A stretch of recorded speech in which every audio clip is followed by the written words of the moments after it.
Hello, all. Hello, friends. How are we all? How are we all feeling this afternoon? Fed up. Guess it's still. I didn't even have a chance to go to Locked On Kings. I was afraid they broke Matt. Like I was Matt like, was man, pissed yesterday. I seen it. He was hot. I feel like Matt, like he gonna remember. Did you ever see Broken Matt Hardy? I feel like we're gonna have Broken Matt George. Like he gonna start talking in a British accent and gonna have this like gray streak through his hair. It's like the Broken Matt George. Oh man. He wasn't broken Deuce Mason, but they broke his ass. Like when I heard the podcast, man. I was like, "Oh, yeah. They got." It's almost like when one of your got another one, man. The streets got another one. Yeah, Kings got another one, man. Just Kings out here being Marlo. Marlo's then putting people on the vacants on the daily basis. Right? Yeah. They Marlo and Snoop out here putting people on the vacants. Yeah. How's my hair look? Looks good, girl. It's the Kings. Oh man. Cold world. What was the show I was watching? Oh, it was Raising Cain in the Streets Need a Body. The streets need a body. That's how the Kings are. Streets need a body. Kenny was listening to that joint like, hey, hold up. Hold up. Fox? Is that you? Oh boy. Oh boy, what is whoa. What is my this? Oh my. You call right now. Let's start the show early. I got to hear what this is about. Wow. What she don't even like the Kings. Omar's coming. Oh boy. I wish Omar would come. I wish he would come. Take them all out. There'd be some justice. Be something going on. How about that hockey? You know? Sac State football plays on Saturday. We go there.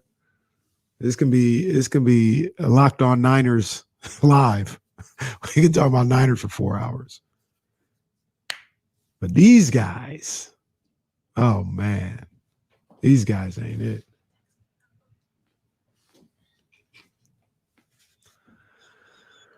I'm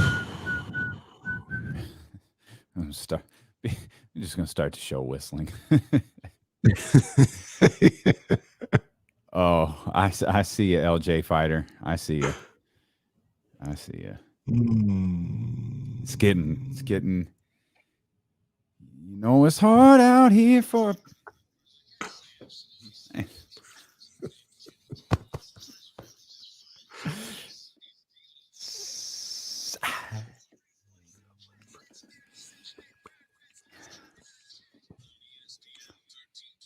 Cut the music. No. Hell no. This ain't a cut the music. What? This is a let it play. Oh, let the music play. This is the Kings music right here. They say I'm hoping. Yeah, the 2021-2022 Kings. Like a penny with a hole in it. Hey, no one's ever explained why a penny with a hole in it is hopeless, but the Kings can. If you was tuning in, boy, we had the wire references flying.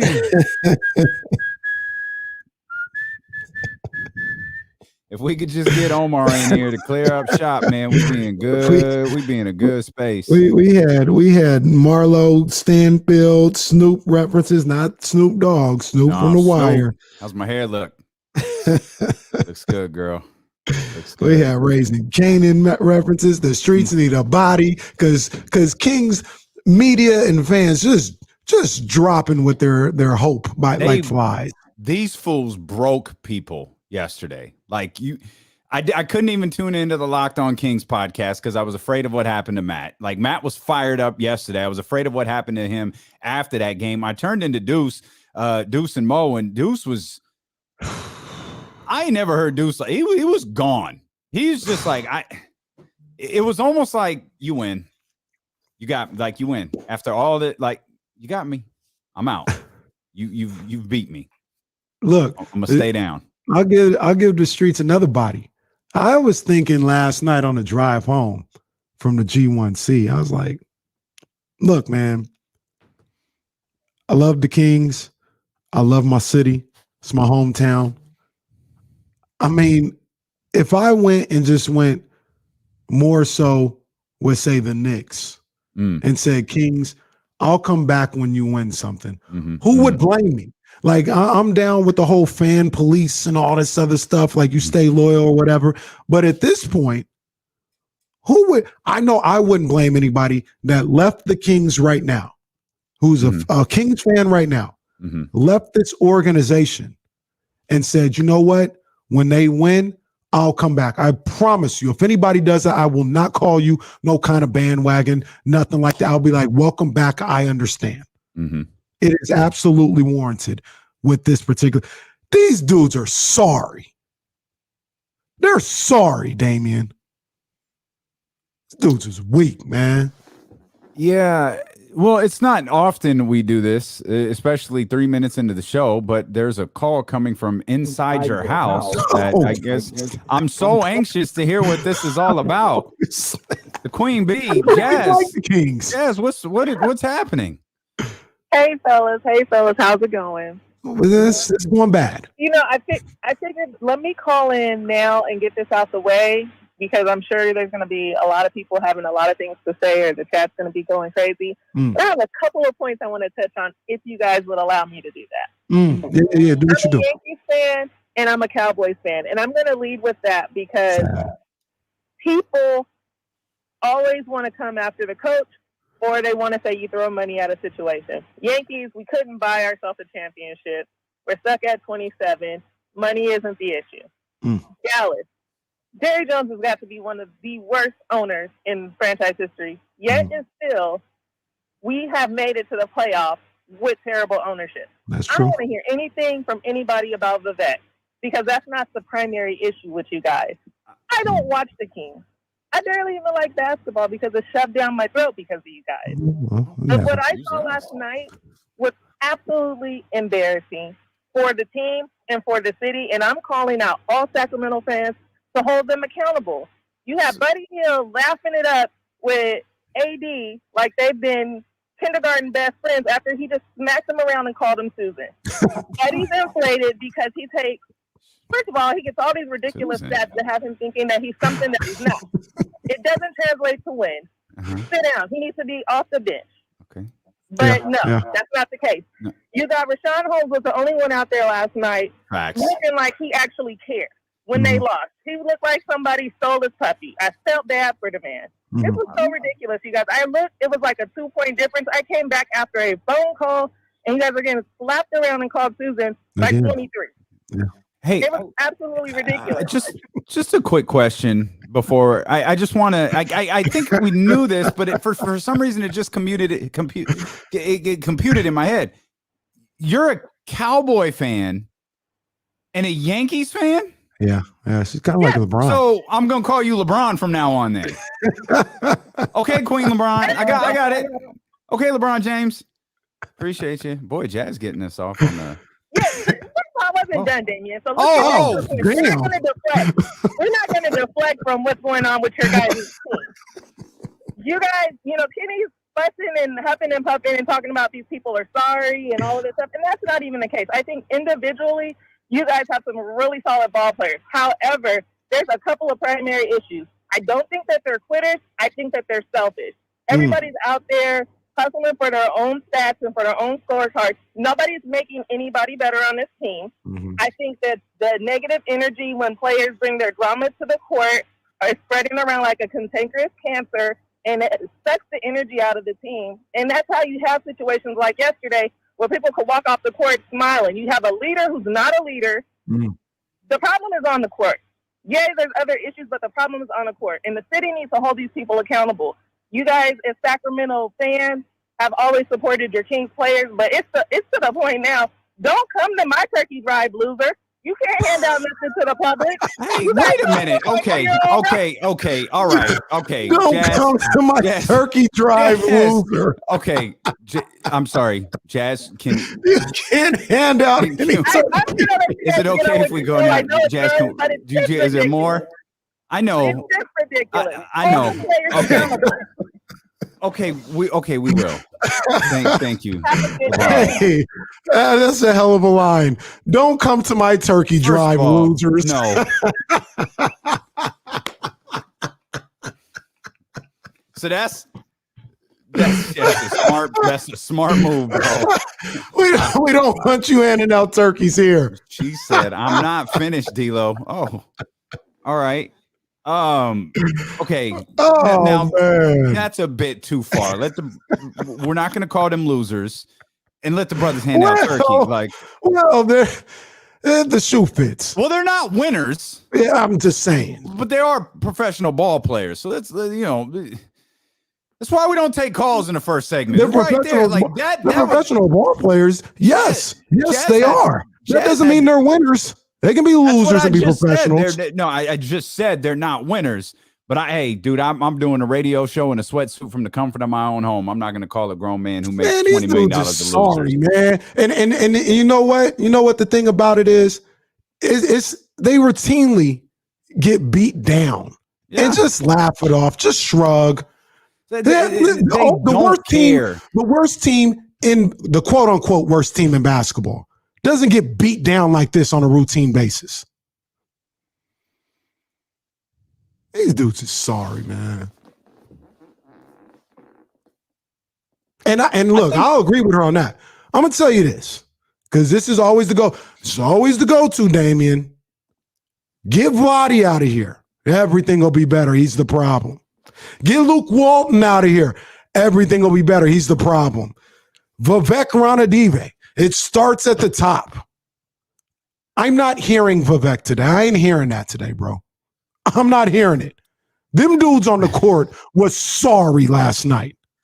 And to me, when you sit up here and you give them an out, you routinely, this is what we do. We routinely give them an out, talking about the owner. The rest of the league gives these guys an out. It's Sacramento. It's not you. You can't win there. They got a built-in excuse every single time. I guarantee you, if you talk to Buddy right now, Buddy doesn't think he's a problem at all. At all. He says, it's Sacramento. What am I going to do here, man? What am I going to do? You can't. It's Loserville here. You can't do nothing here. It's a built-in excuse. And you guys pacify that every single time you talk about Vivek, Luke, or Vlade instead of their sorry-ass play for the last 3-4 years. I'm not hearing that today. Ain't nobody even said anything. We ain't even had a chance to start the show yet. I feel like I've been chastised for stuff I hadn't even said by the entire Caraway household. Ain't even got a chance to start the damn show yet. You're already screaming at me. God damn, one day I'm going to get a chance to start the show and let you know how I feel. Now I got people calling it. Yo, you want to get Reese on the phone? He want to cuss my ass out too? Get Reese. I know Cheryl from Elk Grove probably going to call in here at some point and let us have it. Man, goodness gracious. And the sad part is everything you said. Spot on. But he don't think he a problem. And look, there's a lot of people who are going to be held accountable. Number one thing I want to know, though, biggest mystery of last night's game. Who the F was that playing in the first half? Who were those dudes in Kings uniforms? Imposters. Who was that?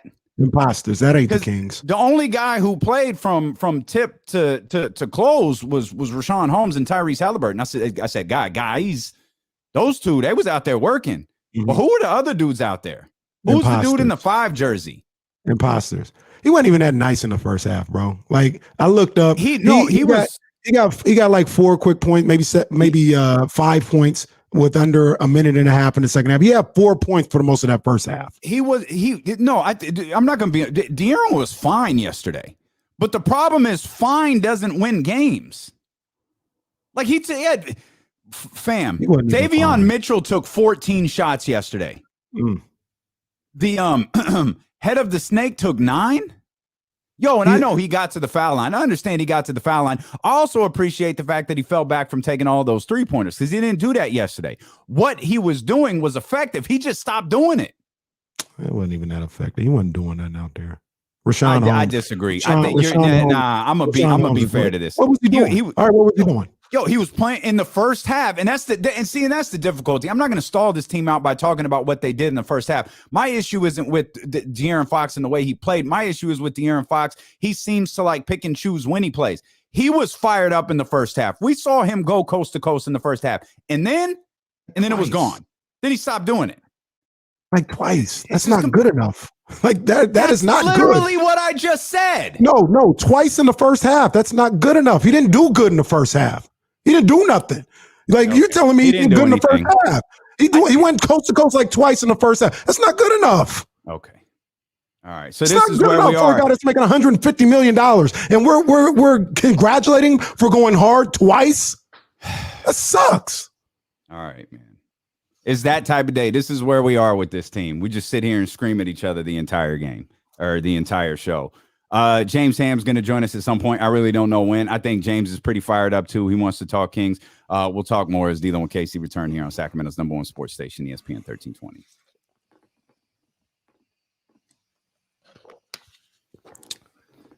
Covering this fucking team is exhausting, man. I swear to God, it's fucking exhausting. It really is. Like they can't even just be like average, like not even I'm not just real quick. I'm not calling grown fucking men losers. Like if y'all want to do that, that's your business. If you want to get in my Twitter mentions, if Kenny wants to do it, if you want to call them losers, that's y'all business. I'm not calling dudes losers. So take that shit over to @IMK Diddy and keep it the fuck out of my mentions. And send it to me. Don't cut this goddamn live stream off because I'm about to go at everybody in the chat. Send it y'all to out me. here being ridiculous. Absolutely ridiculous. Calling these grown men losers. Hey, that's y'all business, man. That's not mine. They ain't losers in life. And the Sacramento Kings, they losers. I ain't going to sit up here and differentiate every damn thing I say. I'm just not going to call them losers. Like, that's y'all business. Do your thing. That ain't for me. But they are pretty damn embarrassing. That's for sure.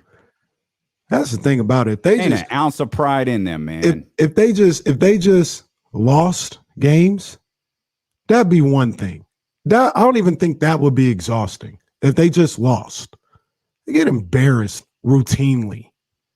How do you play that way for 24 minutes? How do you play that way an entire They didn't even die the first part of the third quarter. How do you just die like that? How is that possible? How does everything you're doing, you just stop doing it?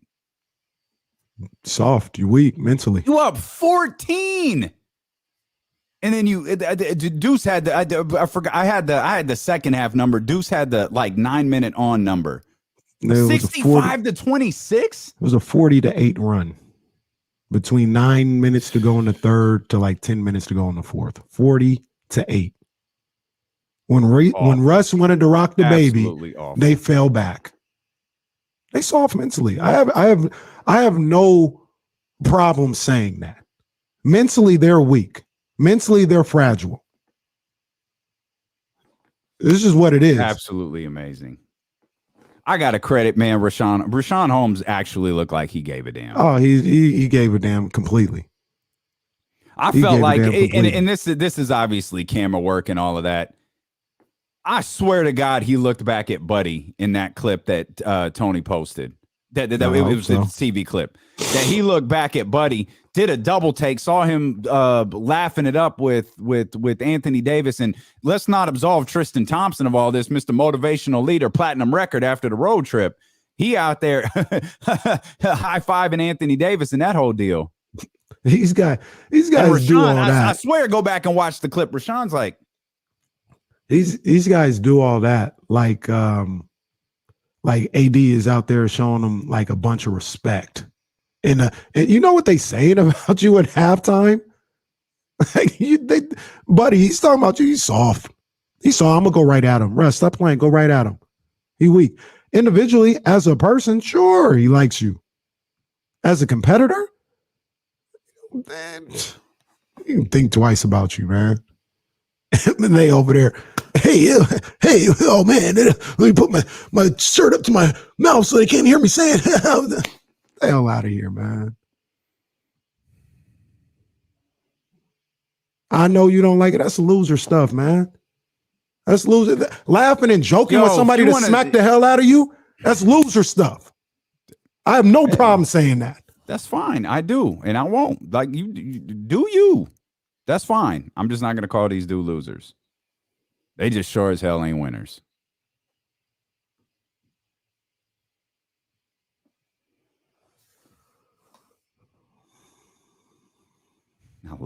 I love Candace Parker. I don't like him. He doesn't like me. We don't like each other. Who's she talking about? Gino Oriema.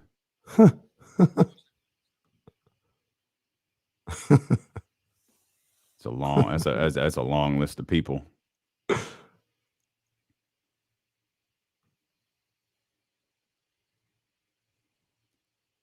CP3.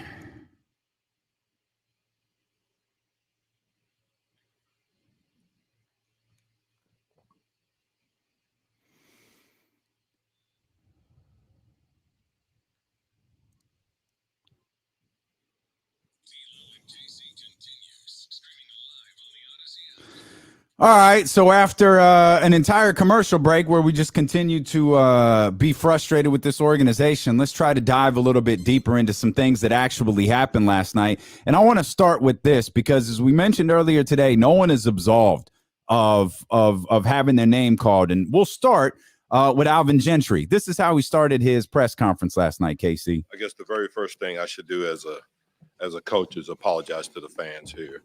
They don't deserve what they got tonight. The first half we were fine. We played great basketball and we moved the basketball, and I thought the pace of the game was great. The second half was a disaster and it was an embarrassment. And as the coach of this team, I want to apologize to every King fan out there because you do not deserve this. You deserve much, much better. All right. And, appreciate it, Alvin. I'm going to stop it right there. Can you apologize for leaving Buddy Hield in the game last night? Oh, God. Like, is everybody ready for this? Because I posed the idea yesterday of not playing him, and y'all laughed, and oh, my God, where are the points going to come from? He was 1 of 7 yesterday, jacking up 23-foot threes while the Los Angeles Lakers were on a run. Horrible. Are we ready to acknowledge this dude does not – your man's ain't a winner. No. Your man's is not a winner. Buddy Hield. You know why? Like, that Laker, the Laker deal fell apart for Kyle Kuzma and Montrezl Harrell. And nobody stopped to think, wondering why the other 28, 29 teams in the league aren't coming to knock the door down. All of these people tweeting out graphics about Buddy Hield and what an elite shooter is. You don't think teams around the league would clamor for a elite shooter? No, because they're actually watching the games and they know that this dude isn't elite. They know that he's more likely to kill you than he is to help you. And Alvin Gentry now, he's in the position where he has to do something about it, and he's fallen into the pattern of Luke Walton where ain't nobody going to do anything about it. They just keep marching that dude out there expecting a different result. He's terrible. He does not help you win, and he's more likely to do something to help you lose than to do the other. 100%. 100%. And now that responsibility falls on Alvin Gentry. Bench his ass. 100%. And you mentioned it, Damian, because people always want to bring up organizations and winning organization. It starts at the top and all this other stuff. You mentioned it before, Damian. Ask yourself, would the Miami Heat want Buddy Hield? Nope. Would the Boston Celtics want Buddy Hield? Hell no. Those are two winning organizations that would run from the idea of having that guy on their team. This is not at the feet of one person specifically, one player. This guy's a huge problem. Not only with his play, but his energy, his vibes. It's just the second time in a week where his team gets embarrassed. Yep. And he can't wait to go talk to Doc Rivers. He can't wait to go talk to Anthony Davis, all while stinking himself. Like, it's not like he's out here dropping 35 and the team lost. And he's like, oh, man, I did what I had to do. But, I just didn't have a team. He sucked both times. It was trash. And he can't wait to go talk to these guys. The first thing that needs to happen, the first trade that is looked to be made is Buddy Hield. I'll tell you right now, and I don't care if you say it would get me fired as a GM or whatever, I will take less than market value to get him the hell out of this locker room. And that's the thing. Like, he doesn't have market value. He's the biggest mirage in all of professional basketball. Because you look at these damn statistics, you look at these graphics that all these content creators put out there, and you see Steph's name and you see Buddy Hield's name. The people who aren't falling for that are those organizations around the league. Yeah, we know what that is. One guy is, I don't know what their record is, 14-4. The other guy is perpetually 7 games under 500 in shooting. Now he's a 37% three-point shooter. I told you, I'm willing to die on the Buddy Hield hill. Are y'all that Buddy Hield is elite? Are y'all willing to die on that hill? Because there's a lot more Apparently evidence. They are. There's a lot more evidence that says y'all gonna be dead before me. I'm living a long and fruitful life on this Buddy Hield hill, but y'all are dying. Y'all bones are withering up. You fall into the ground. You quicksand. You falling into the ground. It's about to end for you. 37% from 3. That's where your man's is at right now. Mr. Elite. That's where he's at. 37% from 3. But you're gonna hear it. You gonna hear it. He's elite. Oh, if he makes that first shot, he hit his first shot last night. Didn't hit another one. He takes some of the stupidest shots of all time. It's so different when he hits his first shot. Y'all really recycling that same garbage every game. And every game, he just sits in front of you and says, you're wrong. You're wrong, because I'm going to hit my first one, and I'm going to take 12 more and miss all of them. But yeah, no, by all means, you're down 6, or you're up 6. Put him back in the game. By all means, teams falling apart. You know what will quickly pull the Sacramento Kings back together when the Los Angeles Lakers are making a run and that 14-point lead gets cut to 6? Put in the guy who takes the worst shots on the team. That'll fix it. Yo, Alvin, I love you, bro, but this is hey, I hear nothing but wonderful things about you. This is now your responsibility. It was infuriating to see him in the game for so much in that second half. So much. Like, he was in the game so much for so long in that second half. And I have no idea why. He didn't do anything that was helping his team. Not one thing. He spreads the floor for shooters. He can't make a shot. Nope. Like, let's just stop. Let's just stop with that.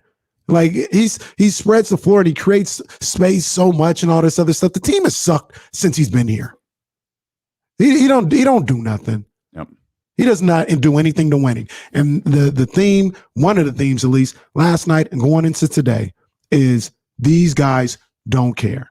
They don't give a damn. And let's just go down the list and let's start with Buddy Hield.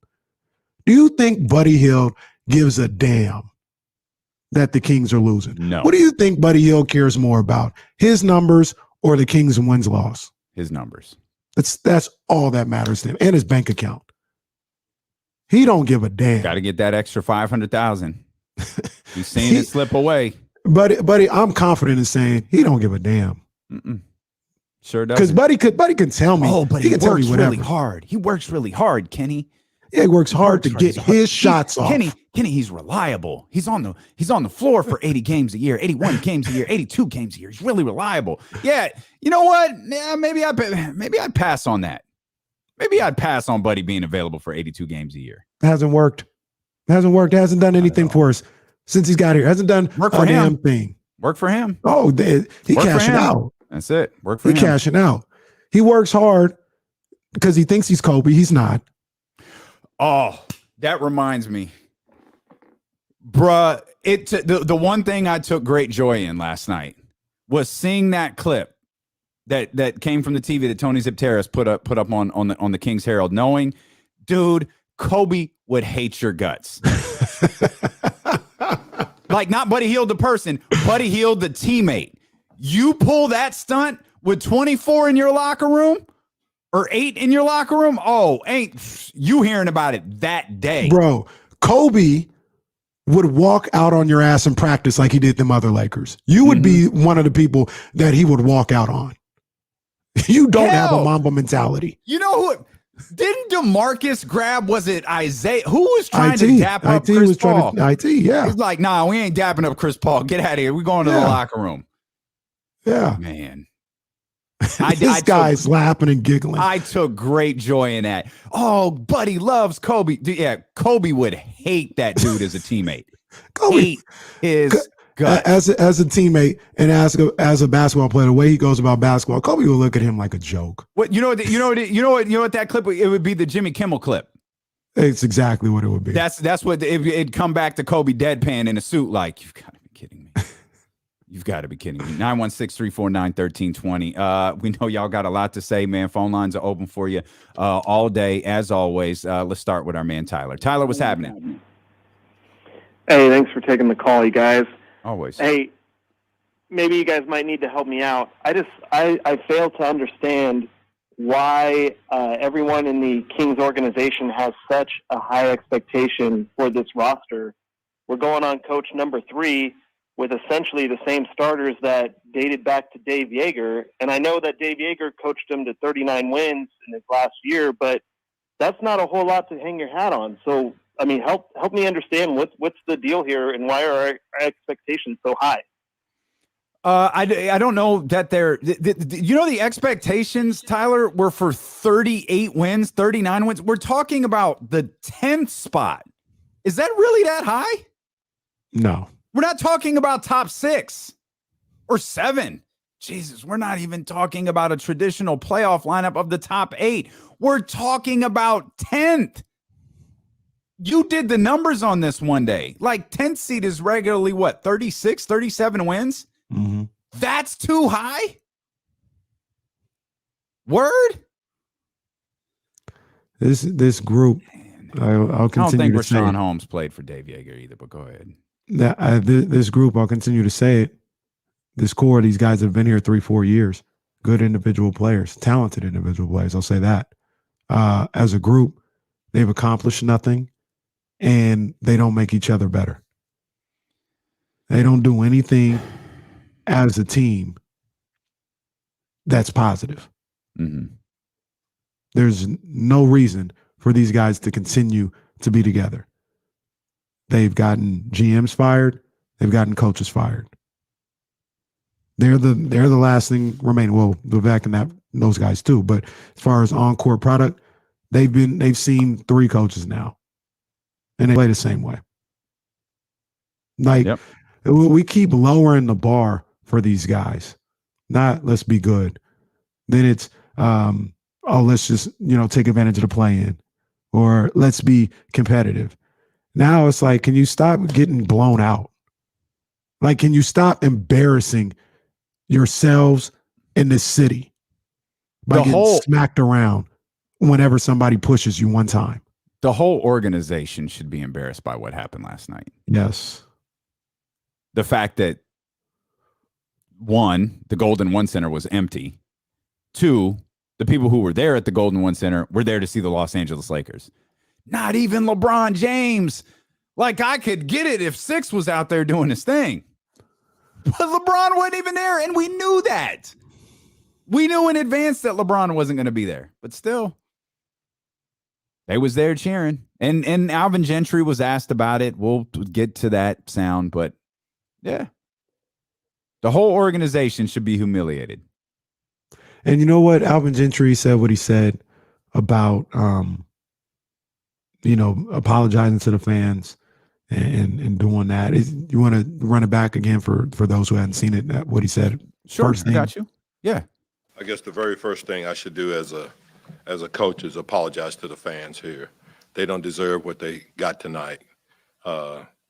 The first half we were fine. We played great basketball and we moved the basketball, and I thought the pace of the game was great. The second half was a disaster and it was an embarrassment. And as the coach of this team, I want to apologize to every King fan out there, because you do not deserve this. You deserve much, much better. And we'll find guys that will give you better. Can't do that. You can't do what we did the second half. And, the one thing we talked about before we came out was, we have to start establishing ourselves from a home standpoint. On the road, we've been fine. I think we're 5-5 on the road, but we hadn't won home games. And it all starts with home games, really. It all starts with home games. You got to establish yourself at home. And then if you can do what we did on the road, that's what gives you a good year in this league. But to battle and have more road wins than home wins, your fans don't deserve that. Alvin Gentry last night. Very nice gesture. I think De'Aaron Fox was asked about it later on in the press conference, an hour or so later, because that's his bag. And I sat there and I appreciate the gesture, Alvin Gentry. And people asked De'Aaron Fox about how he felt. And he gave he kind of sidestepped it. He didn't really answer it. He didn't answer anything last night. No. They should be more, and once again, I'm a Kings fan. So he's apologizing to me. That's cool. That's fine. I understand that. How about just being disgusted and embarrassed for yourself as a player? Like, I get it. It's cool. It's whatever. You apologize to the fans. Like, it's cool. I get it. It's a nice gesture. Be disgusted in yourself. Be disgusted with your performance and be embarrassed with your performance first.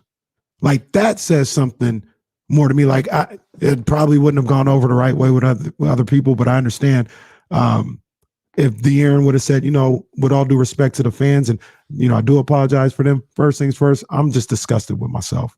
I hold myself to a higher standard, and I'm not achieving that. We're not achieving that as a team. And no disrespect to the fans, but we need to have some self-pride before we go apologizing to anybody else. They don't have that.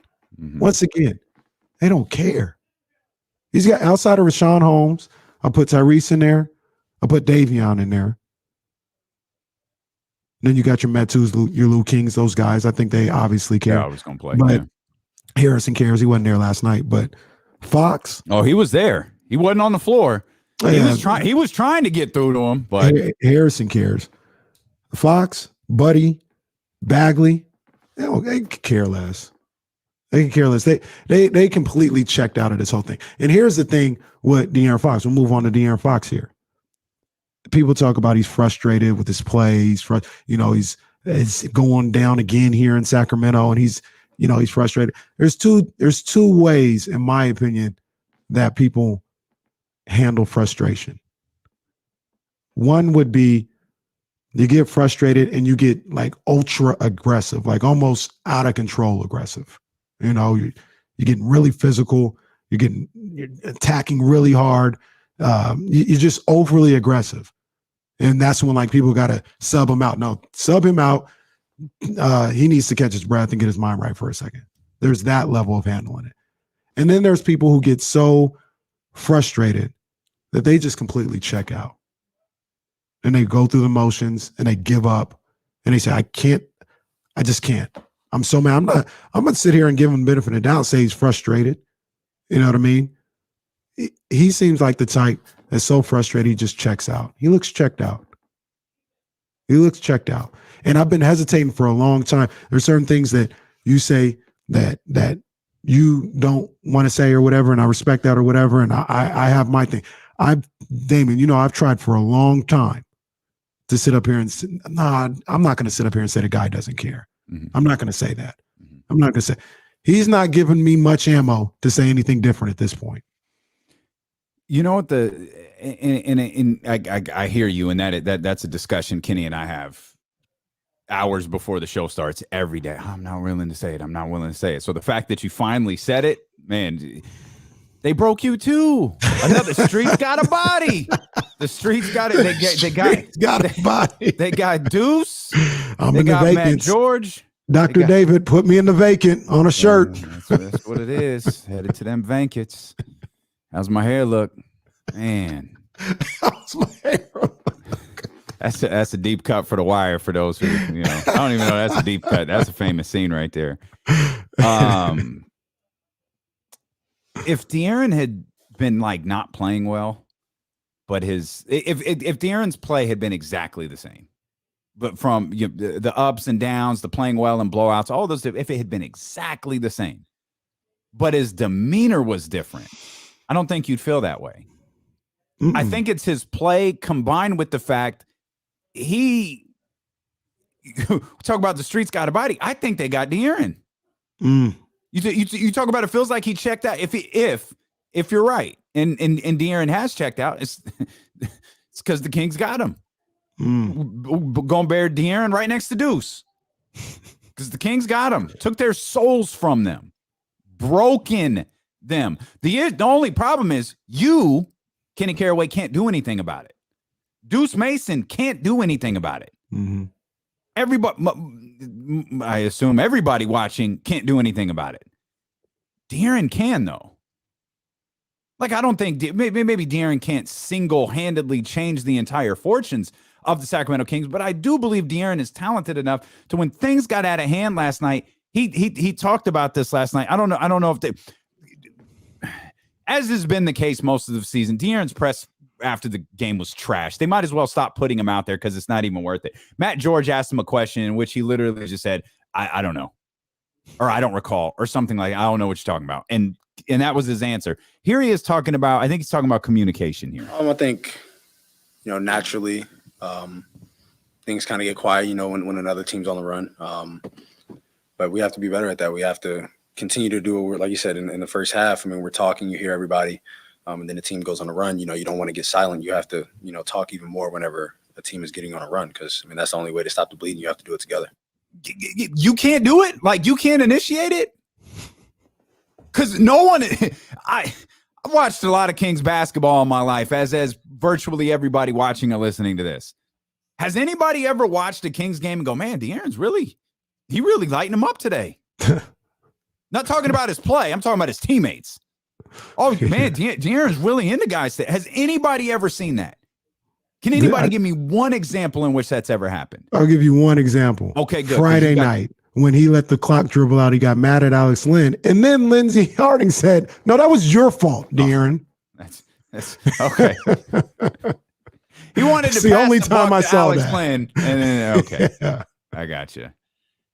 That's but it, hearing though. him talk about what we've got to do, fam, you've got to do it. And if your team's not responding, yo, Alvin, get Buddy out. He's not hearing me.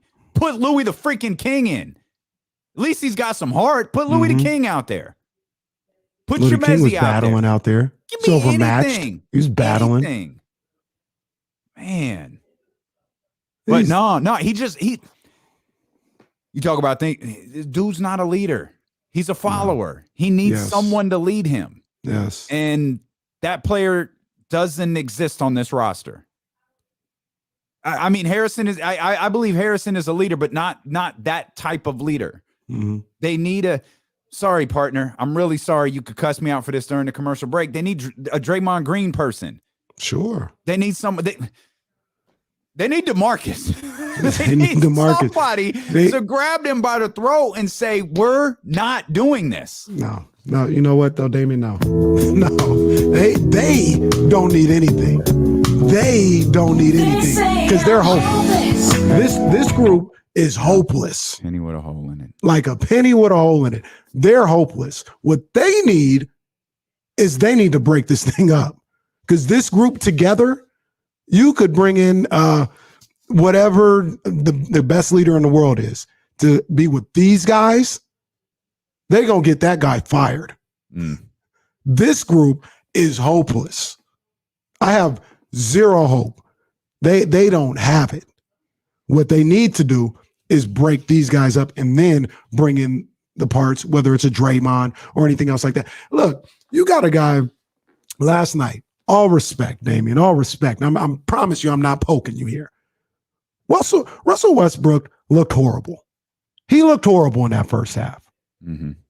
And I love Russ. I love Russ, losing or stand up. All right. I love Russ. But he's not the same player no more. There's a bunch of flaws to his game. But if I'm watching Russ, I never feel like he's not going at it. Mm-hmm. I never get that. Even if he's going to the hole super fast, throws a layup over the backboard, the man's going. You can't break this man's will. You can't get him to just fall back. This guy gets after it. And like you said, if the same thing was going on with De'Aaron, even those press conferences, but he was out there looking like he gave a damn, out there with his play, he'd be one of the guys, well, you can save De'Aaron. You can save him. Keep him and then put some other guys that care around him. Yeah. But and then, you talk about the difference between great players, man. There was a moment, Kings up 3 or 4, maybe. Mm-hmm. Might be. It's in that vicinity. Russ is going to the foul line. Russ is to steal the Russell Wilson. He started to cook. Right. He is the one who had kind of put the Lakers in that position by getting to the basket, getting to the foul line. The camera caught him. He knew. Go back and watch that clip when Russell Westbrook goes to the foul line in the third quarter. The camera catches him, and he got this smirk on his face knowing it's over. You knew what time it was. We broke them. Yeah. Which is the theme of the day. We broke them. He knew what time it was. Look, when we come back, I want to ask everybody in the chat, everybody is listening on the radio, on the Odyssey app, watching on YouTube, watching on Twitch. I want to ask you a question. And I think it'll clear a whole lot of things up. It's a hell of a tease. I'm going to go downstairs and make a Sacramento splash. I'm dead on serious. We ain't drinking Sacramento splashes anymore when they win. We're drinking Sacramento splashes when they lose. It's 12:43. We're at home. I think that's fair. We'll come back. Lots more talk on the head. James Ham's going to join us here at some point. James Ham just has free reign. He's going to be the third co-host at some point when he clicks that link and joins the show. We want to continue to hear from you as well. It's Steelo and Casey here on ESPN 1320.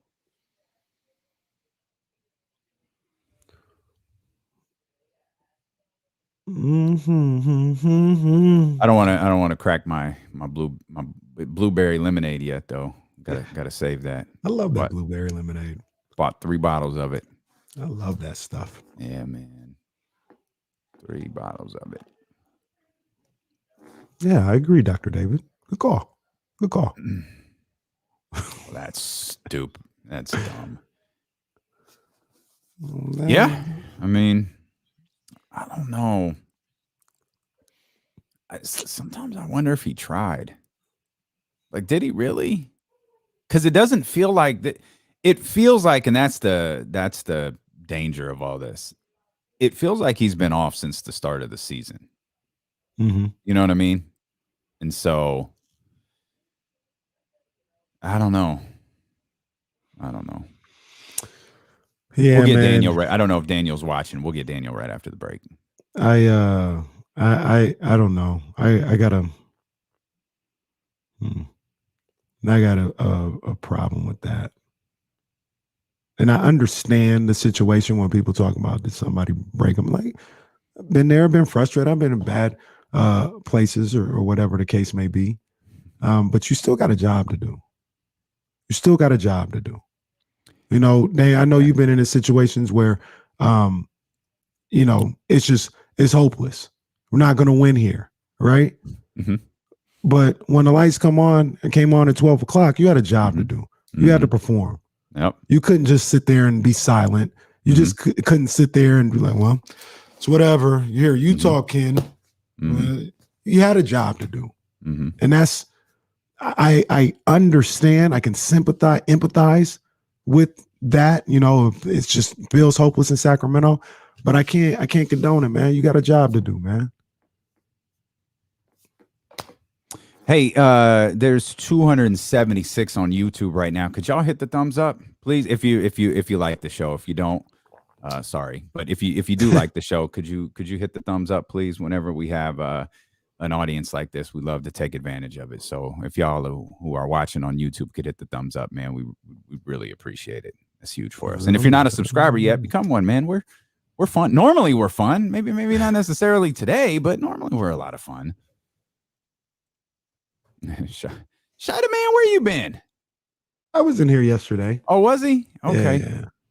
He just waiting for that Olivia return. Well, Shida man. We might get Olivia on next week. We need some positivity in our life. Let's get Olivia on.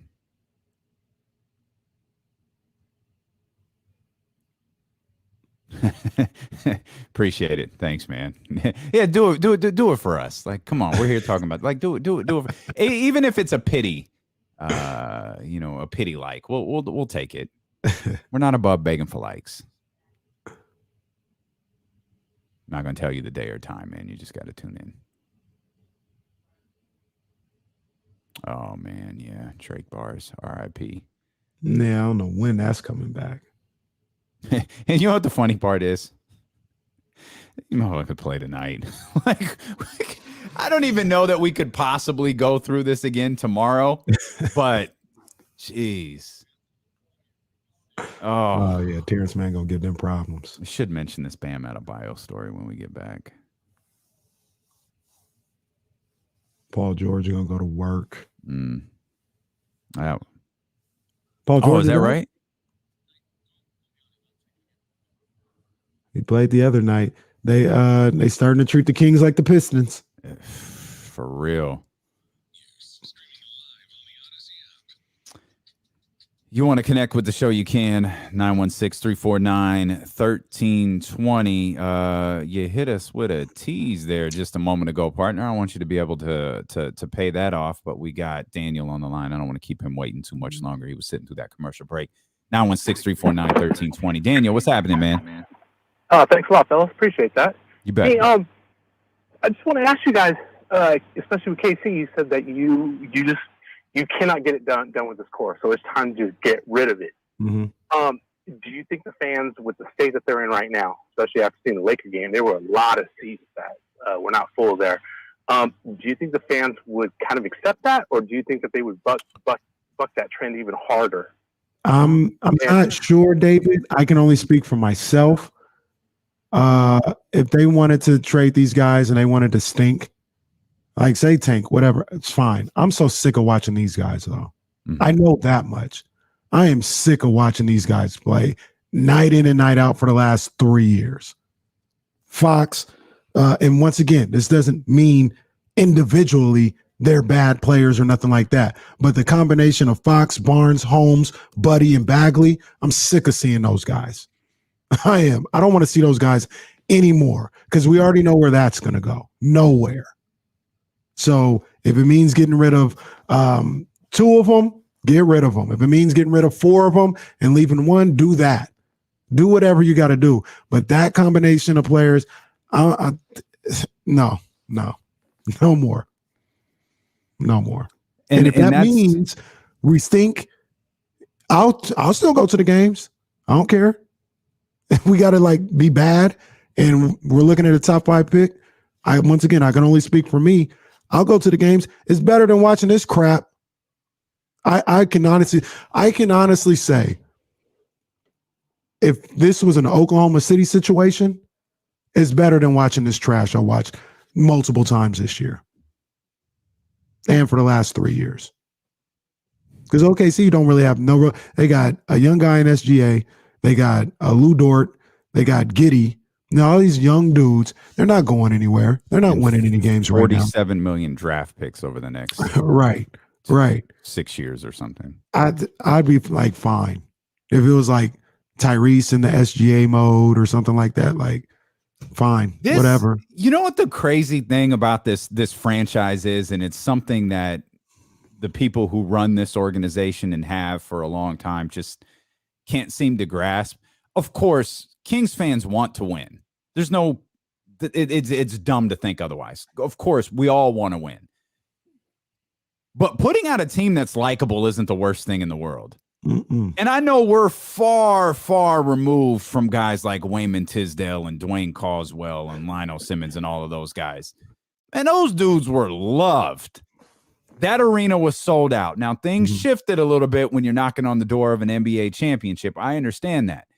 And once you get that close, you're constantly chasing your tail, trying to take that next step to get to the NBA finals, because that's probably harder than where the Kings are trying to get now.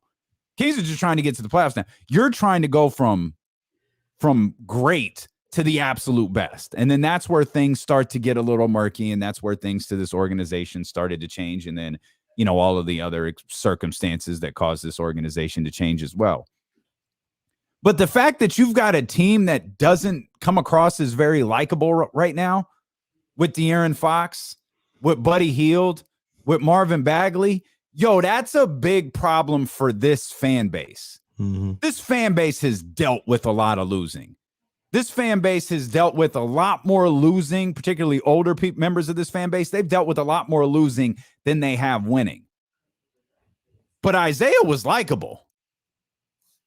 Boogie was polarizing, but at least he was loved or hated. There was no in between. There was no indifference with DeMarcus Cousins. And I've always said I think there are a lot more people that loved him than didn't. I ain't never seen this city turn on a franchise and turn bruh. Here's the sad reality for all of us: we're like 20 games into the season. We're barely a quarter way through this thing. It can only is this really just going to get worse? I mean, because if you've got a fan base that's checked out, man, we talking about players checking out. Talk to me about a fan base that is checked out. Yeah, you had a question before the break though. Yeah, no. So I was thinking about this yesterday. You talk about who's the leader and who influences this team right now. And I'll ask everybody in the chat this. Anybody want to call in, give their answer, give their opinion, 916-349-1320. And Josh, hang tight. We'll get to you in just a heartbeat. Well, I ask you, Damian. Does this Kings team collectively play more like Richaun Holmes or De'Aaron Fox? De'Aaron Fox. That's your influence. I thought you were going to ask a tough question. I'll ask. Richaun, I'm a Richaun Holmes guy. I don't know if you've heard, but one of the frustrating, one of the frustrating things about Richaun Holmes and why it's so easy for you and me and King's Twitter to agree with that sentiment is he really stands out. That's kind of a problem. Because what was the number one thing I think most of us gravitated to with Richaun Holmes? His intensity. His intensity right now on this team is one of one. Yeah. And that's a problem. Yep. And when you talk about inconsistency or being lifeless, I agree. They play like De'Aaron Fox. Do they play more like Richaun Holmes or Buddy Hield? Buddy Hield, yeah. So, if you, once again, I am saying trade Buddy. I am saying that. I'm not necessarily saying that with De'Aaron Fox. But if you want to change your fortunes, if you want to change your identity of this team, it's not firing Luke Walton. It's not moving on from Vlade Divac. It's not somebody necessarily selling the team. None of that will matter if you still have the same leader that you have. The same person, same two people that have their fingerprints on the rest of this roster. And that's Buddy and De'Aaron. By all accounts, once again, I'll make the distinction. Good men. Good men. And never been in trouble with the law, never done anything, nothing like that. Good men. Talented basketball players. But if they are the focal point of your team, you're going nowhere. And they can get mad at me for me saying that. They can have agents or trainers or burner accounts get mad at me for saying that. But I also need them to answer, am I lying? Because if you think differently, you're just going off of hope. I'm going off what I've seen since both of these guys have been in Sacramento. They've been here. This franchise has gone nowhere. That's the facts. Maybe they can go somewhere else and do some good stuff and, spread their wings. Maybe. I don't know. I do know what's going on here in Sacramento. And it has gotten worse by the game, to be honest with you. Yeah. 916-349-1320. We got Josh first. Josh, we appreciate the call, man. What's on your mind?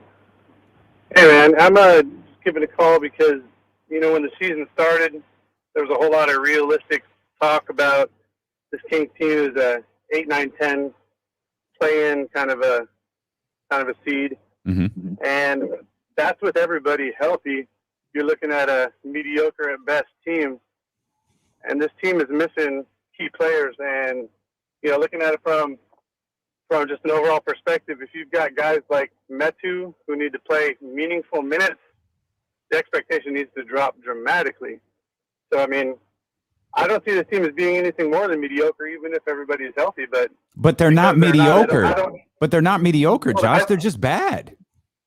I think we're asking for mediocrity. If everybody was there, right? Well, I think they would be if everybody was on there. a routine basis. They're not, like you said, they're not hanging in there and being average. They're getting beat down routinely. You're listening to D-Lo and KC on ESPN 1320 KIFM West Sacramento, an Odyssey station, and driven by Lashers, Elk Grove, Dodge. Lighting up the mood here. Mitch is with us. Mitch, what's happening? Hey. Hi, guys. Hope you had a good holiday. We did, Mitch. I'm glad to see my boy Metu getting some playing time. It's pretty good, and he's not getting 45 minutes. I don't want to hear it only because it's just like this old Don Sutton argument there. You play long enough, you get the numbers. But I gotta say, I would say there's only 3 guys that are untouchable: Holmes, Fox, and I'm trying to remember the other guy. Mitch. Well, why are they losing to the Lakers? Why are they losing to the Lakers? I mean, I didn't mean to hit him in the eye. LeBron. Mitch, are you calling from a rotary phone? Like, what is all that crackling going on over there? Mitch he said there's only 3 guys. They're untradeable. Holmes, Fox, and I forgot the other guy. I love Mitch so much. I absolutely knew he was going to say something that was going to lighten up the mood a little bit.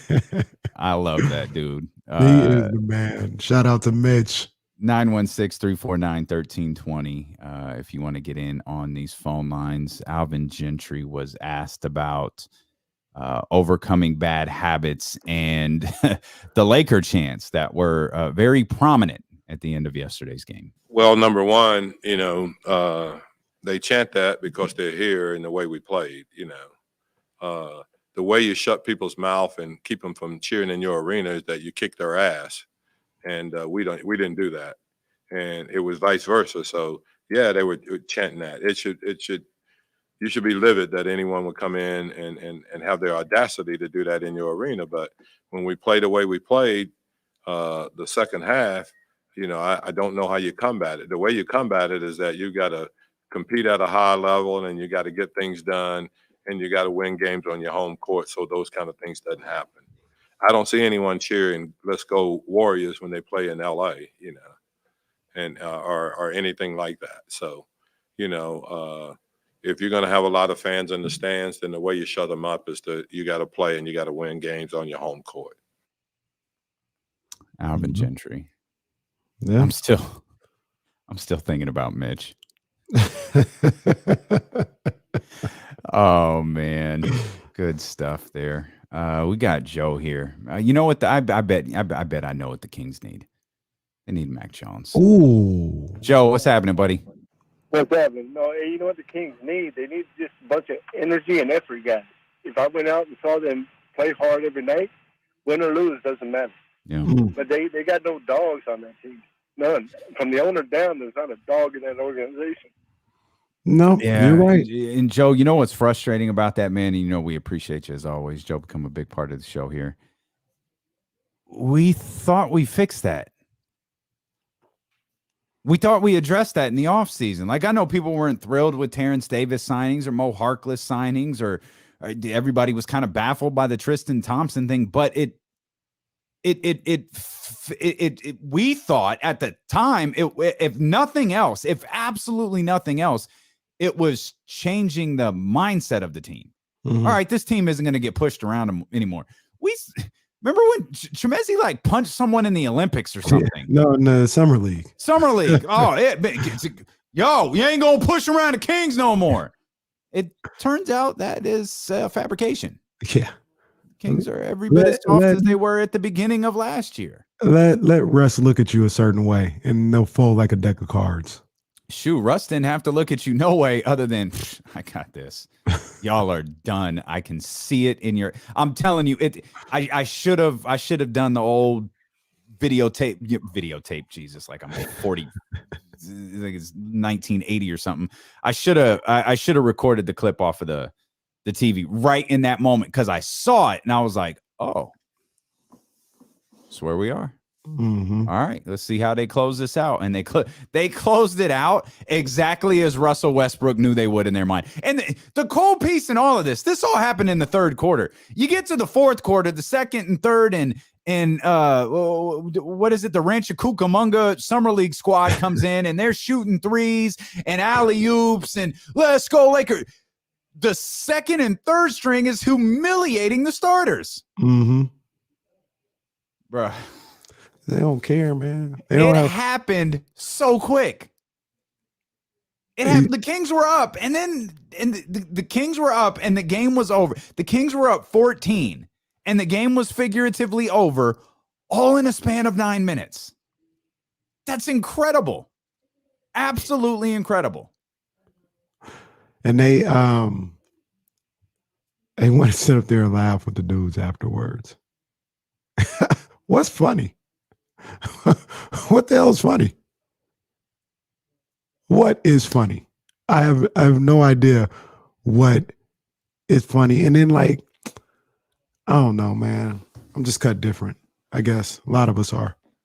I can talk to you later. If we're that cool, I probably got your number. I'll call you later. I'll text you after the game. I don't need to go to center court to be on display to sit up there and dap up and chuckle and all this other stuff. They don't need to be no more. Even if you want to do that, they don't have to be no more than hey, good luck to you. This. All right, take care. What are we talking about? What are we laughing and joking about? I don't know, because, yeah, I don't know. I ain't built like that. I wouldn't find nothing funny in that moment.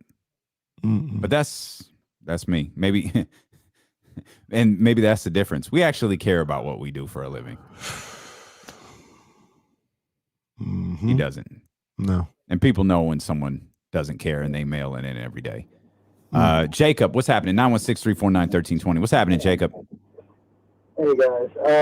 What are your guys' thoughts on the Kings actually doing a proper rebuild? It seems like they're always trying to do things on the fly and add a piece here and there, not actually tear the core down. Aside from maybe Boogie, I was thinking maybe this is a lot of people aren't going to agree with this, but like a Sam Hinkie, trust the process style rebuild and just accumulate draft picks and hope, one hits.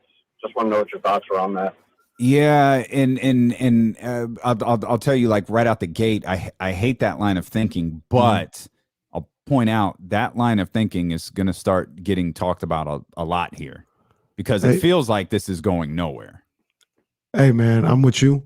I'm not really big on the tanking, not really big on that, but at this point, do whatever. Just get these guys wet. Like this ain't working. I want to point one thing out. He mentioned Sam Hinkie and the 76ers thing. I'd like to point out for those who are unaware, the 76ers failed on many of those draft picks that they tanked for. They essentially landed on one, I guess two, but one of them isn't playing, and they still haven't won a championship. Another big difference between Philadelphia, and by the way, if anybody wants to name like what team like tanking has worked for, like let me know. Because Minnesota can't get right. Golden State never tanked. San Antonio didn't. Like, just let me know. Like, who's tanked and it's worked for? I'm just curious. How's Detroit doing? Did they tank? Because they ain't doing well. Just curious who it's worked for. Cleveland landed LeBron James. That's a little bit different. But when the 76ers hit the reset, when the 76ers threw the controller and hit the reset button, they were coming out of playoff runs. The Kings are about to set the record for longest streak in NBA history of missing the postseason. So you're talking about, and again, I hate the term rebuild and refuse to use it, but you're talking about tearing everything down. You're talking about starting over. All right, start over. So what does that look like? Are we moving players for picks? We're getting what's my man's name in Oklahoma City? SGA or no, Sam Presti. Thank you. We getting Presti on the phone, looking to give away some of his draft capital. Is that what we're doing? So are we talking about like a 5-year plan, or you want us to be dumb enough, like the people were in the past, that when they trade De'Aaron Fox, we come on the radio and go, guys, you got to be patient. It's year one. It's year one, guys. You got to be patient. Just buckle in. I know it's been 16. But no. Get the Men in Black joint, hold it in front of your face, and hit the light. And then just pretend it's year one. You really getting ready to buckle down with your fan base after what you saw last night for 20 years of this? And so my points devil's advocate to that is it's already going down that road. It may very well be, but maybe there's a fine line between. So this is what I was going to say before you posed the question about De'Aaron and Richaun Holmes, because you talked about this isn't working, and you're 100% right. We all know it. This isn't working. There's more than enough evidence there to support this, and it's like, okay, we've got to tear this down. We've got to start. We've got to figure out what to do. Okay, what does that mean? Does it mean you trade De'Aaron and Buddy and Harrison all at the same time? Or do you move Buddy, see what that nets, and see how that works with De'Aaron? Do you move? You have to move Buddy. That's not a conversation. Everything else is we could have a debate about. Right. Buddy, there is no debate. He has to go. So do you go like, all right, so-and-so was offering us a starter and a role player, like right now for Harrison Barnes.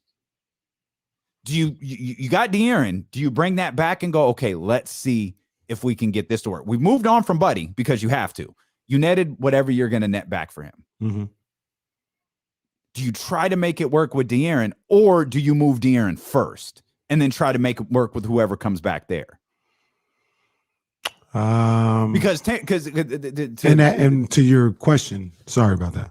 To your question, when you say move De'Aaron first, Buddy's already gone. But Buddy's got to go. Like, there's not even a conversation about Buddy. We're having this conversation assuming he's gone. He's gone. And say you got a rotational guy and a pick for Buddy. That's what you got. Fine. So then you ask, like, do you work on Harrison Barnes or do you work on Fox first? That's the question, right? Yes.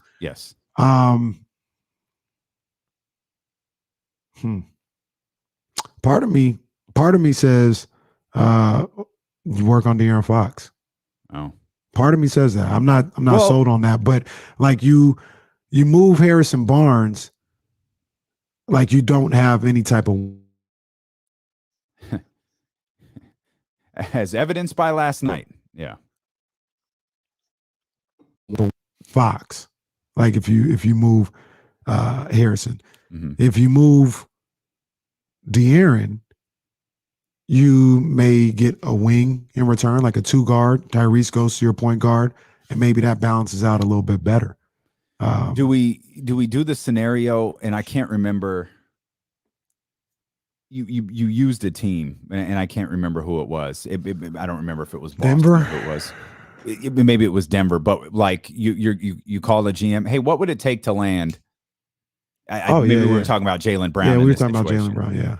And I said go to anybody. And you wait to see if they ask for De'Aaron.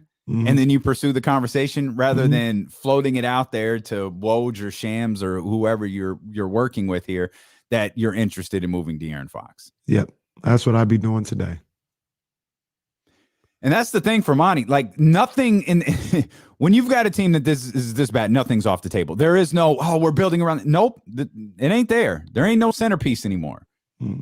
Monty's got a job to keep. And right now he's for someone who's a year into it, a year and some change into it, his ground is already a bit shaky. Now, I don't think there's any circumstance in which he gets fired this offseason. None at all. But he's got to start fixing this. I told you, with me at least, he took a big L, a big strike by keeping Luke Walton. To me, that was a mistake. The mistake got compounded by the fact that you fired him 18 games into the season or 17 games into the season or whatever it was, which goes to show you perhaps. I guess that's where you really got to be concerned if you're a Kings fan. Is Monty clearly thought this roster was good enough?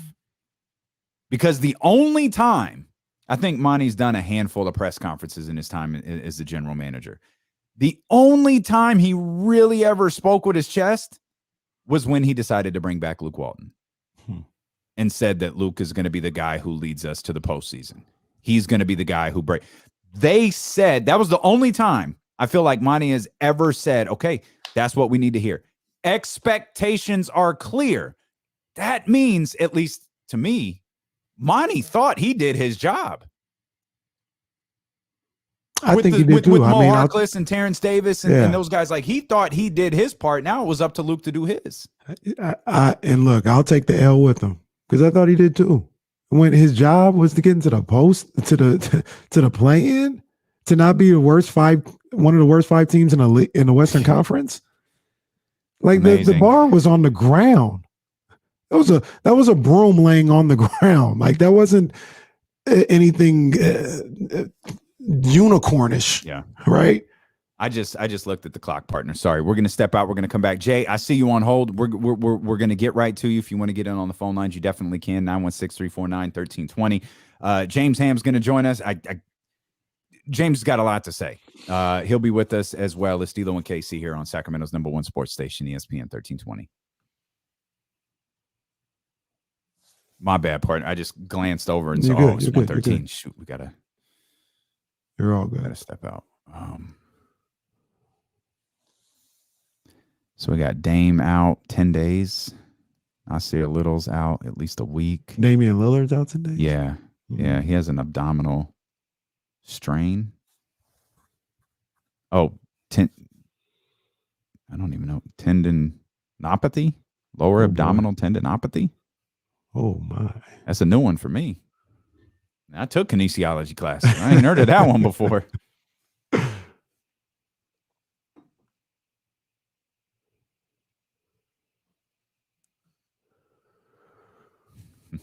I'm seeing all those things on a side note about looks like the A's are starting to make moves to. I think PPE put that in here earlier. Would they buy the Tropicana? The potential site for an athletics ballpark in Las Vegas, the Tropicana, owned by Bally's and GLPI. The Oakland A's are looking at the Tropicana site as a stadium location. Other options include the golf course at the Wynn Resort. I don't think this is a scare tactic. I think they're really wanting to move.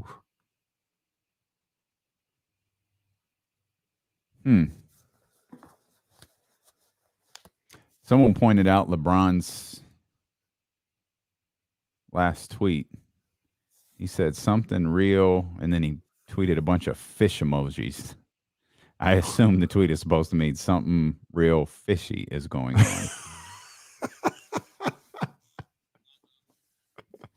What? All right, interesting. LeBron fool, man. Kang.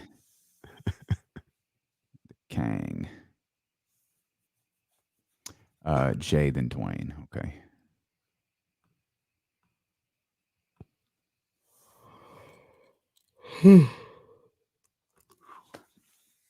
Oh man, Street's got a body. They got Will Griffith. Oh no! They got Will Griffith. I didn't get a chance to read his article earlier, but Greg quoted it. I just don't love this team like I used to, and so my heart doesn't break the same anymore.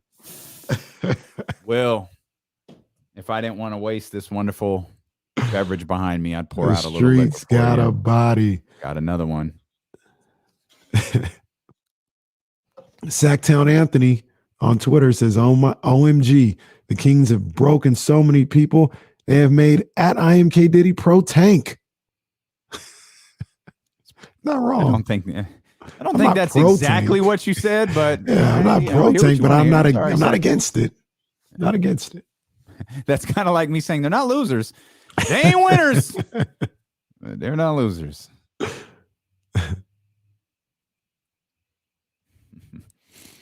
Pro tank.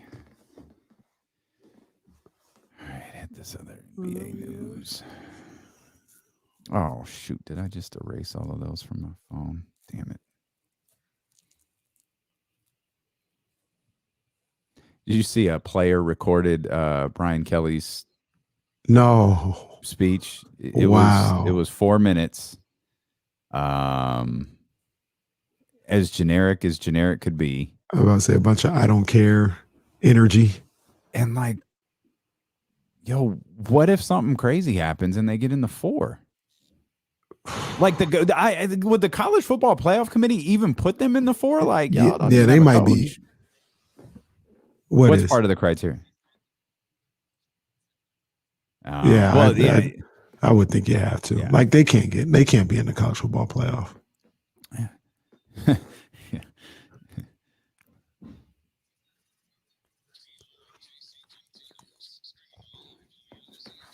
We got time today, partner. We got time today. That's the name of this song. Oh, I got time today. Oh, I thought she was about to go.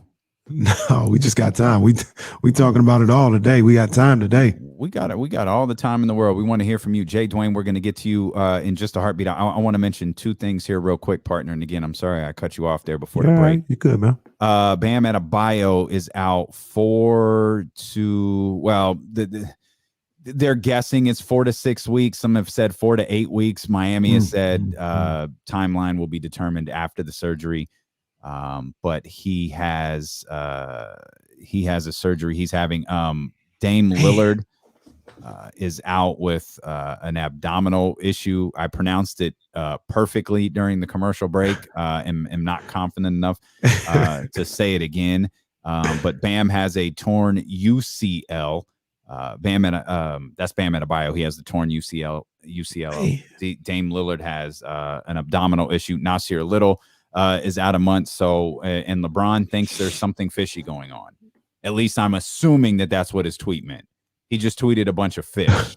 What is LeBron thinks is fishy? Guys are fishing. I'm not really sure, but LeBron is on Twitter. So something fishy is going on. Streets caught another body for those who aren't with us on Twitch or YouTube. RIP to our good friend, great guest here of the show, Will Griffith at the King's Herald. He wrote in his latest King's Herald column, I just don't love this team like I used to, and so my heart doesn't break the same anymore. So we'll lay Will Griffith alongside the rest of the Kings fans who were broken by what happened. How does his hair look? In the Golden One Center. Looks good, girl. Looks good. 916-349-1320. Jay, we appreciate you holding. Jay, what's happening? Nothing much. D-Lo, Casey. First of all, it's my first time calling, so I wanted to say that I really love the show. And, it's a prerequisite. Thank you. It's a prerequisite. First time you call the show, you have to tell us how much you love us. Thank you, brother. We appreciate you, big dog. Continued success to both of you guys. Thank you. The reason why I called is much like what you were just talking about with Will at the King's Herald, man. Like, I've been a Kings fan my whole life. I grew up watching them early 90s through the Lionel Simmons, the Mitch Richmond, all the way Michael Yogi Stewart. A lot of bad basketball, but nobody ever questioned the heart of those teams for the most part. People just respected and loved those guys. And something struck me this year, because I've gone to a few games. When they introduce the team, they do, the little video before the games like they always do. But the part that stood out to me the most was when it came to the end, and De'Aaron just in a nonchalant way was like, "It's just work." Like that was the motto of the team, and that to me caught me like that's like a metaphor or a symbol for like what this team has been the whole time. They treat it like it's just work. Mm-hmm. Yeah, we're working hard in the off season. We're catching these paychecks. We want to get better, but it's just work at the end of the day. We win, we lose. That's all right. We're still going to go home. We're going to get our paycheck, and if we're lucky, we'll get out of Sacramento. It doesn't feel like there's any passion with this team. It doesn't feel like they're, like one of the callers said earlier, outside of Richaun Holmes, there are any dogs on this team. It doesn't feel like there's anything worth getting behind on this team. Like, I remember times, and I'll keep it brief before I get off the air, I remember times even when we were at our worst with like Boogie and Tyreek Evans, where it's just you get so frustrated and upset with the way the team was playing. With this team, they're getting blown out, washed by 30 by Memphis, or blown out last night. Laker fans doing "Let's Go Lakers" chants, and I'm like, well, I expected that. When the LeBron news came down, I expected that. There was no. We appreciate you, Jay, man. Spot on, Jay. Yeah, Spot on. the kind words. We keep saying it. We'll say it all day. We'll say it all year. These guys don't care. They don't care. Well, I'm hoping we don't say it all year. I'm hoping at some point they do. Yeah. I just don't know okay, you've brought this up many times. Luke didn't get through to you. It doesn't appear Alvin Gentry's getting through to you. Vlade didn't. Monty didn't. Harrison's not. De'Aaron ain't even saying nothing. I'm not. I maybe it is a full year of this. Like I said, I'm not really here to talk about Vivek and ownership being the problem and all that today. Because the reason why I feel they don't care is these guys use Sacramento, they use ownership and all this other stuff as a crutch. And they look at it as, well, if it's going bad, it's not my fault. It's Sacramento. I can't win here. I can't do it. And they use that not to look at themselves as being part of this problem. You know what I mean? So I'm not going to give them that pass. Not right now. Not feeling that. Like, you was out there jacking up bricks last night. You were out there throwing the ball all over the Golden One Center, playing lazy defense. That wasn't Vivek or Matina. I said it. That's one. It was Lauren She appears. It was all them guys out there on the court. And instead of looking to blame somebody else for your shortcomings, take accountability, be responsible, and have some personal pride for the product that you put out there. Yeah. And they lack that because they always use Sacramento as a crutch. That's how I feel, at least. I couldn't agree more. 916-349-1320. Let's get Dwayne in here first. Dwayne, what's happening? Going all right, man. I just want to say this is my first time calling. Also, you guys definitely have a great show. Thank you. I like your structure. Your structure is really good. Appreciate you. Thank you, man. But I'm curious why Sacramento went away from the process of the way they played their prior game. They beat the Lakers a certain way on the prior game, but they didn't choose to go to that same lineup. So I'm really mind boggled on why they didn't go back to the way they were playing against us, because the lineup that they rolled out was hard nosed, and they was the guys were just pushing forward no matter what. So I'm really curious about why they chose to change that lineup and go away from it. Well, I think part of it is Dwayne. By the way, I was joking about the whole sing our praises the first time you go. We appreciate you, Dwayne. E-Biz, I'm gonna get to you in just a second.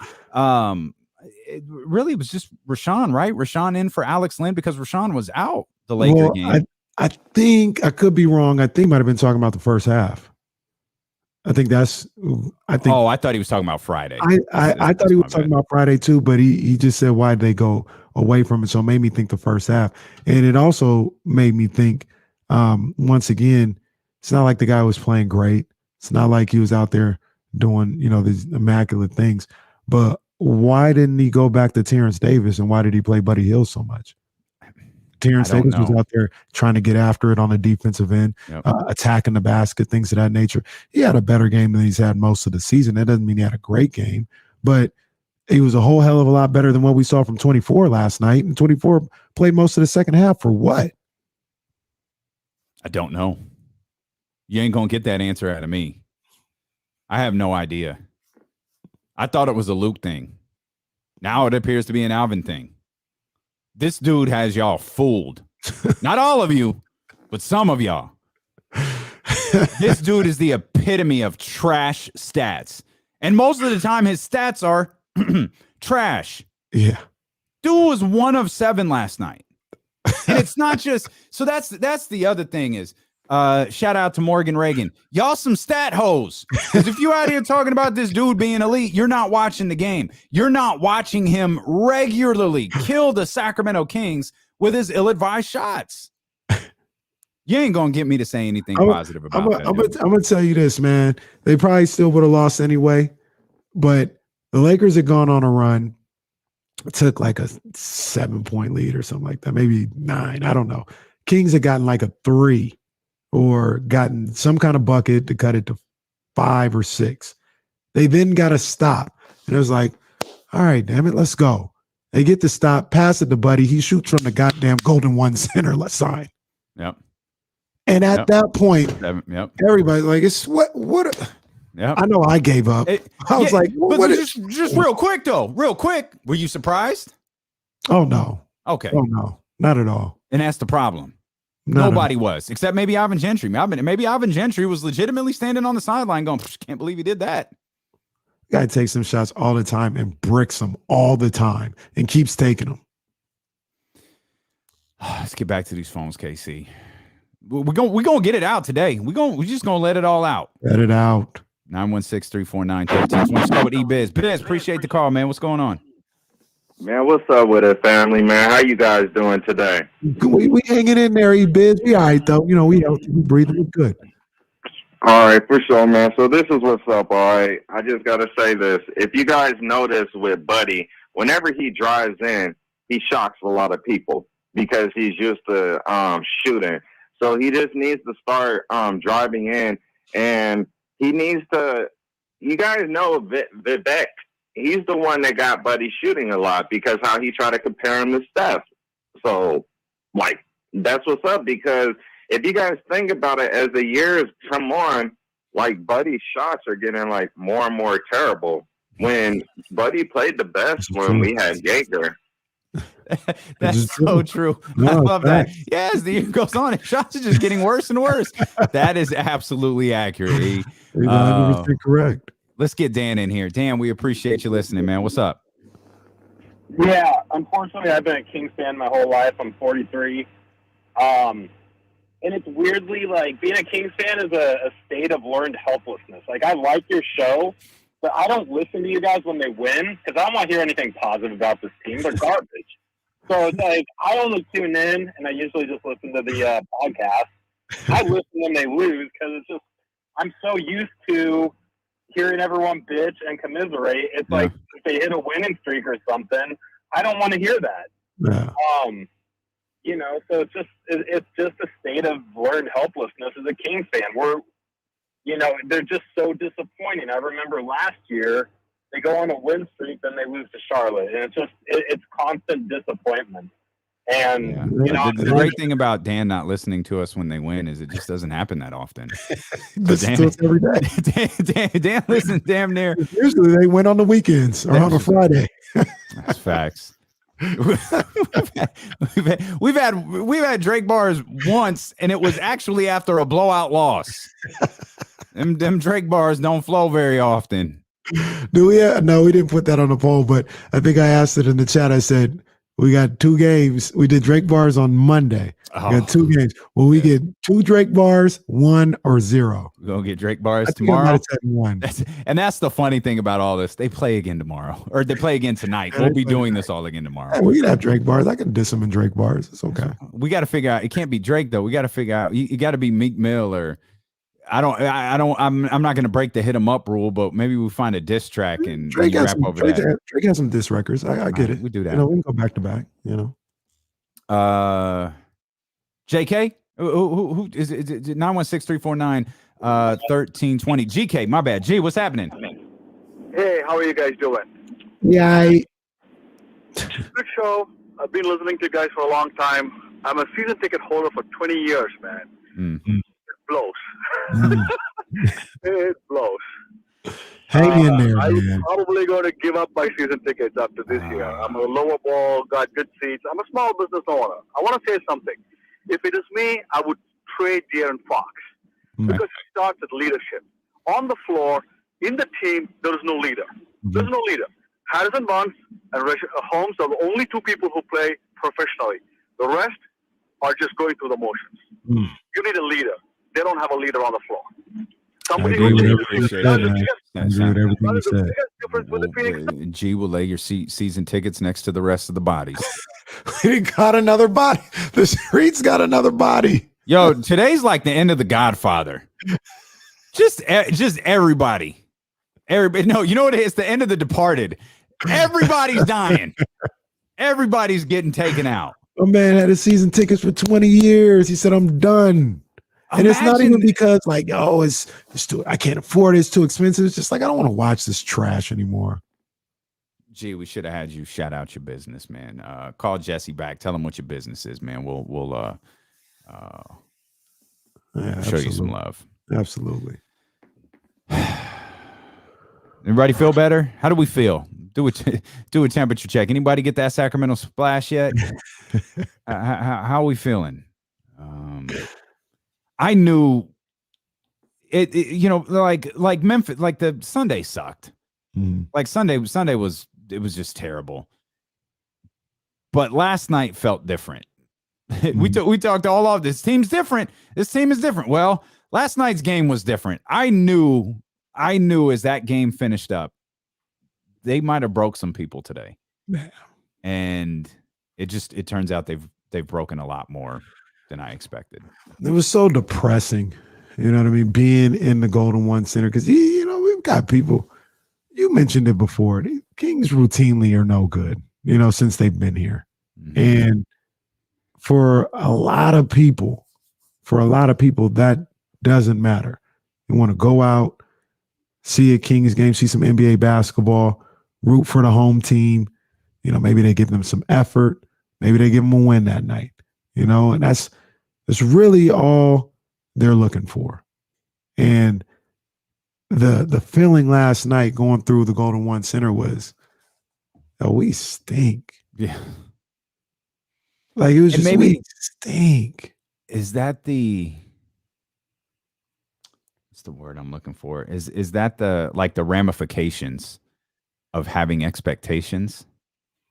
Now, as low as the expectations might have been, is this the ramifications for them? Because when you set the bar low and still can't reach it, it feels worse. Yeah. Yeah, that's what. Look, I was gonna say it, and look, maybe I need to apologize to David Aldridge. Oh my! But if the Kings were the Rockets right now, and had these young guys that are out here doing stuff and just being young and playing, there'd be a different vibe in this city. No expectations, like you just mentioned. Yeah. Just want to see these guys grow, want to grow with them, or whatever the case may be. There'd be a different vibe on this show, in that building, everything. But the second we said, yo, they have a chance, they should be in a play-in situation, and they play like this, they should be able to finish 4 games under 500. Come on, man. That's what we were talking about. 916-349-1320. Appreciate y'all jumping in here today. Garrett, what's happening, man? Hey, guys. Appreciate you having me on the show. Long-time listener, first-time caller. You do a great job. Yeah. Now that I've you know, met my obligation to compliment you guys. Yep. I just wanted to share that, you know, I grew up with watching the Kings, Mitch Richmond, Bobby Hurley. You know, when the teams weren't good then, I loved them. Then we had the really successful years with Weber and Divock and Bibby, and you know now we're in a 15-year stretch of garbage. And you know, my whole life I've wanted to have someone that I could go to a game with and really enjoy and just be excited about it. And I've got my 8-year-old daughter now, and she loves going to the games. But it's getting more and more difficult to take her to these games knowing that she'd have more fun looking at a pile of cow excrement if I took her to some farm in Rio Linda. I mean, the product is so lacking, and it's such an incredible disappointment to spend the last 30 years wanting to be able to enjoy this with someone. And, we go to the Golden One Center, and it's, well, they're probably going to lose tonight, and it's going to look bad. So we'll just have fun as much as we can and then go home. But it's like I said, that's what people are, Garrett. That's where they are. Like, let's just go out to Golden One Center. It's a good time out. There's a lot of good things to do after the game. The arena's really nice. You get to probably see people that you know, and during halftime, you talk and hey, let's go up and get a drink or something like that. That's all it is. It's not a basketball game. It's not hopeful in any way for this franchise at all. It is literally a social event where you just kind of go out, and maybe it's the start to your night for some, the end to your night. Maybe you go get dinner before, catch a game. It's almost like going to the opera or something like that. We go to dinner, go to opera. Yeah, absolutely. It will have a tragic ending, just like the opera seems to always have. Goes right. Open up the vacancy. You know what it is. Yeah, Garrett. So Garrett, we're going to leave his daughter out of this one, but it sounded like Garrett was broke, so we'll open up the vacants for him. Let's get Desmond in here. Hopefully Desmond's still kicking strong. Desmond, what's happening? What's up, man? This is Douglas. What's up, Desmond? Appreciate you. Okay, all right. Well, I appreciate you guys having me on. But I think the biggest problem we have a scheme problem. I think that our philosophy is wrong. They're trying to fit a square peg into a round hole. And what I mean by that is that we shoot 1,000 threes, but we're a bad free throw shooting team, right? A 3-point shooting team, yeah. Yeah, we're a bad free throw shooting team when they let the guys shoot 1,000 3-pointers, right? So that's one thing that's wrong. And another thing is that when we run our offense through Richaun Holmes, which I think is a great player, but I think they have him playing out of position. When they run an offense through him, the defense backs up off of him. Now, this guy is a good guy, good basketball player, but this guy can't dribble, can't pass, can't shoot. I disagree with that, Desmond. No, he can't shoot. He can shoot inside the play, but he can't just pull that jumper up from the free throw line. But he don't need to. He don't need to, though. I'm talking about when you run an offense through him, he needs to. When he's setting that high pick, when he's setting the pick at the high post, he needs to be able to shoot that. So you're saying, Desmond, you're saying he needs to. You will want him to be. You want somebody that's like a pick and pop guy that maybe from 18 feet. You want to pick and roll, kick it out to him 18 feet away, and he hits that jump. So that's what you're trying to say. Or at least be able to drive to the basket. You see what I mean? So that helps our offense be stagnant when they do that, and then his man will back up off of him, and then he's lost trying to find something to do with the ball every time. And I just think that we have. I don't think I agree with anything Desmond said. Like I understand there are certain things. This is an awfully unique time to start picking apart Richaun Holmes' game when he was the leading scorer last night and was 12 of 13 from the field. Right. I got a lot of questions about the Sacramento Kings. Richaun Holmes is not one of them. You got anything you want to add to that? I tried to give him a little life rap there. I did too. You want a pick and pop guy. I understand you want a pick and pop guy. That doesn't mean you have to throw out Richaun Holmes, but I understand what he's saying in that respect. Yeah.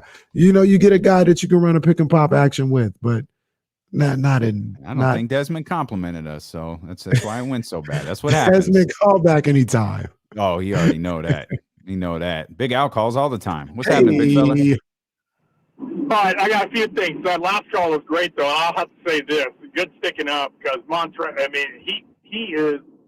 is my favorite King. Not a Kings fan, but I love to watch that man play. He brings intensity. That goes back to a few calls ago.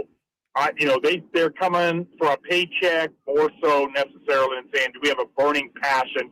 And then, Casey, you're right on. It says, don't blame the coach. have some self-respect and want to work towards something. Unless they just can't believe it. And then you throw it back in the face of ownership and management and coaches and stuff. So, well, I can't believe it because this has been such a disaster for so dang long. So I don't know what it is. That's more the psychology of it. But, yeah, it's sad. I turned off the game as a Laker fan. I said, the Kings got this one. And my son called me up, Dad, do you know what's happening? I said, no. So I turned it back on at 4. I said, this is unbelievable. Big Al was only a 9-point game at halftime. That's not turn off the game worthy. Yeah, but I didn't like the way the Lakers were playing. I had no confidence in it. So I said, I'll move on to something else, not drinking vodka or anything on the sofa, but just wanted to enjoy something else. And you're right. They just came on, though. They came on. Yeah. But they were down on the fun. What did the Kings? Drinking McQueen and the Violet Fog gin. Come on. Everybody knows that. Vodka around here. We a gin crew. We got a few more minutes to get in on the phone lines. 916-349-1320. James Ham's going to join us here pretty soon. As Chris says, classic LA move. Turn the game off when it's a 9-point deficit. Big Al for the first time ever taking L's here in the chat house. Of course, if you want to watch the show, as many of you are, and we're so appreciative of that, twitch.tv/ESPN1320, youtube.com/ESPN1320. You can take part in the conversation in the chat house and everything that goes on during the commercial break. And when I say James Ham's going to join us here in a few minutes, James Ham tends to let some stuff fly during the commercial break. So you might want to be here for that. But we'll come back, man. There's still a lot more to talk about as D'Lo and KC continue on Sacramento's #1 sports station, ESPN 1320. Let me turn this fan on real quick. Yeah.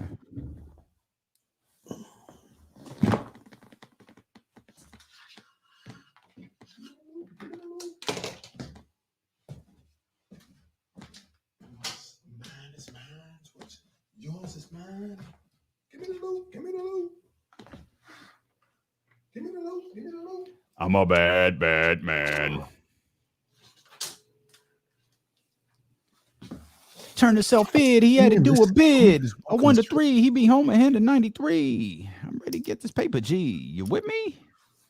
Oh man, of course Ben is tagging us in stories with beverages in it. That boy Desmond was hilarious, though. Oh my gosh, Desmond was fantastic. You try to throw him a life raft too when he's like, they got these guys that they got a 3-point offense, but they can't shoot free throws. You're like, you mean 3-pointers? It's like, no, they got a 3-point offense and they can't shoot free throws. Oh.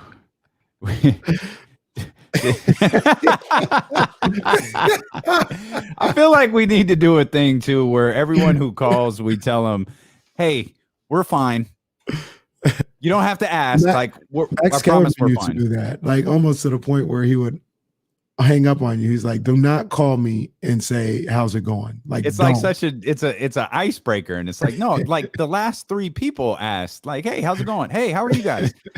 No, we're good. Like we were good a minute ago. We're good now. Yeah. I remember he used to do that. I'm like, that's so rude.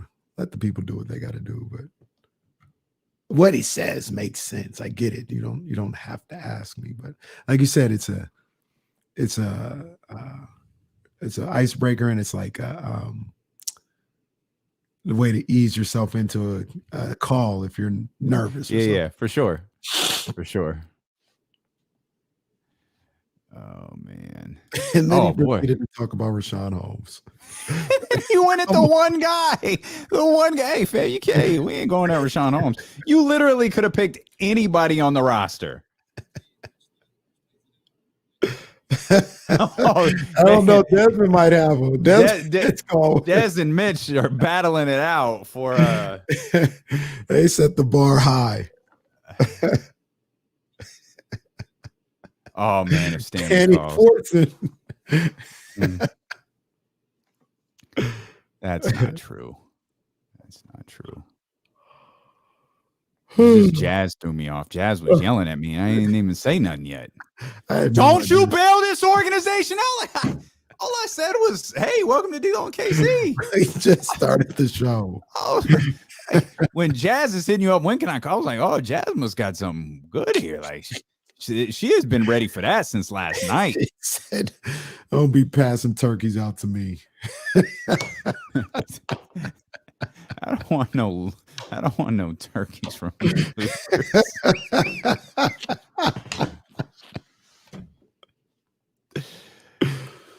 I don't think I really do that. I don't know. I feel like we need to. If it's a Friday night, as a fan, I'll walk away. I do that maybe to baseball games.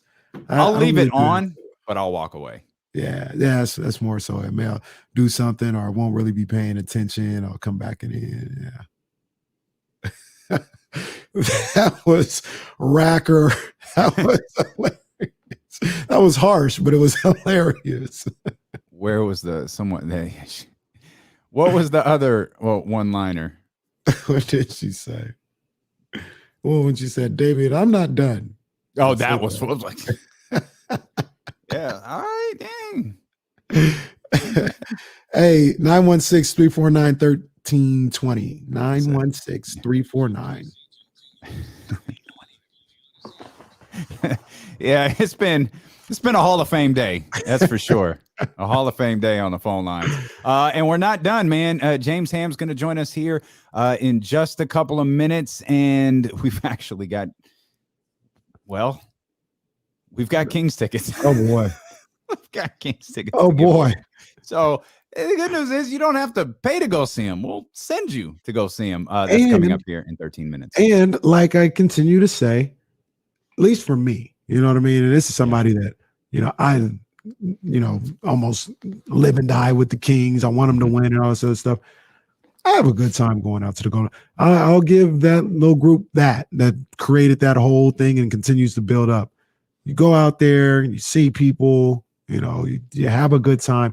The Memphis game, I almost said something else. The Memphis game is on a Friday night down in Doco. It's a good time, man. It's a good time. So, if we send you to a game, I think you'll enjoy yourself. You just want to enjoy the basketball, but you enjoy yourself. I mean, that's why I go. I go to see people. Yeah. I tried to see Morgan Reagan at the TV set on Wednesday before things. I got stopped by security. Security's like, whoa, bro, you can't get that close to Morgan Reagan. Like, stand over there and stop it. Speaking of, I mean, did the check clear tomorrow? I mean, they not tomorrow. Okay. we did get Deuce and Mo their appearance fees. They'll be with us. We've already set it up. They'll be with us one week from tomorrow. They'll be with us next Thursday. They're calling games like crazy right now. Yeah, we gave him that duffel bag that Big John Stud had when he went to WrestleMania 1. Yep. Yep. Yeah, that's accurate. That's the smallest duffel bag ever.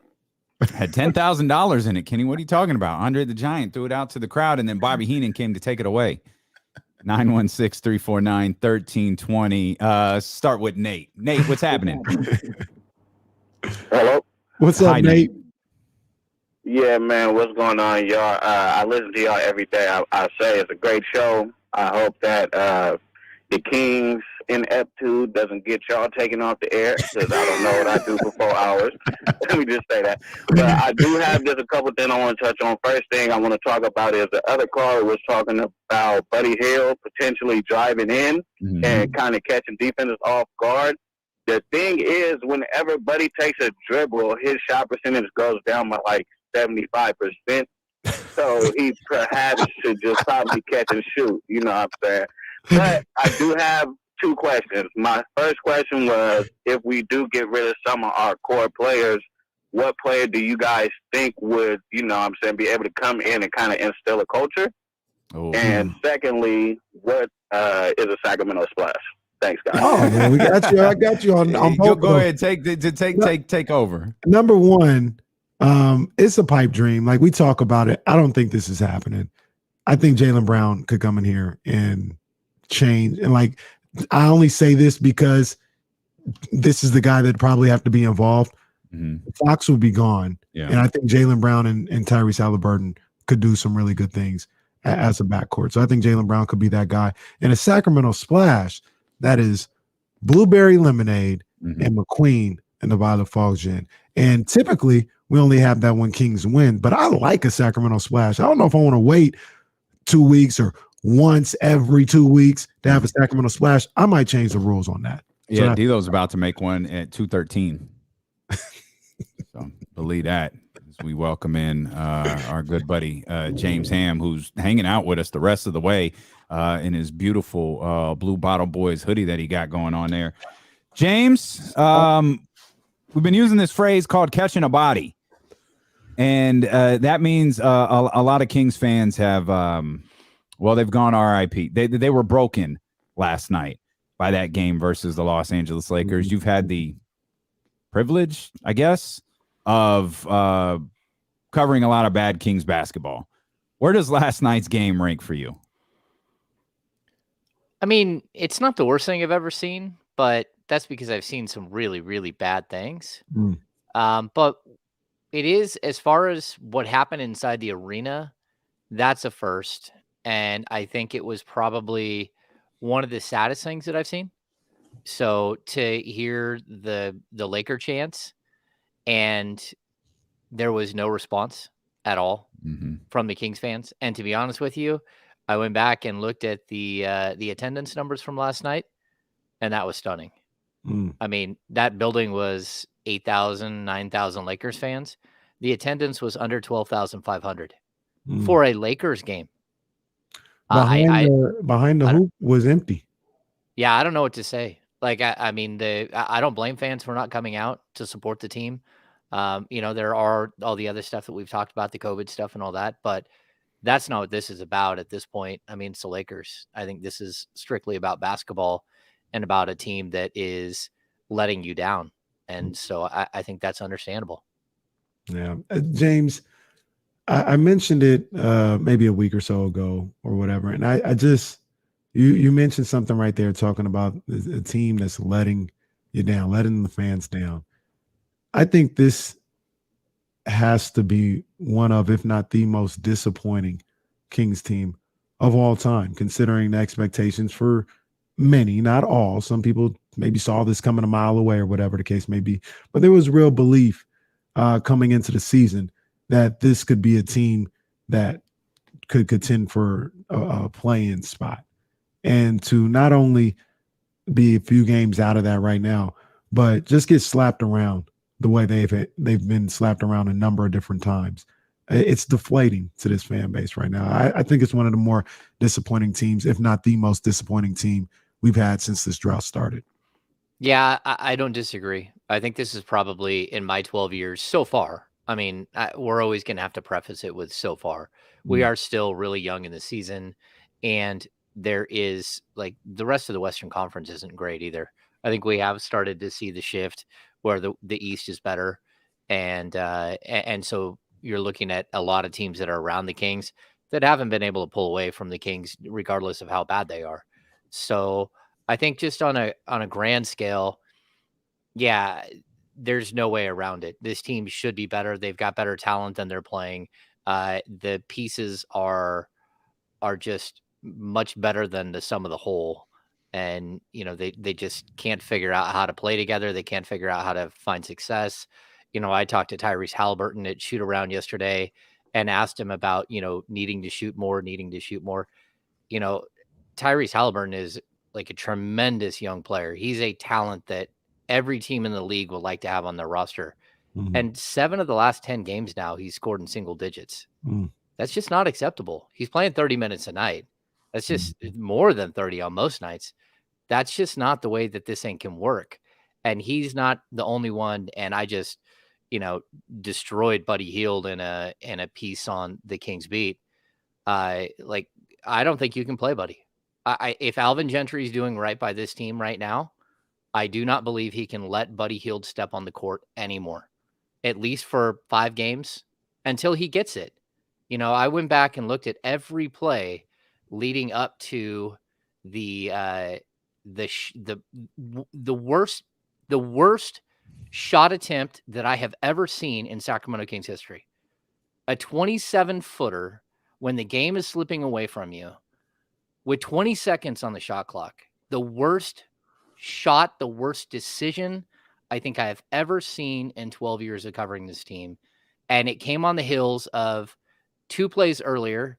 he had a turnover where he tried to do a jump pass and Anthony Davis tipped it, and then the Lakers caught it, and he got beat down the court by Anthony Davis for a layup. And then the next defensive play, Buddy Hield fouls Russell Westbrook on a jumper, and he goes to the line for 2. And then he with the pulls shot up. clock leading down, by the way. It's Yeah, like 2 on the shot with clock. that trash shot, I was shocked. And the fact that not only did Alvin Gentry not grab him with a big old hook and rip him off the court, but let him finish that quarter and destroy any chance they had of coming back, and then open up the fourth and let him play the first 9.5 minutes. Like, the apology needed to come from Alvin Gentry, because Alvin Gentry is the one who made that decision.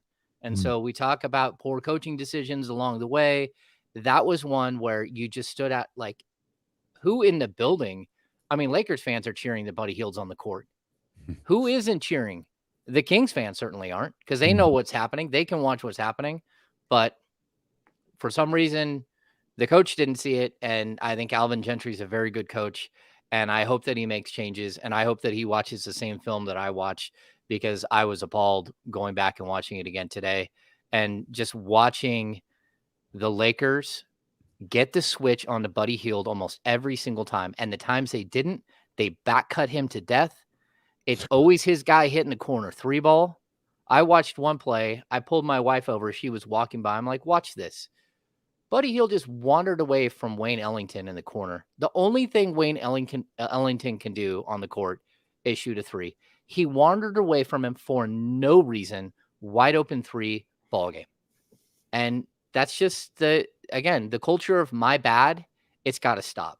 And it's, I don't care what trade value is or anything else at this point.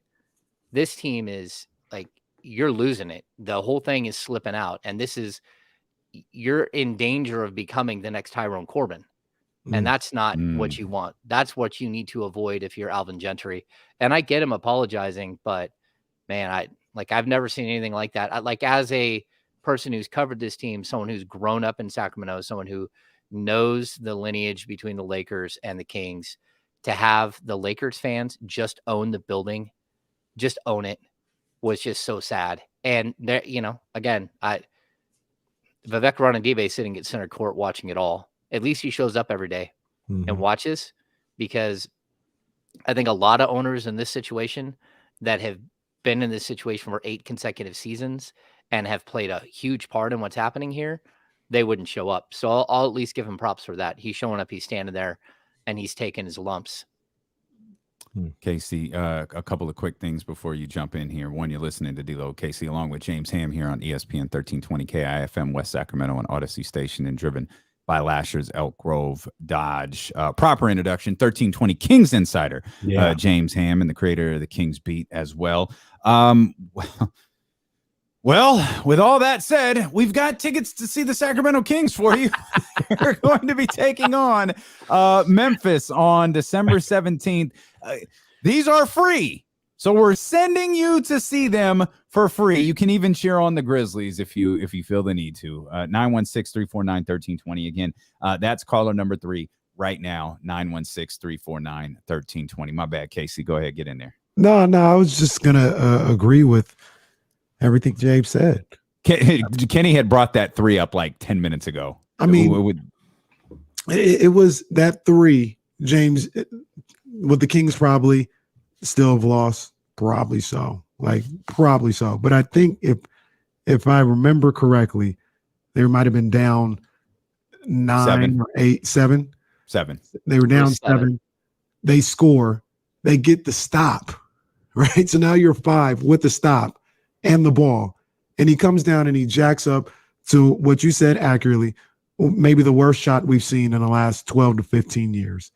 And everybody, that just sucked the life out of everybody. I feel like the Lakers might have went on a 8-0 run right after that.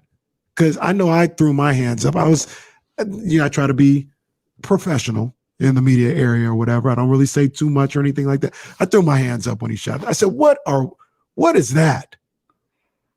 I couldn't believe it. Our job is to remain stoic. And, I think I may have, it's funny. I was sitting by Sam Amick And Amick at one point said, boy, if this has become one of those games that, you almost can't lose. And they were up 14. And I said, Sam, don't say that. Don't say that. It's the Sacramento Kings, man. What are you trying to do here? And sure enough, he jinxed them. And at one point I said, I feel like I need to be the next one to throw up. Like I was looking at the crowd below me and thought it's possible I could start a complete and total Barfarama. It's so hard. It's hard because that they're not this bad, but then they keep showing you that they are that bad. And your mind tells you that this is not who they are. Your eyes tell you that is exactly who they are. Yep. And, we've talked about the Harrison Barnes situation. Not having Harrison Barnes is just so bad for this. And let's be honest, it's not just Harrison Barnes. It's Harrison Barnes and Mo Harkless. And while people will discredit Mo Harkless's, strength on this team, you just lost both of your forwards, your 6'8" guys that can defend multiple positions. You lost them both. And Lou King is out there trying to defend a Hall of Famer and Carmelo Anthony. And I mean, Lou King, it was his second game in the NBA this season. He's a two-way player. And oh, by the way, you started last season's two-way player in Chimezi Metu on Anthony Davis, an 8-time All-Star.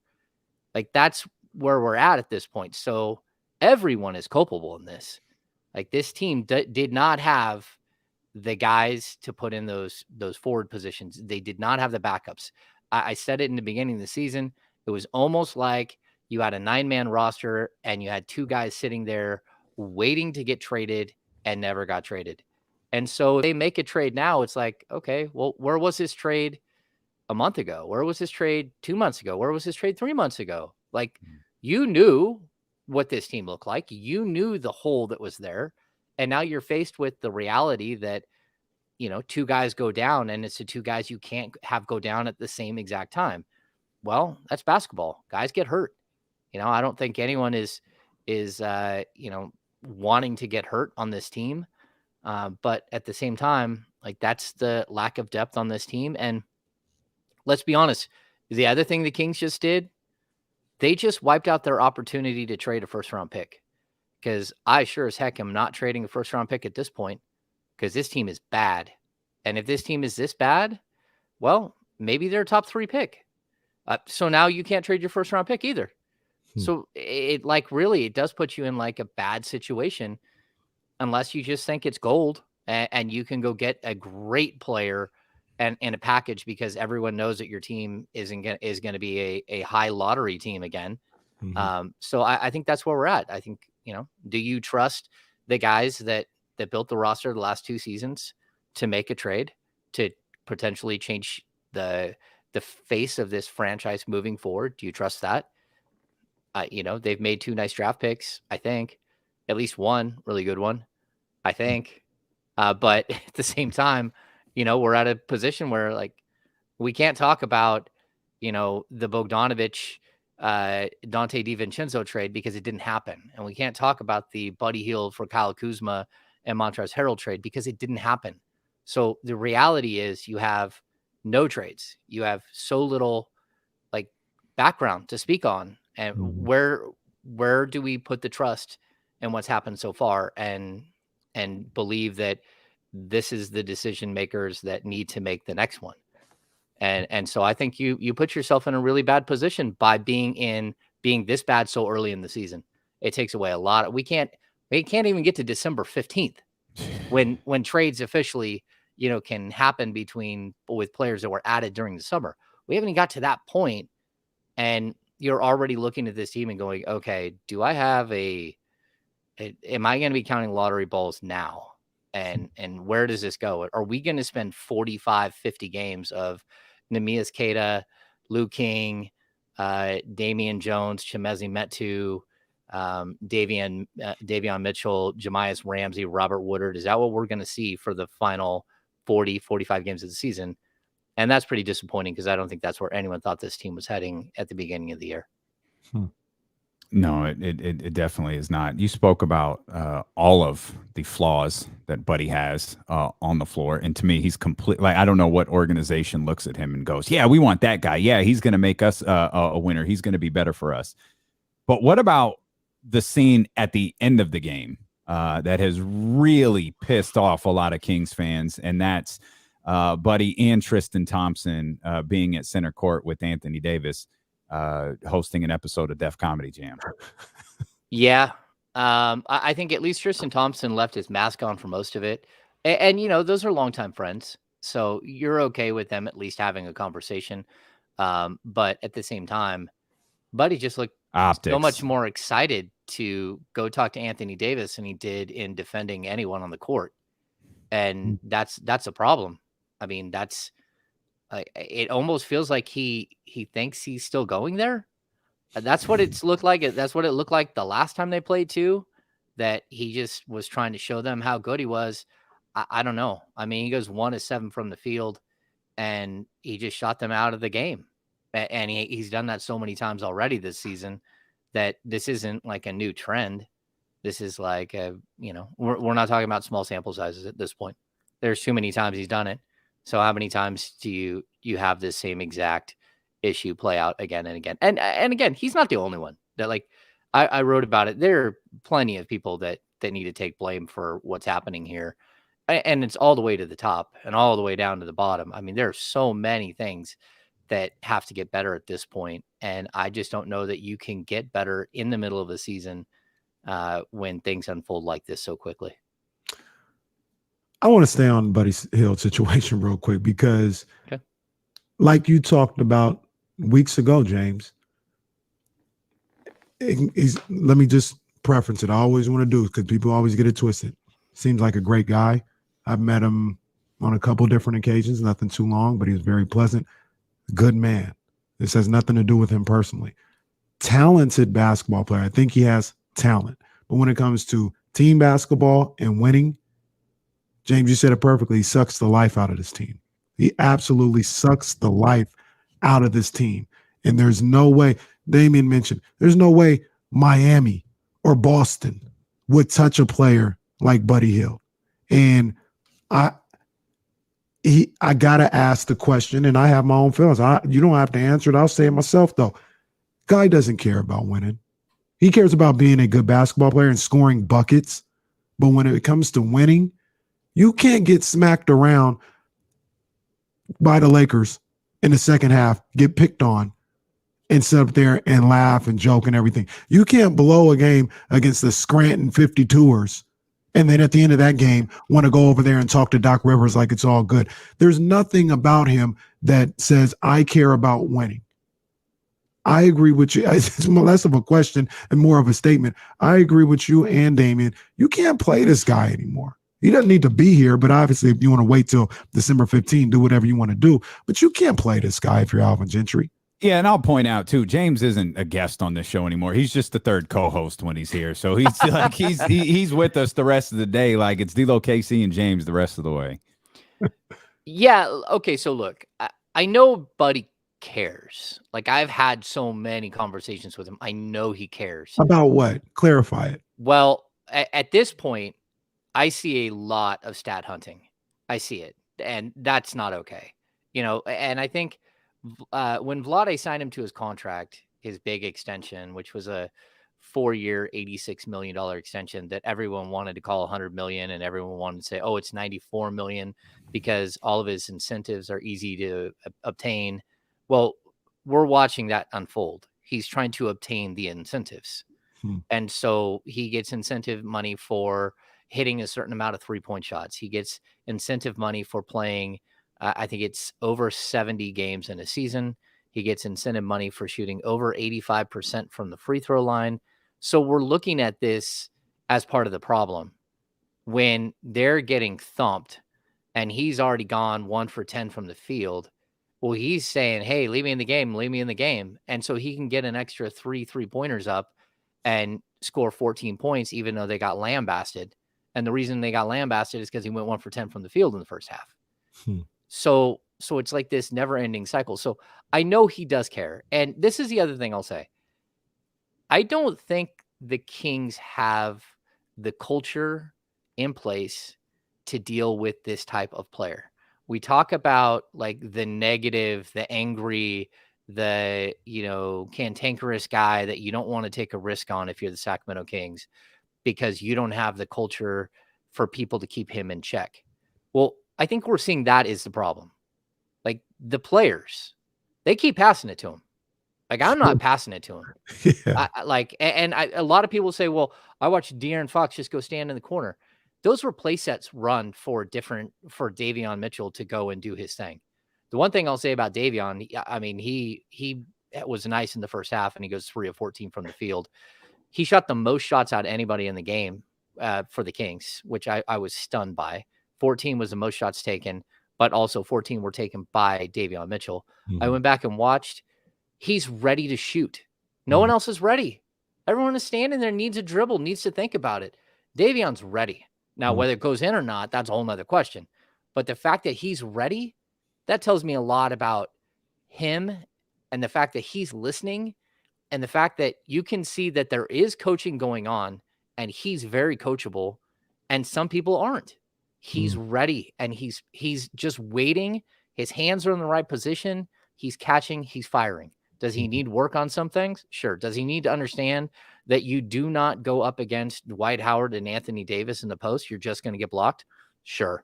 But that's a rookie mistake that he made on a couple of occasions. He had some bad turnovers. He dribbled the ball too much. But at the same time, I'm okay with those mistakes. He's a first-year player. That's not what we're dealing with, buddy. I don't know if he's 6 or 7 years, whatever it is. And, I think the other thing that stood out, Alvin Gentry said the other night, because someone asked him about Buddy Hield specifically, what are your feelings on Buddy Hield? He said, I'm the guy who drafted him. So, hey, not only are you on the hook for what's happening right now, you're the guy who drafted him in New Orleans, even though you traded him real quick. Like, if you want to make that statement, like, hey, I'm going to back him. I drafted him. That's fine, but bold strategy, Alvin. Them are tombstone words. Like someone sitting there, ding, ding, ding, you're chiseling those into your tombstone right now. I drafted him. I mean, like that's complete ownership, but at the same time, like I don't know that I would have taken that ownership. Like, really, that damn Dell Demps. That's that damn Dell Demps one. I tried to make it work. James Ham's hanging out with us the rest of the way. We'll come back. We're gonna fix this. We've got almost 2 hours. We're gonna fix the Sacramento Kings. The 3 of us. We're gonna do it here. As D'Lo, KC, and James Ham continue on Sacramento's #1 sports station, ESPN 1320. I'm gonna step out 1 second, guys. Yeah. Sweet. Oh boy. So yeah, James, that's what I mean. I think Buddy cares about being really good at basketball. I think he cares about that. And you ask all those guys, they'd rather win than lose. Yeah, and care in that respect. But I think Buddy is one of those guys that wants to win his way. Not willing.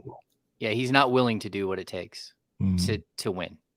He's not. I mean, that's like you need all kinds of players on your team, but you also need your really good players to be willing to do what it takes to get the win, to whatever that might be. And even for Buddy, why he's not used as a decoy more often, I don't understand.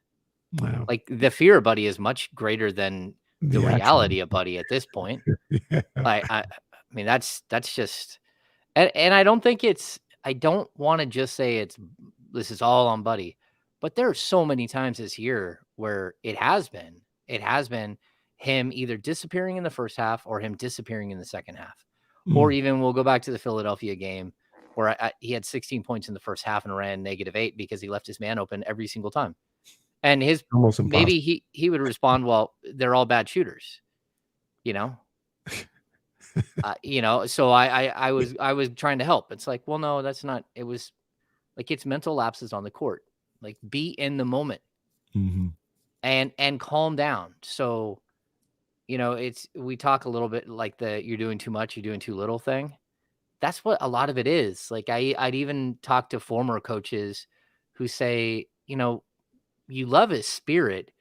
and you love like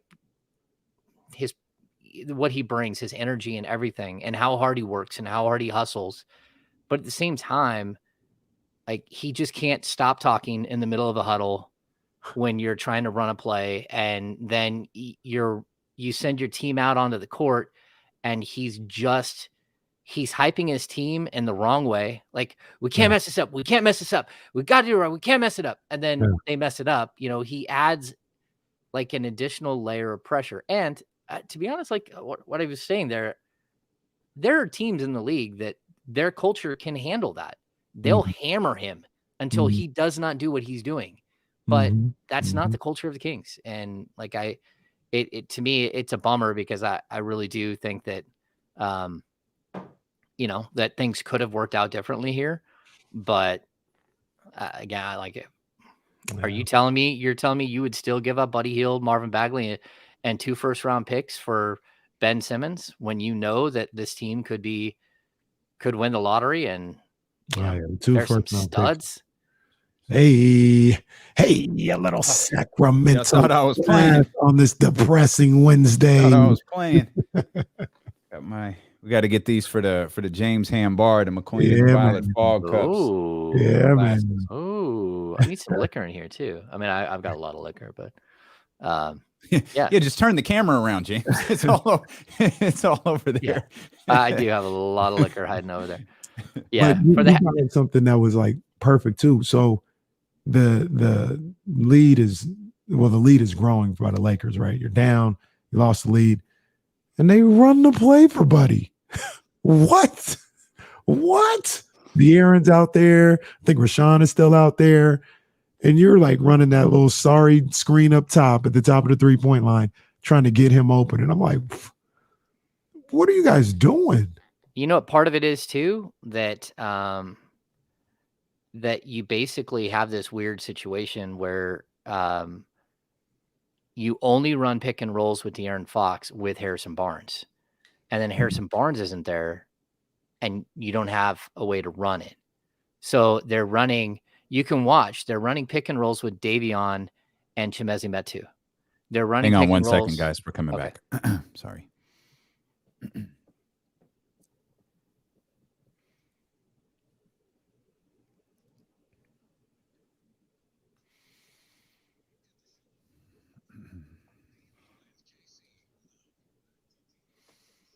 Stilo and KC and James Ham here on ESPN 1320. Casey, I want to pick up that conversation right where we were. You and James were having a conversation about the Buddy taking those ill-advised shots, but you had mentioned that they were running the play for Buddy. Yeah.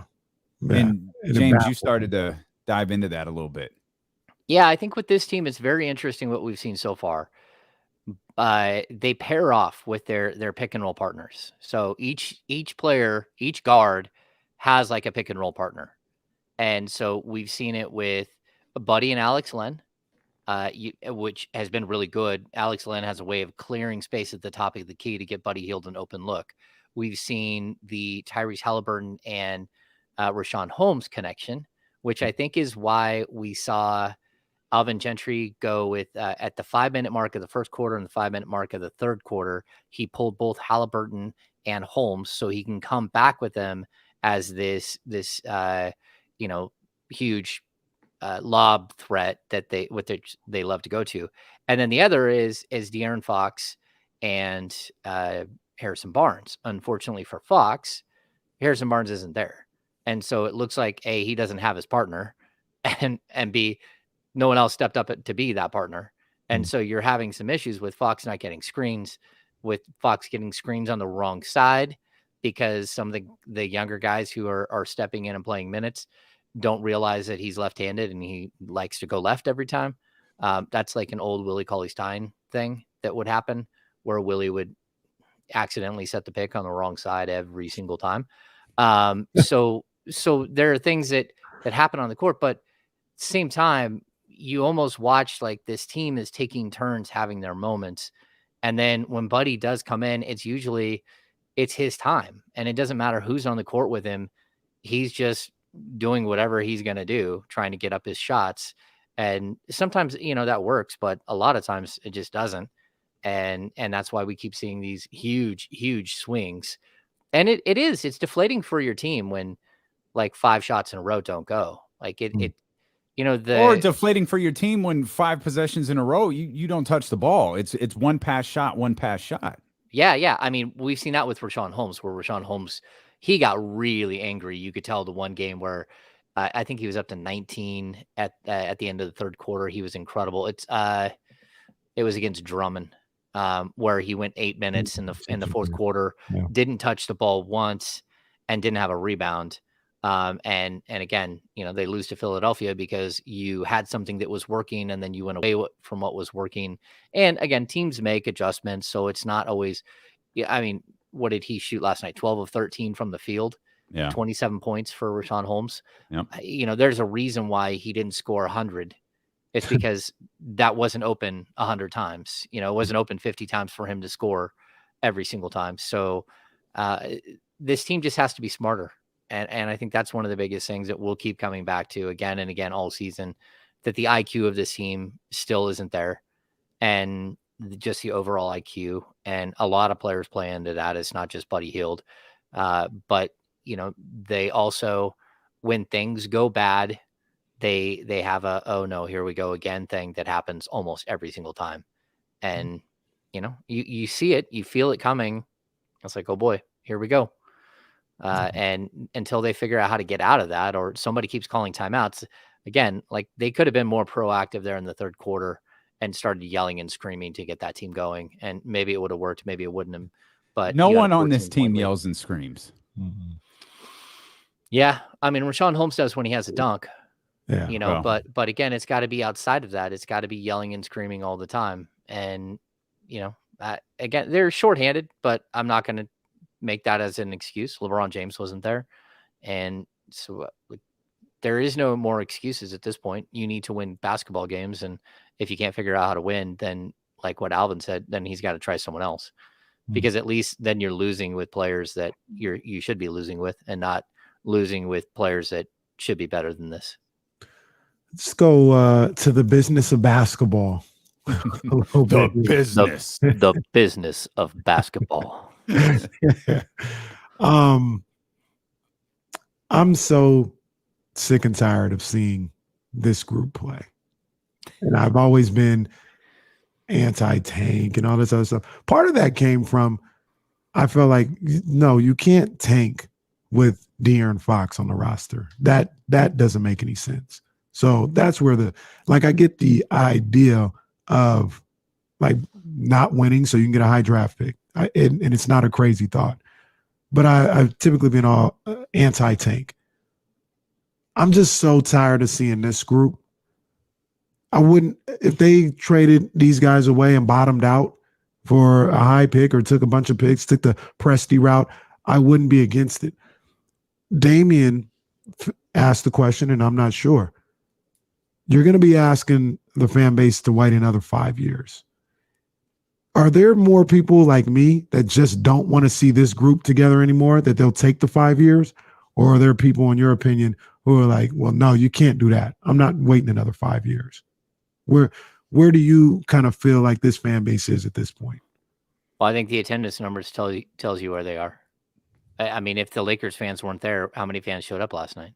I mean, that's a problem. And, it's a self-made problem a lot of the time. You just couldn't get out of your way time and time again. We've talked about that. So, every time that there was an opportunity for this team to be really, really good, they took a sidestep or they took a step backwards, and self-inflicted wounds. Michael Malone, self-inflicted wound. Not retaining Bogdanovich, self-inflicted wound. And like every step of the way, self-inflicted wounds. And the one thing I'll say is that they do pay the money. Like Vivek, the payroll's $130 million this year.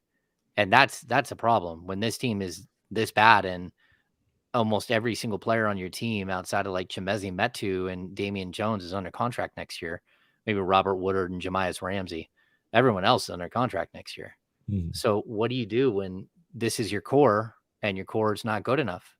And I think that's where we're at this point, that this team just isn't good enough. And so while you say I'm sick and tired of watching this core, well, this core isn't good enough. They need to not be together anymore. That's what it comes down to. If you can't win, then you can't be the core. That's, them's are the rules. You got to move on. If you're the team, you have to figure out a way to do it. Now, I'm not advocating trading De'Aaron Fox and advocating trading Richaun Holmes and Tyrese Halliburton. But at this point, I think anyone else should be on the table.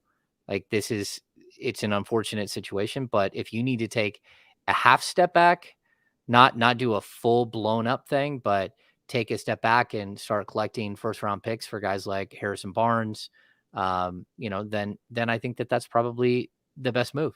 Like if this is who you are, maybe I'll give you another 10 games, 15 games to show me that this isn't who you are.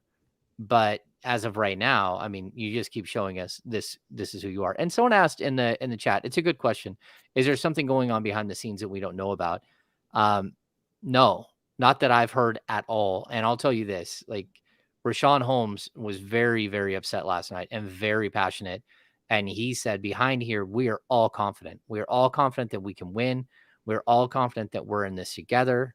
We're all playing. We're all trying to do the right thing. We had a good shoot around. We had good practices. At the end of the day, we got to stop talking about it. We just have to do it. And I get that, but that confidence doesn't show on the floor, James. Well, my point though is that there isn't a fracture behind the scenes that I've seen, and we're not allowed behind the scenes like we used to be because of COVID. So we're not in the locker room all the time, and so that's a problem. Well, we're never in the locker room, but we are on the practice floor when there is practice and stuff. Like the month of December, I'll be at the arena like every single day. It's just going to be, what do they play? Like 11 out of 13 at home, and the only 2 road games are to Golden State and I think the Lakers again. That's it. The whole like Clippers games. Yeah. Oh, Clippers. Yeah. Yeah. So there's a huge stretch. Well, that means there's practice every other day. And wherever there's not a game, if they're not back to back, we have practice the next day. So we're going to be there a lot. We're going to get a better vibe on who this team is behind the scenes. But everything I've seen from this team is that they're a good group of guys who enjoy each other. They just can't figure out how to be a good basketball team. They're just bad. They're just bad. Sorry, Casey. Maybe. And look, and no, because I interrupted you, Damien, but I just wanted to say, you know what? The fact that there isn't a fracture is a bit of a problem in itself, because you're stinking it up. You're not a winning team. You're embarrassing yourself on a nightly basis now. And we're happy. We're not happy. I'm not saying that, but no, we're good. Let's go to the movies, guys. Like, no, like I got a problem with what's going on, if I'm in that locker room, and if you're not doing that, if you're giving me my bad and we're still doing this, no, there is a bit of a fracture going on. We got a problem. Like, that's kind of the issue with this group. Like, nobody says they don't like each other. It's clear they like each other. They get along. It don't translate. It doesn't translate. And the fact that there isn't some type of fracture is a bit of a problem, in my opinion. Yeah, I mean, I totally get what you're saying. And to me, that, like, where's the self-regulation? Because, I mean, Alvin Gentry should be able to rein in. I think Alvin Gentry should have a quicker hook, right? And I thought Luke Walton should have had a quicker hook. I'm not going to do the live by the buddy, die by the buddy. I'm just not doing it.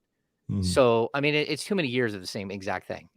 If you can't learn by your mistakes, we've talked about this before, like, you don't have to make the mistakes yourself, but you need to learn from the mistakes. You can learn from other people making mistakes. Something I teach my boys all the time. Hey, we can watch that kid do that stupid thing and go, yeah, he just broke his ankle. I'm not doing that. Or we can watch him break his ankle and we can go over and do the same thing and break our ankle too. Like, we can be dumb. Well, this team not only do they not learn from their own mistakes, they don't learn from watching other people make mistakes. They just seem to like be void of like progression. I think each individual player has progressed, but as a team, they have not progressed. And that's a scary thing. Like, it doesn't matter who's running this team. They aren't progressing. And, we can say that about, even Dave Yeager had some seasons where they didn't look like they were really progressing. His last season, he'll tell you, was all smoke and mirrors, and there was no way that team was going to be able to hold that thing together like they were doing. But then the next year, there just was no progression. They didn't have the ability to take what they're doing and move it forward. And I guarantee you this, I haven't looked at the exact number, but we've heard Alvin Gentry say pace about like 700 times. It's one of those words like over the course of time, I almost want to have tattooed on myself from this team that they talk about pace.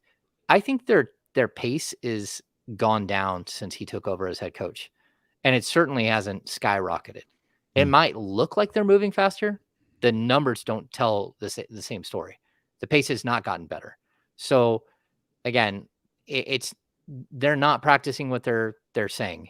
And I want a player to walk over to Buddy Hield and say, don't do that ever again. You do that again, I will never pass you again. That's it. I'm just not going to do it. I'm not going to let you do that to our team. And until someone says that to him, I just don't know. And he's going to think it's funny and it's a joke. And then you grab him by the collar of his shirt and you look in his eyes and you tell him, if you do that again, I will be the one setting the back pick on you at half court. I'll pick my own player and knock you down. Like, don't do it. Like that was so unacceptable. And so again, that's a symptom of a much larger problem. And so you got to get to what the larger problem is, which, this team has a lot of them, but it's that kind of behavior is acceptable. And it's something that players around him aren't saying, dude, like, them are fine words. Yeah, I'm going to hit you with a chair myself. Right. And if we fight, we fight. Yeah, if we fight, we fight. Like Mike Tyson said, it's a fight anyway. How were there's two such? By the way, we mentioned this yesterday. I don't want to forget. Would your wife be interested in taking up a class action lawsuit on behalf of Sacramento Kings fans who brought up the idea of suing for emotional distress yesterday? Yeah, I mean, my wife doesn't do that kind of law, but I mean, I think that there's some sort of case there. Like, I mean, in the right direction for somebody. Yeah, she definitely could find you an attorney that could do that. But I mean, Isaiah came up, then Pete came, and then like this, the conversation got bad yesterday, and Miss P asked like, hey, can you could sue for emotional distress? And I remember your wife's an attorney. Maybe we could get this done. And you know what? My back hurts right now, James. Hey, like it's carrying the weight of this show every day. That's why your back hurts. Yeah, but I also like people's jobs are at stake, not just the people who like work for them, but like, I'm no longer at NBC because this team couldn't pull themselves out of their funk, and they just decided to not continue to throw money down a well. Like that's a reality, and I'm not the only one. Like the media scene is slim. Although the Lakers were in town, so it was like it was a good Stars night. were out yesterday. Yeah, it was fun. It was fun. There was a lot of It was out of Kenny's cookies. They didn't have the cookies Kenny gets before the game. Yeah, I mean, any night that Amick has been a lot more games lately, but you have Mark Spears, Chris Haynes was there. The media contingency from LA was deep. Getting to see Bill Oram for the first time in a while. He is one of the funniest dudes ever. It was big last night, but I think we're seeing fewer and fewer, and we're only going to get smaller media contingencies too. The local media contingency, it's down to it's bare bones. Like there used to be, Marshall Harrison and Sarah at every game and every practice, and Joe Musso and and Lena Washington. It's leaned down where we're just a skeleton crew trying to cover a team that they can't figure it out. And the crazy thing about businesses, like Lena leaves, Joe leaves, Marshall leaves, they don't replace them. It's like, nah, Sean, you could do it. You got it, Sean, and he has Kevin. Sarah, you could do it. And Kevin, that's Kevin. Yeah, like y'all got it. Go ahead.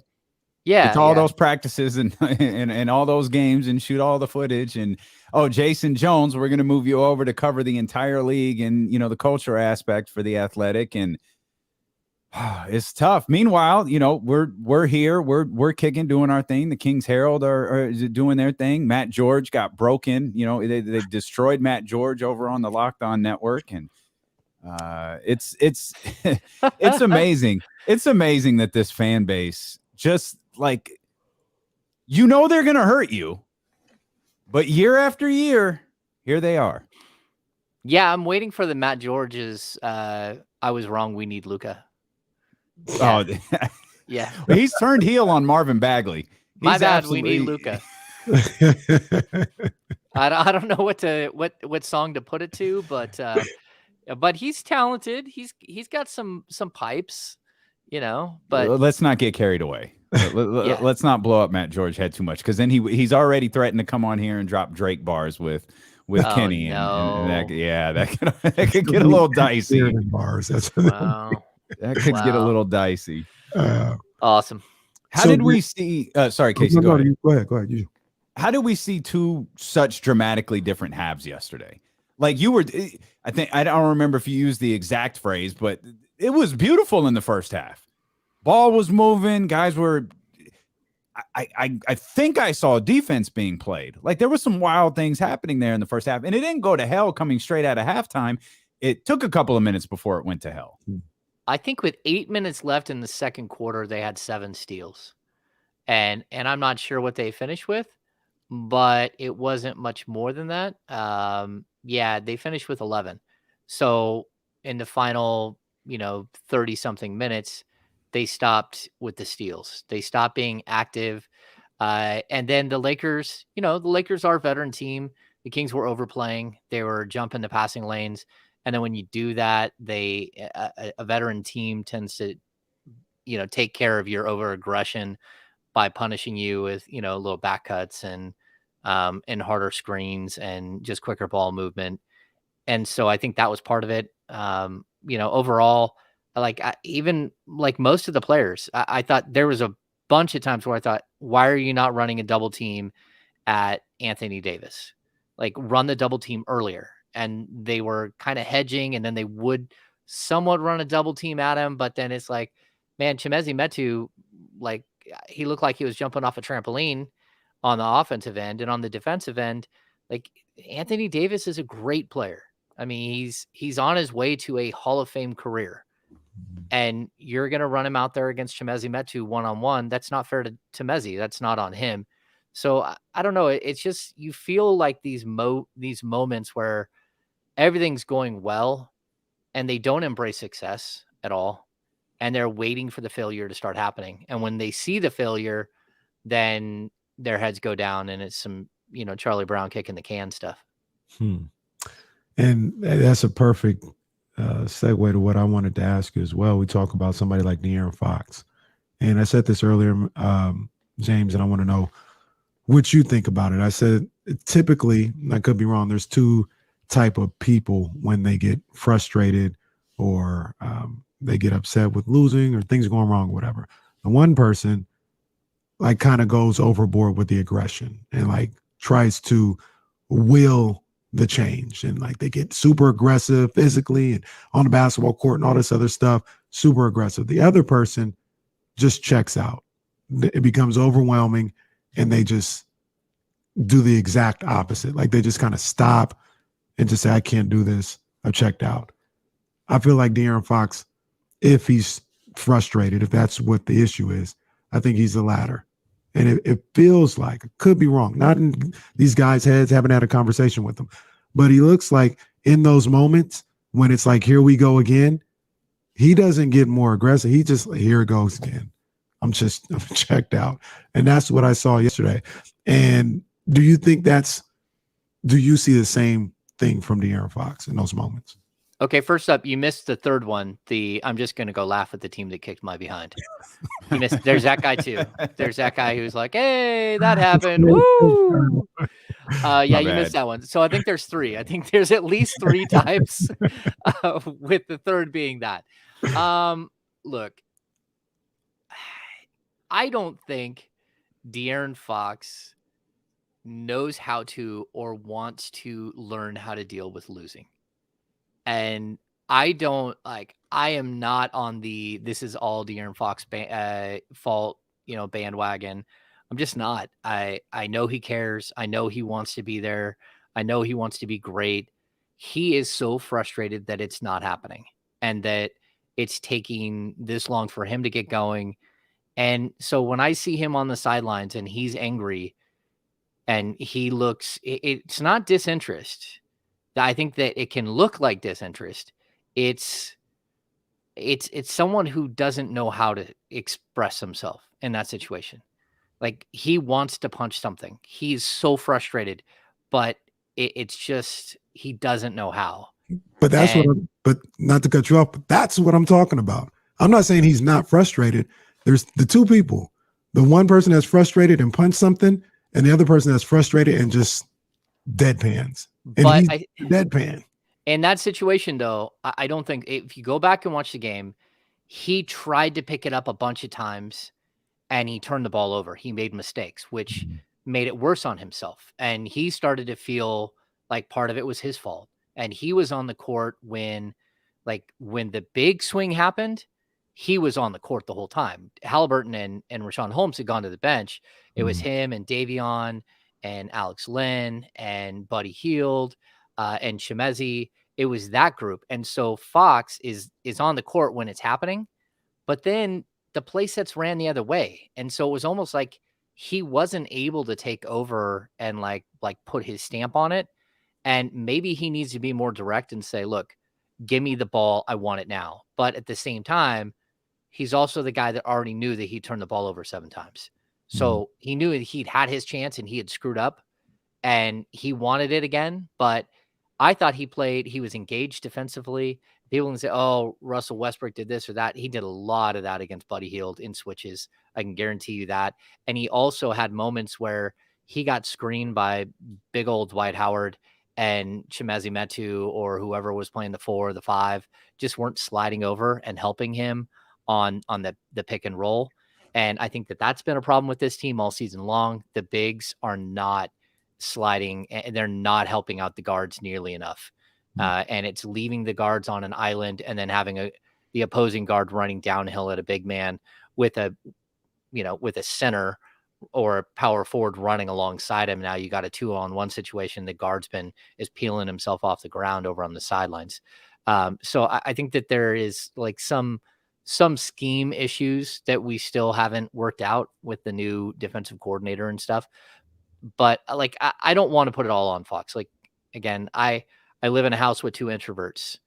And I can tell you that my son cared like so much on the soccer field and did not know how to express it at all. And when he was young, that meant that he would like emotionally shut down or start breaking down because he couldn't handle it. He didn't know how to control it.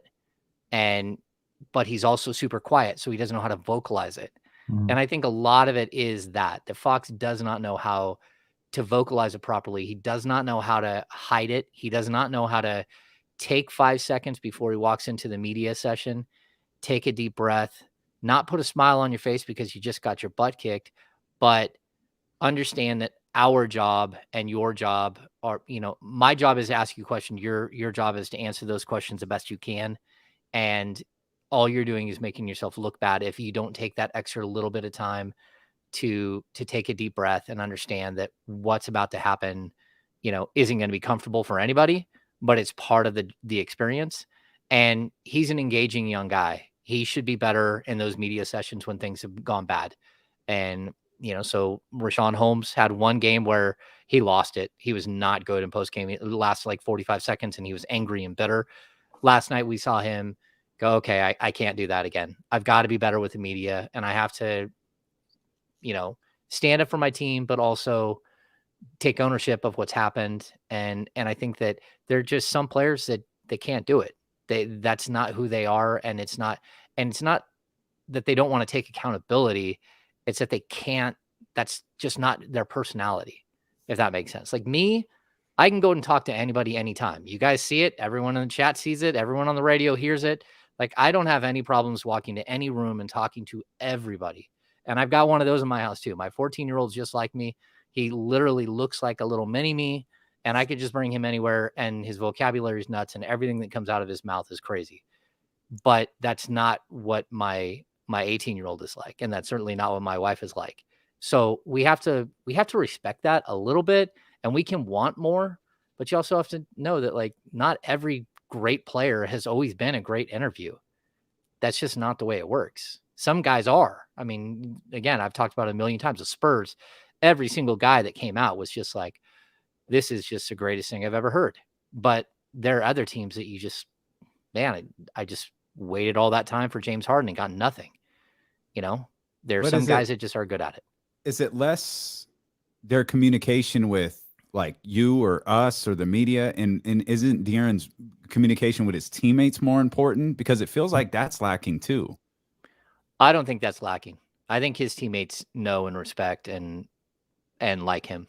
Well, no, I'm talking about his communication skills, though. I'm not talking about whether he's respected or liked. It like De'Aaron, Richaun and De'Aaron were both asked about this last night, probably by you, about how communication just seemed to disappear there in the second half. And I can't think of a game where I've watched De'Aaron Fox really be active vocally when things are kind of spiraling out of control like they did in the third quarter last night. Yeah, I mean, I would agree with you. I would want to see him be more animated with some of his teammates and hold people accountable more. But I think that's part of the maturation process. Like, he's never going to be the rah-rah, get in everyone's face, scream and yell. He's not going to be that guy, but he can be some sort of version of that guy. And like, there's a quirkiness and like a cockiness to De'Aaron that everyone knows if you spend any time with him.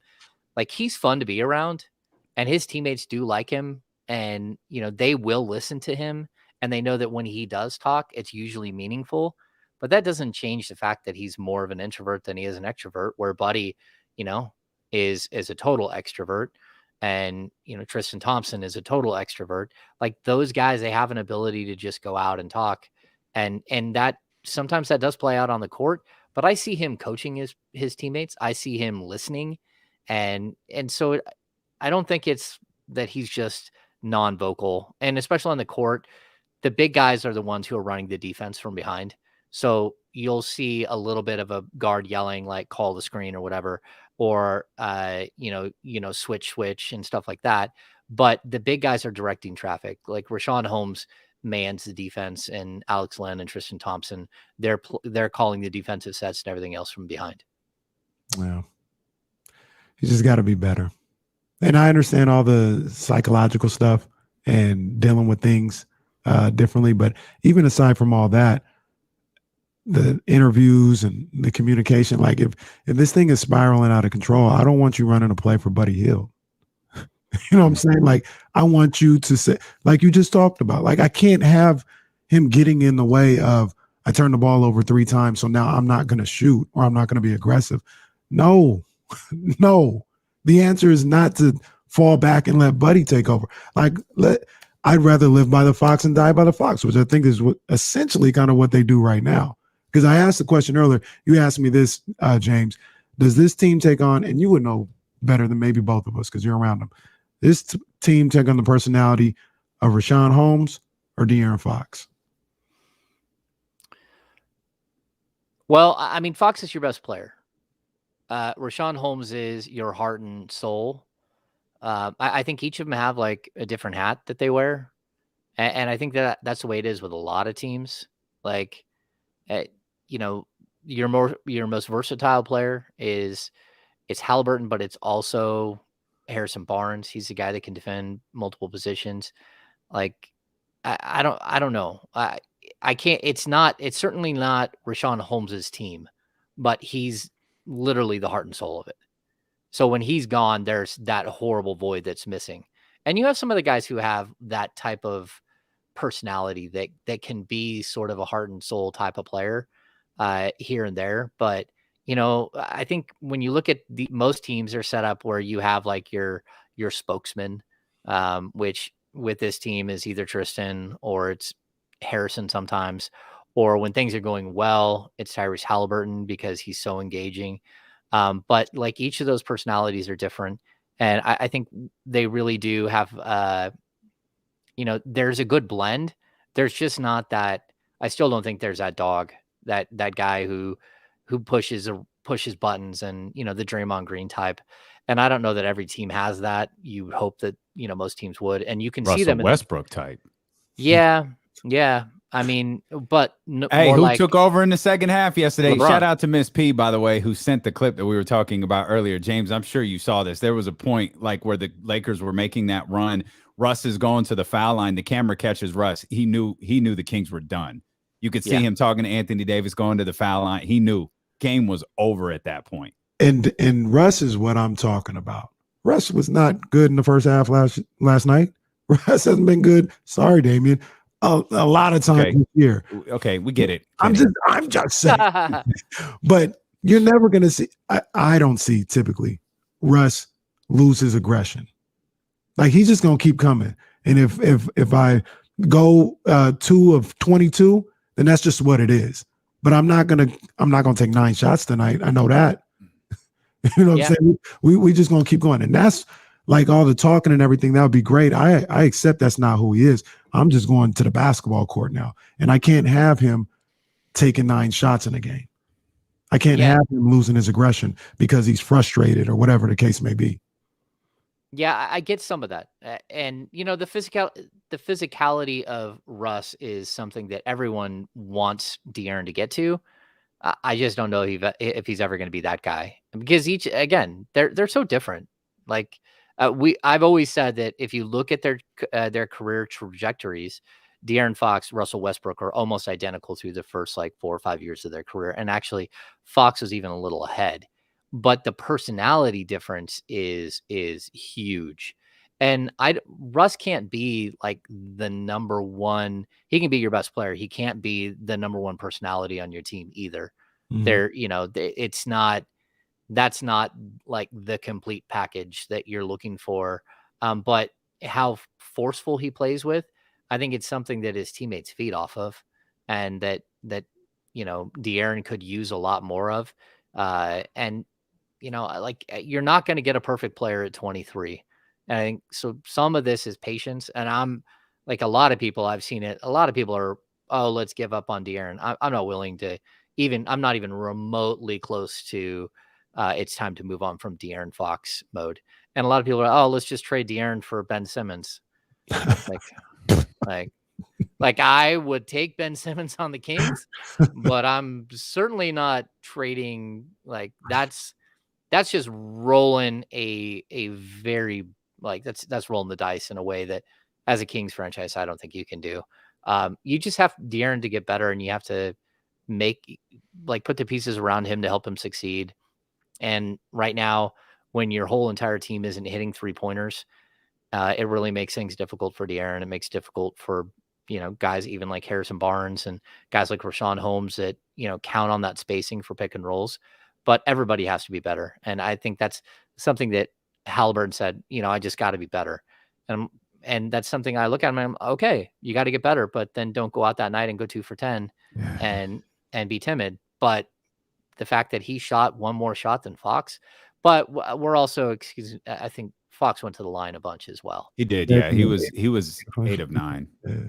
Yeah. Yeah. He was 8 of 9. Davion shooting 14 shots and 8 threes. It's still a while. And again, we look at a lot of the things that we were frustrated with about the Kings, kind of changed. They only took 29 threes, which it's progress. It still feels like a lot when you only hit 6 of them. But given the fact that we've seen this team, be 6, 7 of 41, 42, 43 on a pretty regular basis, it was like, all right, there's progress here. It felt like, again, it was 2 different games wrapped up into one. And the most frustrating part about all of it, James, is like, I know who the team was in the second half. Who the hell was the team in the first half? Yeah. No. Who were they? I'm with you. So that's a horrible struggle to figure out who this team is. Hey, I'm just so everyone knows, I'm looking at the injury report. Marvin Bagley is out tonight. He has a non-COVID related illness, which he had yesterday. And Harrison Barnes is out again, which I expected. And then Mo Harkless is actually questionable again. They could really use Mo Harkless. Although I think Paul George is not playing tonight. Paul George is out. Yeah, which of course the Pistons. He's not playing for rest. Literally. Yeah. Well, I mean, I would rest him too. Kings. Then again, I'd let him go for 50. Yeah, I'd let him go for 50 because the Kings don't have anyone that can guard him. I mean, the Kings aren't even good, and they like, let's just rest them. Yeah, what are you gonna do? Like throw Lou King at Paul George? Because I mean, that's where you're at. I don't know what to do in that situation. I think everybody looks at the team, goes, it doesn't matter. Well, it's if they show up, they show up. If they don't show up, then I mean they can lose any game, but there are also the possibility that they can win any game. And the best part, well, at least, and we're at this point, at least it's on the road. I know. What is their road record now? I mean, their home versus is it 5-5? Yeah, their road record's not bad, but I mean, what do they have? They have eight wins. I'm working on this 14. now. Yeah, they're 8-14. So. They won 2 games at all. Is it 2 or 3? I think it's 3. I think I had them pegged at 3-8. Sacramento 5-6. I'm sorry, they're 5-6 on the road. They're 3-8 at home. And 3-8 at home. Portland and Charlotte. Yeah, 3-8 at home is just totally unacceptable. And it's not just home losses. Like a bunch of the losses at home have just been stinkers, just total stinkers. Yeah. So. Someone asked on here too about a Liz Frank with Harrison Barnes. I have not been told that it's a Liz Frank fracture, which would mean that he would be out for a while. Everything I've heard is that it looks like a short term, that the medical staff was not concerned that it was a long-term thing, but that doesn't mean it's not going to be a week. It's not going to be 2 weeks. We'll just have to wait and see how long he's out. But yeah, I mean, they're going to be shorthanded again until they aren't, Well, I want to blame more people for this 8-14 record. So James Ham's going to stick around for the final hour of the show. We're going to come back and we're going to place the blame on someone. I don't even think we mentioned his name yet. That's coming up next here on Sacramento's #1 sports station, ESPN 1320. All right, we're clear, Casey. All right, I'll be right back. Oh, man. Terrence Davis. No. The general manager. Yeah. I mean, I talked about it in the beginning, but general manager. I just I don't know. I mean, I'm kind of like you. I don't think I've turned on anyone. I've never been a Buddy fan. I honest to God don't get it. And I've questioned my own basketball intelligence when talking about Buddy Hield and trying to evaluate Buddy Hield, but I just have to accept that everybody else is wrong and I'm right.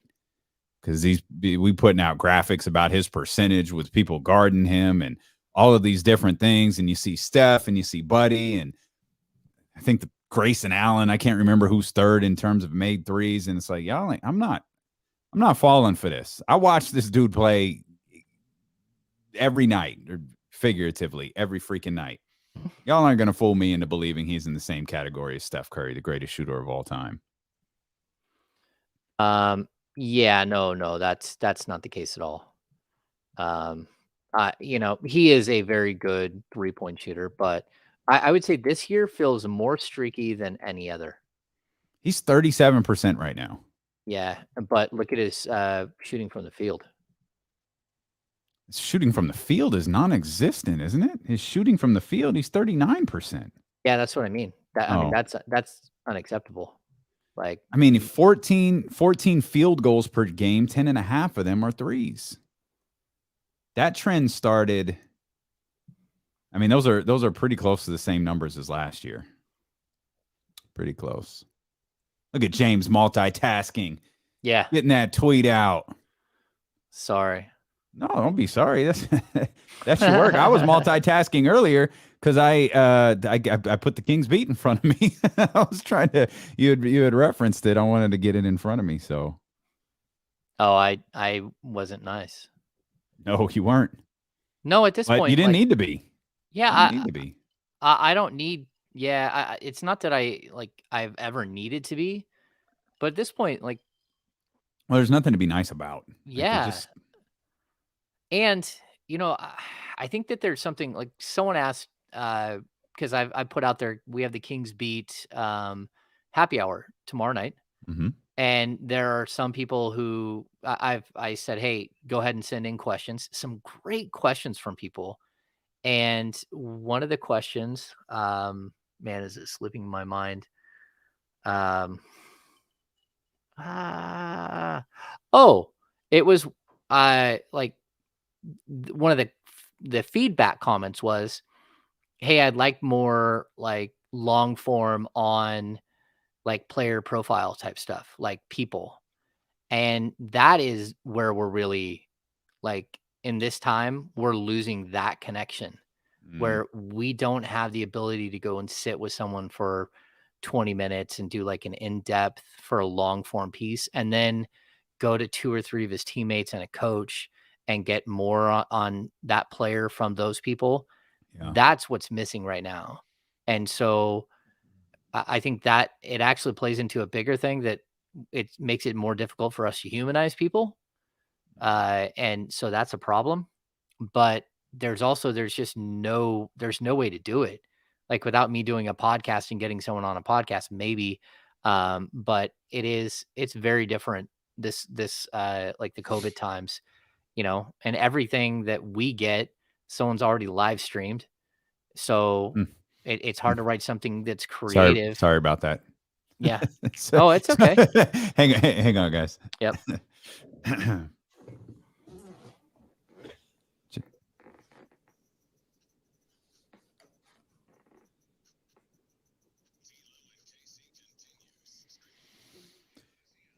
James Ham with D'Lo and KC here. The remainder of the show. It was very awkward to drop D'Lo and KC there in the third person, but that's kind of where we are today. Things have just been weird. I mentioned to James just a moment ago, who's approaching spending half of the show with us, and that's the great thing about having James on here with ESPN 1320, is the tremendous insight that you bring us not only at the Kings Beat, but here with us each time you join us. We're trying to kind of figure this thing out. We're trying to figure out the problems with this organization. And we try to make it a point of saying there's not a problem with this organization. There are problems with this organization. There are a lot of flaws in it. And, we've talked about the roster in depth over the course of the last hour or so. Hell, we've talked about the roster for the last 3 hours here on this show, Casey. But I'm going to ask you, James, like, did Monty McNair think entering this season, this I did my part. Now it's up to Luke Walton to do his. Like, I did my part. I put together this team. This team is good enough. We've set the expectations pretty freaking low. Not garbage low, but we're asking you to be 10th in a conference of what, 15th? That's all we're asking. Monty thought like, hey, I did my part. It's up to you guys to do yours. Yeah, I think so. I think he believed that this team was good enough to get there. And, get there. I don't know what get there means, I guess. Get to the playoffs. To get to 38 wins. That's all we're talking about. To get to the postseason. I believe he thought that this team was good enough, deep enough. Did they think that they had problems at the wings? Sure. Did they know they didn't have enough depth, behind Harrison Barnes and Mo Harkless? Yes. But at the same time, they intended to run 3-guard sets all day long. And, I think the worst things that happened in that Lakers game all came during the 3-guard sets issue. And the Lakers just kept going, all right, go ahead and run your 3 guards. We're going to run 2 giants at you and see how you do with that. And then it got ugly. I think he did. I think, I've had enough conversations. I don't think he believes that this was a perfect roster. And he certainly wants to make a big move still, but at the same time, nothing really worked out. They had the big trade that they thought that they had worked out, and then it fell apart at the last second where they were getting Kuzma and Montrezl Harrell. But I'll tell you, if they got that trade done, what did that mean for Richaun Holmes? Was Richaun Holmes coming back? And I'm not sure. And Montrezl Harrell is not as good as Richaun Holmes. He's just not a good defensive player at all. And while he's a a nice personality that would have worked really well on this team, I'm not sure that Kuzma would have, as far as personality. I think Alex Lynn would have been the odd one out. I think Alex Lynn probably would have been the odd man out, but there's no guarantees. There's no guarantees there that you're going to be able to work that out. And I think that probably it probably would have worked. Especially it would have meant Damian Jones was the guy who plays against the real big guys. I'm confused why we didn't see Damian Jones when Anthony Davis was going nuts. But look, I think from top to bottom, this team is much deeper than it was before. It's much deeper than it was last season for sure. And I think this team it's proven that it's closer to a 13-man roster than it is like last year. I thought it was like a 6-man roster. And so I think that's good because even guys like Chimezie Metu and Damian Jones, I think have value. They have value around the league, not trade value, but they have value as in they would be on rosters no matter what. And so I think that's good. But all Damians have value. Yeah. The fact that they don't have that they never made the big move is that's what you're going to go down for being like the guy who didn't. And he's not the only one who said, I'm going to make the big move. Like I've heard it time and time again. Brandon Williams, we would have these weird meetings behind closed doors with Vlade Divac, and Brandon would be there and Vlade would say something. And then Brandon would try to like use his decoder ring and tell us what Vlade was saying, which we all knew Vlade, and we knew exactly what he was saying. But he was like, yeah, we think we can turn this into a destination city for free agents. It's like, wow. All right.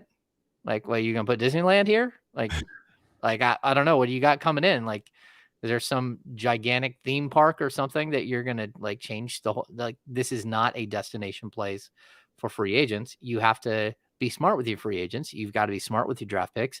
And when a big trade comes along, you've got to swing for the fences. And so far, they haven't made that big swing.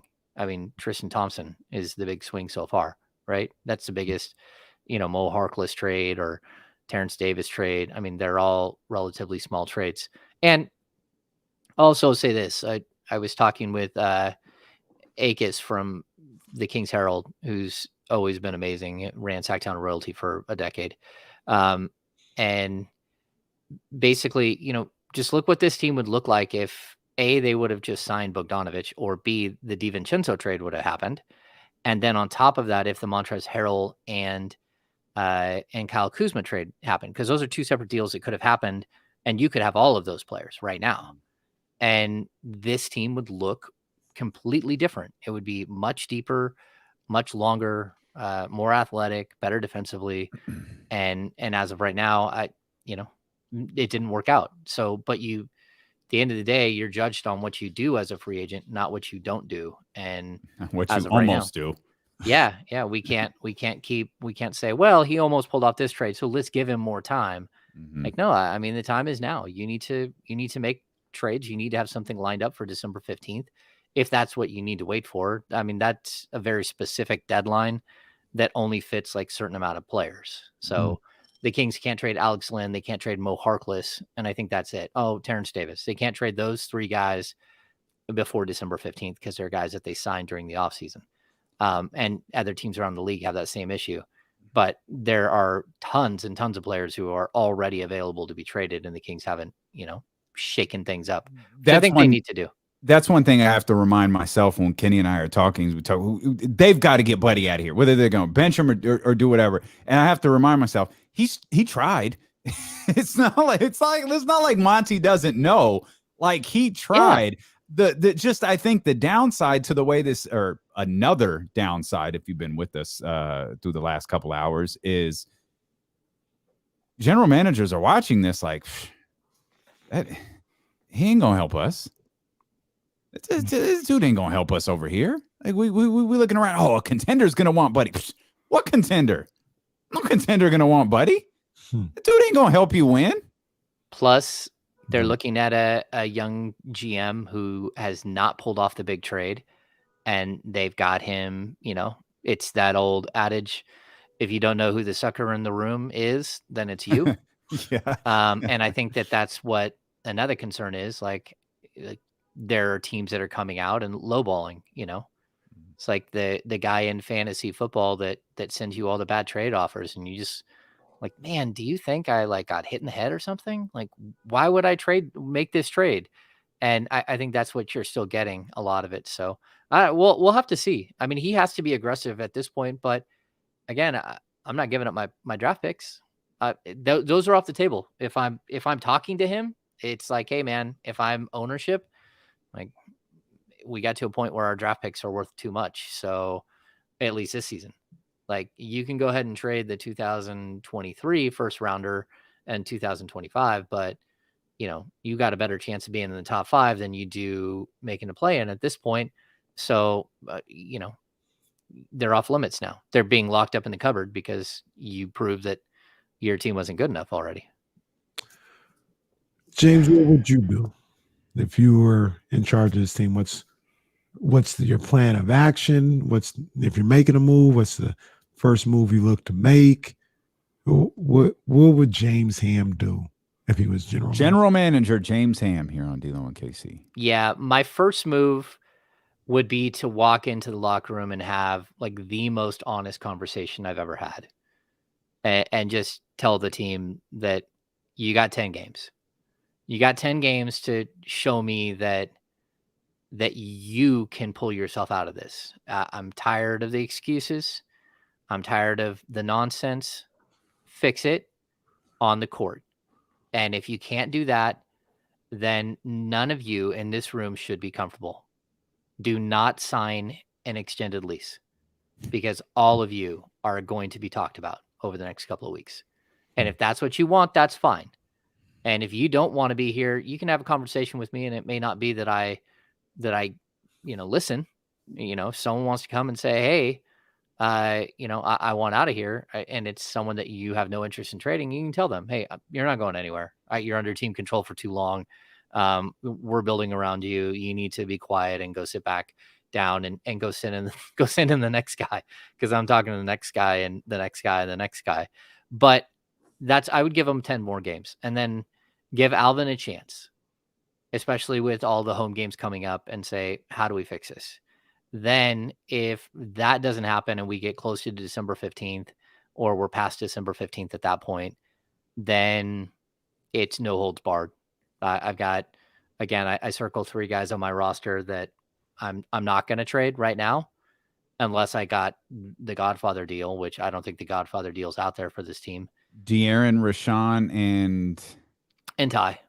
Yeah. Oh, Tyrese Halliburton. Okay. Yeah, that would be my 3. And after that, I would say, look, the rest of you, I'm going to try to find some deals that make sense, and we're going to go a different direction. But I don't know. I don't know that they're going to get to that point. And I certainly would look around the league. I would be already on the phone shopping extremely hard and looking for players with punch, looking for guys that want it and giving up too much to get them. If that's what I got to do, if I've got to give up a little bit more to get somebody who I think is a franchise changer, I think we've got to a point where coming into this year, it's like, hey, look, if someone big came up, if, a Damian Lillard or Bradley Beal came up, like, why not throw our hat in the ring with those guys? At this point, no, that would be foolish. Do not throw good at bad at this point, because that's all you're doing in that situation. Like, your path is set for this year. Don't waste another year of anyone else's career, because that's a downer. You're wasting a year of Harrison Barnes' career. You're wasting a year of Richaun Holmes' career. And I bring those guys up because, when you hit 27, 28, 29, now you're counting your years very closely. How many years do I have left? But I think we went from the first 2 weeks of the season where, how do I extend Harrison Barnes, to, okay, like, if Harrison Barnes is here after February, then good, but he's under contract for next season. But we've got to a point where this team is not going to be good enough this year, next year. There's no reason to waste more of his career. We might as well let him go play for a contender and take on a couple of first round draft picks or a young player and a draft pick and get, start setting ourselves up.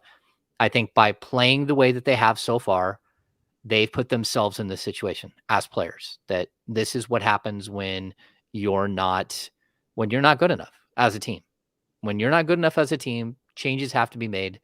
The changes mean that you look across the locker room, don't get too comfortable with people in here, because there's a good chance in the coming 2 months they're not going to be here. But if I'm the Kings, if I'm ownership, I am not letting, like, the leash is very short on what's being traded, what's coming in and what's going out.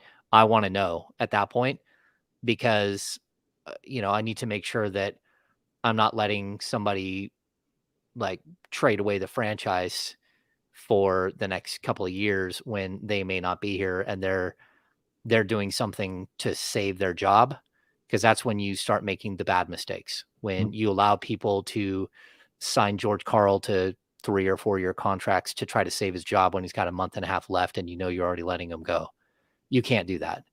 And so if this is your group you're moving forward with, then maybe they've got a little bit longer leash. But if not, like, don't leave a mess for the next guy, because that's not fair. I think I know the answer based on something that you just said. Is this season over to you? No, I give him 10 more games. Yeah, 10 more games. Like, if you guys haven't shown me that you're on the right path, I mean, because we can see it. It's not like you can't see it. That, you know what I mean?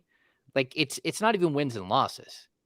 It's how you play. Yeah. That's the issue. If you get a buzzer beater and this team goes 4-6, and I'm like, oh man, I'm trading everybody. They're 4-6. Speaking of buzzer beaters, shout out to Harrison Barnes, last team to beat the Phoenix Suns. Oh yeah, there we go.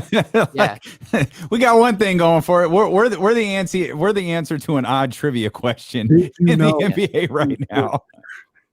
That's awesome. It's premised with, you'll never believe who the last team to beat the Phoenix Suns is. Yeah, but I mean, you get what I'm saying though, right? Like, yeah. I mean, like, if I look at this team and I say, hey, I just hear you protecting draft picks, and so it's like, oh man, is this over? Is that like the deal has to be so good for Yeah. me to give up I mean, like, Chet Holmgren is nice. There's a couple of guys in this draft that are nice. Like, I'm not giving up my pick if I think I'm going to be in the lottery again. Even if I think I'm getting a young player, a 25-year-old player who's under contract for 3.5 more years, like Ben Simmons, I'm not giving up this year's first round pick if I think that there's no chance of me pulling out of this. That's just not going to. And to think that Ben Simmons can just step on the court and turn everything around for your franchise, that's crazy talk as well. A guy, by the way, who's not playing, who hasn't played. Yeah. Yeah, he hasn't played. He sat out the first 20-something games and has no visions of coming back and playing. Yeah. So, see, James, I don't know. Maybe we got another body, Dame, but I don't need 10 more games. Oh, 3 Kenny. years, guys. I've had 3 years of all right, let's have an honest hour. Do you think this group that we've seen do the same thing for the last 3 years is going to, if GM James Ham came in there and said, you guys got 10 games, dude, they didn't got coaches fired. People have already lost their jobs because of them. They're going to, all right, well, I know 2 guys have already lost their job, but GM said we got 10 games. Let's go, guys. Let's go.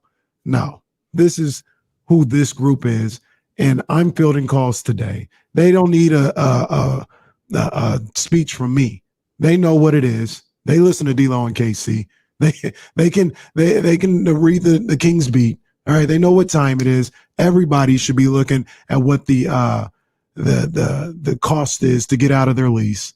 All right. And maybe you'll be the one that stays. Maybe you'll be the one that goes. But I don't need another 10 games. I know who these guys are. I've seen them for 3 years. I know who they are. I think, like, if I were to walk into the room, it would be a conversation like what we had a little while ago when Luke was fired. And that is just the harsh reality that if you guys right here, if you don't want to do it, I'm going to basically fire you. I'm going to trade you. I'm going to dump you, because if you don't want to do it right now, then I'm the one who's going to get fired. If it's not you, then it's me. And so, like, I'm putting you on notice, and I'm pulling Alvin Gentry aside, and as a GM and saying, this guy are not playing. This guy, I need to showcase. But if we are going to go down, we're going down our way. We are not going down with my bad. We're not doing it. We're not doing it anymore. If we're going down as a group, we are going to go down with the 8 or 9 best players that are bought in, that are helping, that are not making excuses, that are doing the right things on the court, and that are doing the right things for their teammates. And Are there 8 or 9 guys like that? Yeah, I think there are. I think that there are a couple of guys that can, that can spoil the whole bunch, or that can just change the mood. Like some of the guys that we're talking about, like, and by couple, you very literally mean 2. Yeah, 1 or 2. Yeah. Okay. Yeah, I mean, I think they change the mood, and if they don't want to be held accountable and they don't want to do the things that the team needs for them to win, they don't even want to be here. Well, if that's the case, so that it is what it is. Like, I'm not moving forward with people that don't want to be there. Yeah. And then if I have other guys who are coming to me and saying I don't want to be here, I'm saying, you got to give me a shot. You got to give me a shot to make it right. Don't say that yet. Don't feel that way yet. Yeah. Give us some time. We're going to fix it. And I know you've heard that before, but I'm going to fix it. And I'm going to clear out some of the space. And I'm going to do the right thing by you. I'm saying, if I'm the GM, these are the conversations I'm having. Yeah, I understand. But I'm taking a deal. Calls. I'm making a deal. I'm making deals. That's it. Look, this is I'm with you, James. Like at its core, I'm with you. I think Damian feels the same way. I'm not trying to trade De'Aaron Fox. I'm not actively seeking to trade De'Aaron Fox. But what I will do, but my phone works. When I call Boston, I'll just say, Brad, what would it take to get Jaylen Brown? And if he goes, first round picks and De'Aaron Fox. Well, if that's what it would take. You're twisting my arm, Bradley. Come on. I let them set the price, and I would orchestrate deals around that.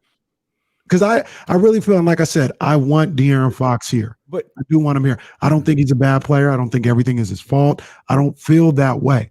But I also have seen the same type of team for the last 3-4 years. And at this point, I just feel nobody is above on that roster. Nobody on that roster is above trying to improve where this team is at, because they're all culpable on this point. Yeah, I don't disagree. I mean, I personally would not trade these 3 players, but no one is beyond being traded. Not when you're whatever they are, 8 and 14. I have a hard time keeping up at this point. Yeah, it's difficult. I only know because it's directly in front of me. But out of the De'Aaron, Tyrese, Richaun, which one are you willing to take the call for on first? I mean, age-wise, it would be Richaun just because he's older, but he's also under contract for 2 more years with, I think, a player option for the year. He also shows 10 times more heart than the rest of the team combined. No, I got you. Well, that's not fair to Tyrese. I think Tyrese does too. But Richaun, the dichotomy of Buddy and Tristan laughing at center court with Anthony Davis, and then the second shot just happening to be Richaun Holmes. The difference between those 2 shots is stunning.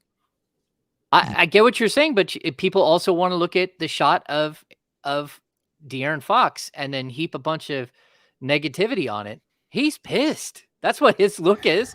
It's not like I hate this. He's pissed, and I get it. I totally understand. I just think the way he projects is different than the way that some other people project. And yeah, I love Holmes. I think that he should be around Sacramento for a long time. I think he's perfect for what him and Halliburton do. I think they're just really, really good in that pick and roll. And so again, I would try to keep some of this around, because I don't think switching everything out every couple of years is gonna make a lot of sense. And what are you getting? That's always the question. Like, unless you're getting a top tier talent, that could create something for you that's better, then how about we try a few different versions of what we're trying right now and see if that version can strike a chord that's better.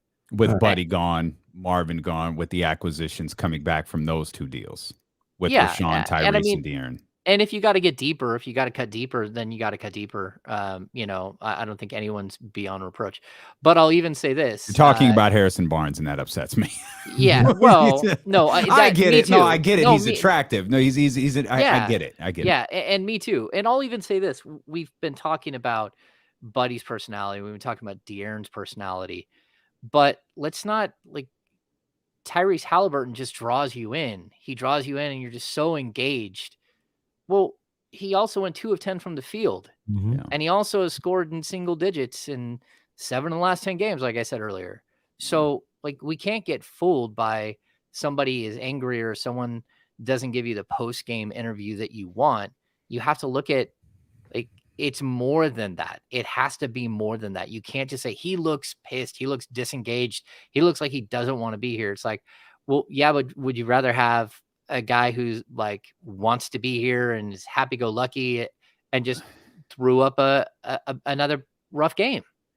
And But so, De'Aaron's game looks disengaged sometimes. Like 4 of 9 shooting. Like I think the kid, and I understand people are frustrated with post-game press conferences and and the shot of him sitting on the bench and all of that. Like I understand that. But I think more Kings fans are frustrated with like, yo, why didn't he take over? Why didn't he do something in that moment where the Lakers are making that run instead of just folding up with apparently the rest of the guys on the floor and dying? Yeah. No, I agree. I agree. And I'll not tell yelling you, at you, James. No, I'm with you. I'll say, they turned the ball over. He turned the ball over 7 times. And I think that played into some of his aggression. Yeah. Like, I keep turning the ball over. He gets timid. Does he get timid? I mean, he disappears for segments of the game, but I think that you have to watch, like, where is he on the court? Why is he doing what he's doing? And sometimes the coach is literally calling a play set for 2 other guys to get them going. And if you look at how good Davion was in the first half and think, okay, if I can get more of that, what did he have? 8 points or something? And he had 2 threes and a nice little layup. Like if I can get more of that, then if we can get him going, since Buddy's not going. So you're trying to mix and match the whole time and trying to get other pieces moving. I think probably one of the biggest, like, consistency is like the word that everyone keeps saying, but I think people forget what consistency really does mean. When you're looking at a box score, like with a good team, I could go through with a pen and write down, how many shot attempts, how many rebounds, how many assists, how many points, how many steals, field goal percentage, 3-point percentage on all of the veterans. I know what I'm getting from each of these guys. Well, we don't have that. That's the problem that Alvin Gentry is having. It's a problem that Luke Walton had. It's that he does not know if he's getting 1 of 10 or 8 of 14. He doesn't know. And how do you game plan when you have no idea what you're getting from like 4 of your players? I know what I'm getting from Richaun Holmes. Outside of that, can you tell me right now with this team what you're getting from any other player? You know what you're going to get from Richaun Holmes. Yeah. And the answer is no. Like Fox has gotten better. His numbers are more consistent, but he still isn't there. And Halliburton, if that's what I'm getting, I'm not happy. I need more from him. And I'm telling him that the whole time. So again, I would write in pen what I wanted and not get it. But I think that's part of the problem. You go up and down a baseball lineup. You think I need my number 1 hole hitter to get on if he can and get me some speed. I need my number 2 hole hitter to make contact and to take pitches. And then I need a great hitter at number 3, a home run hitter at number 4, a guy who can drive in runs at number 5, another guy who can drive in runs at number 6. And then at number 7, 8, 9, I'm starting over with 1, 2, 3, and I'm trying to get guys on board again. So when you can pencil in what you're getting, it's what makes a team really, really good.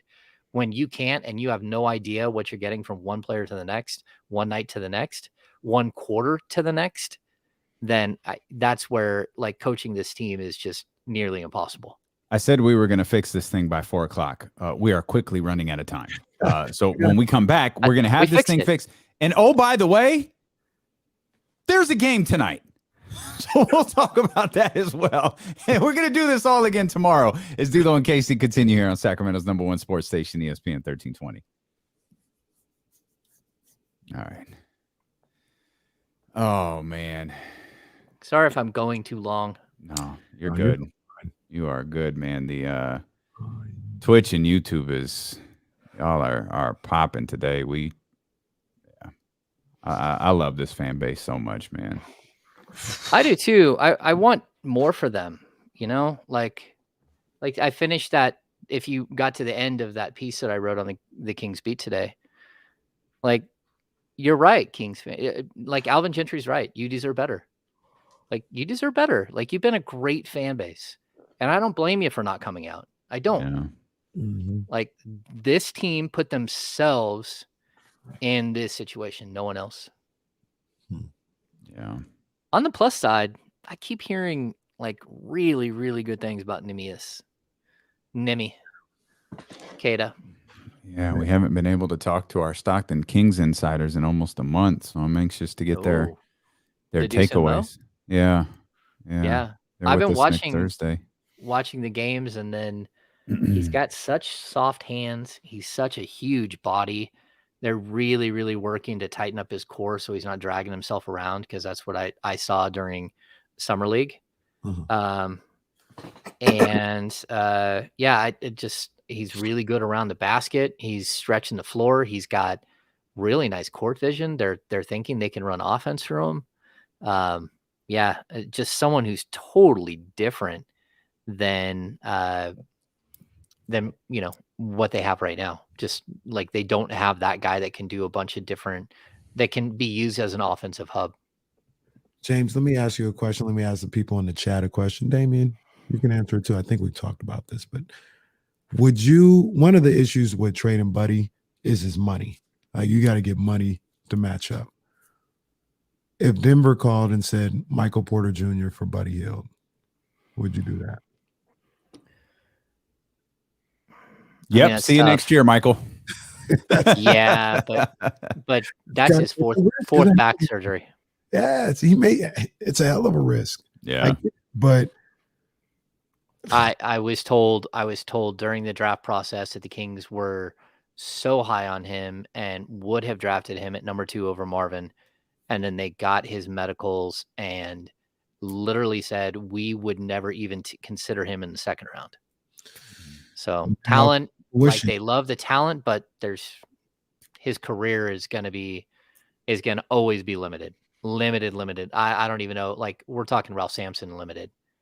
Oh, my. Are you trading for that? Is that are you going to get 2 years, but that 2 years comes over 4? And in that, you got to pay $25 million a year or $30 million a year for 2 good years, stretched out over 4 seasons. I don't know. And he's a bit of a strange cat. He's a bit of a strange cat. He is a different dude. He's not exactly the locker room leader we're looking for. No. He's not the leader you're looking for. Yeah.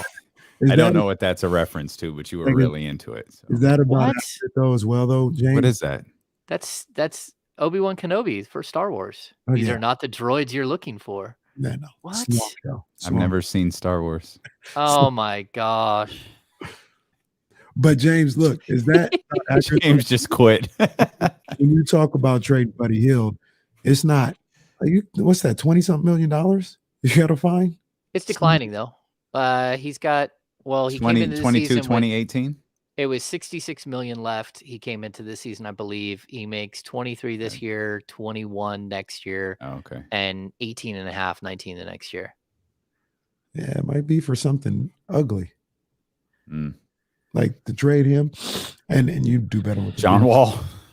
John Wall. It would be something like that. I'd take John Wall. I'd take John Wall. Something like John. Leave me alone, James. I'd take John Wall. You're going to take some question mark Porzingis. You're going to take some question marks back if you want to trade. How many years does he have left? Because I feel like it's a lot. I feel like it's the same as John Wall. Yeah. It's a DeMarcus Cousins contract. It's the same exact deal that Cousins was getting and Oh, then my. didn't get. Hang on, James. We're coming back. Hang on. Oh, jeez.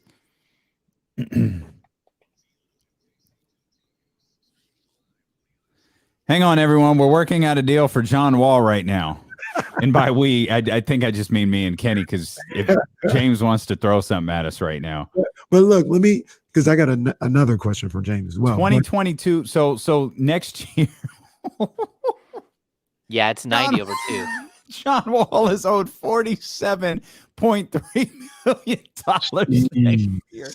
But it's just next year. Woo. $47.3 million. But what's he owed this year? 44? Yeah, it's 91 over 2 years. Houston is paying him $44 million to not play basketball. So I would take a deal if you could. Well, first of all, you can't make that trade. You'd have to throw in Marvin Bagley and probably Tristan Thompson, because it's got to be within 125%. So take his 44 from this year, and you go plus or minus. So, like I'm not doing the math, James. Yeah. So, well, it's $11 million. That's 25%. So you can go down to $33 million. Where all this comes from, though, is we talk about trading Buddy Hield, and we're all in agreement. Well, me and Damon are in agreement. I think James, I don't want to speak for James, but he needs to go. But it's not like he makes $5 million. Yeah. Like, if he goes in a trade, and James, tell me if I'm wrong, you're not getting this rookie contract back that's going to be perfect. I mentioned Michael Porter Jr., Porzingis, John Wall. I feel like it's going to be something like that. That's not going to be roses. It's going to be a risk, or it's going to be something that has warts on it. Like, that's Porzingis deal. You're in. Who, by the way, Kristaps Porzingis is available to play tonight against New Orleans. Is that alert? That's timely. A Christmas miracle. Would I take Porzingis? Yeah, I'd probably take Porzingis at this point. Earlier I would have said no. I don't know how many years he has left on his deal.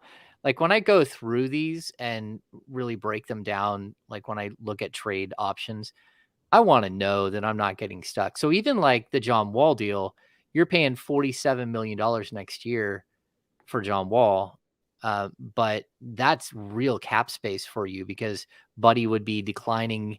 And if you had to give up, say, you could do it with just Marvin, because we talked it would be like $33 million, right? You got to get to, and between Marvin and Buddy, that's $34 million. You could actually make that trade.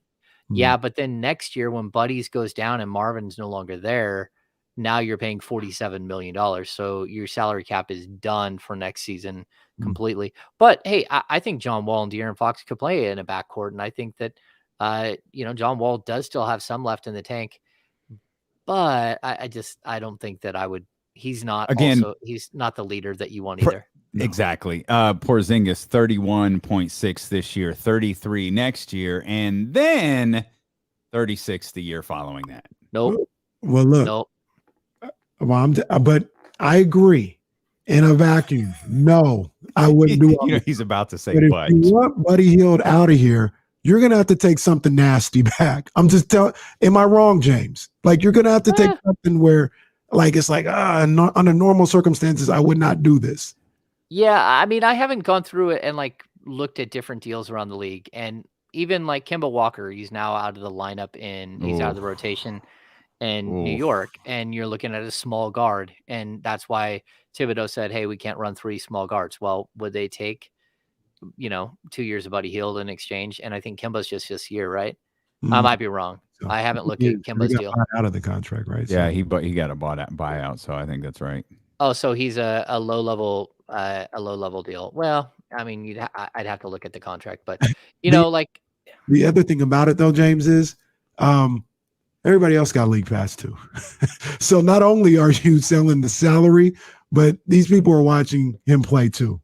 And the same things that we're saying, like over Boston and Miami's dead body, would they take Buddy, in my opinion. And Kemba's 8.7 this year, 9.1 next year. Yeah. Okay, so I think the one thing you're missing, Kenny, is that everyone has league pass, and everyone always believes that they can do something different than what the Sacramento Kings did. Mm. Like, I can fix him. That's on them. That's not on him. And I think to a certain extent, that might be true. If you get Buddy in the right situation with a coach that demands specific things from him, then he could be really good. I mean, he was really good under Dave Yeager. And so while Dave Yeager might say, if Philadelphia wanted to make a move for him, he would also go, well, I was able to get Buddy to do the specific things I asked. Does he make mistakes? Does he frustrate you? Does he drive you crazy? Sure, but we're a team that's built where we might not need him in the last 4 minutes of a game anyways. So I don't have to worry about that stuff in crunch time. I can go with a different group, and if we need to put him in for moments here and there to hit a three-pointer, he's got that in his bag. So, that's what I think, that there are teams that look at the Kings and always go, okay, like I could do something different.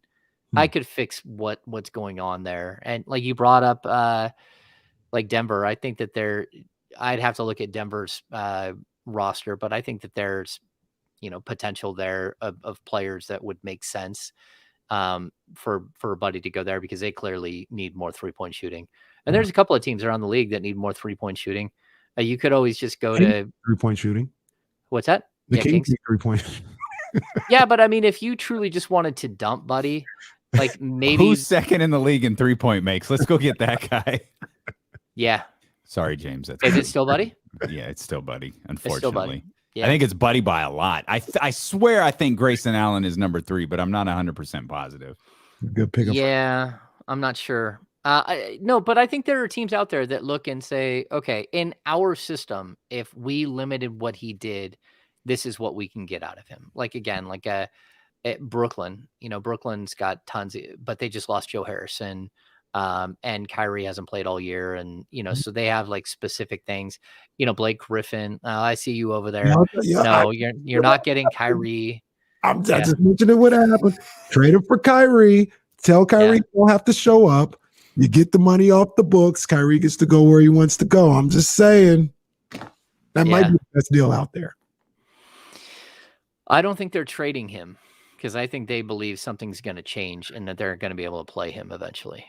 So, Well, that's a bold strategy to take with Kyrie Irving out here in the States now. So I don't know if anything's going to just want to better.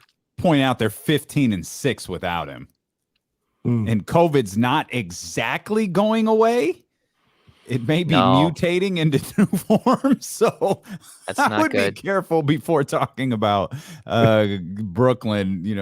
Brooklyn may just be looking at this thing like, if we can get Harden hot and just keep them healthy in the postseason, we could probably do it with this group right here. It's obviously it's a massive challenge against Milwaukee, but this you mentioned this earlier, James. This Eastern Conference is good, man. Mm-hmm. The top of the Eastern Conference is really good, and you kind of are starting to keep your eye on Chicago. Like, how long are they going to be playing the way that they are? Miami's, this isn't a really stunning position for Miami. Washington certainly is reaping the benefits of Los Angeles changing their mind and wanting Russell Westbrook instead of Buddy Hield. So there's some interesting teams to watch over there. Yeah, I think the East is fully taken like a huge step, because a lot of teams in the West have started to tumble. I think it's just a bummer if you look at the bottom teams in the West. There's already 2 or 3 that the Kings have lost to, and they're near the bottom, but you would hope that you could get wins on some of these games, and they just haven't been able to come through. So yeah, it's rough. I think we're getting to a point though where things are going to start moving and shaking. Like, if this is who you are, then it's time to really, really start looking at other options. Are we realistically counting down to the 15th? Well, I mean, yeah, I would say that the 15th is a day that you should circle and say, okay, that's when things sort of kick off. Gonna wake up December 15th like it's Christmas morning, like looking for the Woj tweet, because we know we're not gonna give it to Ham, so we'll be looking for that Woj tweet to come in. Yeah, there you go. Exactly. I think the 15th is just like the start, and it's never like this huge snowball event. But it definitely opens the door for more options for teams. And I think that's what a lot of people wait for. They're like, okay, how many deals do I have that I could potentially, consummate here? And then you start going through them and you're like, okay, if I wait just a little bit longer, the Kings don't have much time to wait. Like they've got themselves in a situation where if you're going to shake things up, you got to do it now. You got to as soon as humanly possible. And I mean, they can make trades today for sure. They just can't include specific players. And then once they get past that, then it does like open up. And then there's another group And that's of Mo players. and Terrence Davis. But there are other And players Alex. around the league. Yeah. Right. Alex Lynn, sorry. Yeah, that's what you're really looking at, though. You're looking at players around the league. Yeah. Like, whether the Kings are, going to outwardly, I mean, they're not going to balk on a deal because some team wants Alex Lynn or Mo Harkless. If they've got to go in a deal, they'll trade them. That's just, and same thing with Terrence Davis. I mean, at this point. But then again, I would kind of like to see Terrence Davis without Buddy Hield because I think that's a different dynamic. Yeah. James, let me ask you a question real quick as we try to fix the Kings. And I know it's a little early, but I'd be lying if I didn't say it was going through my head. And quite frankly, I don't know the answer. Can Fox and Halliburton play together successfully? I think so. I mean, they're both really intelligent basketball players, but they're also both very young and have yet to grow into like their true physical form.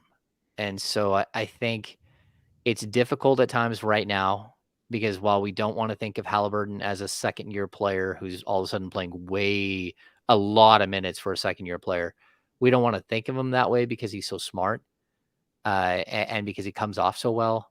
But at the same time, there's a ton of room for growth and improvement and physical changes in both these players. And like everyone talks about, oh, did De'Aaron bulk up too much?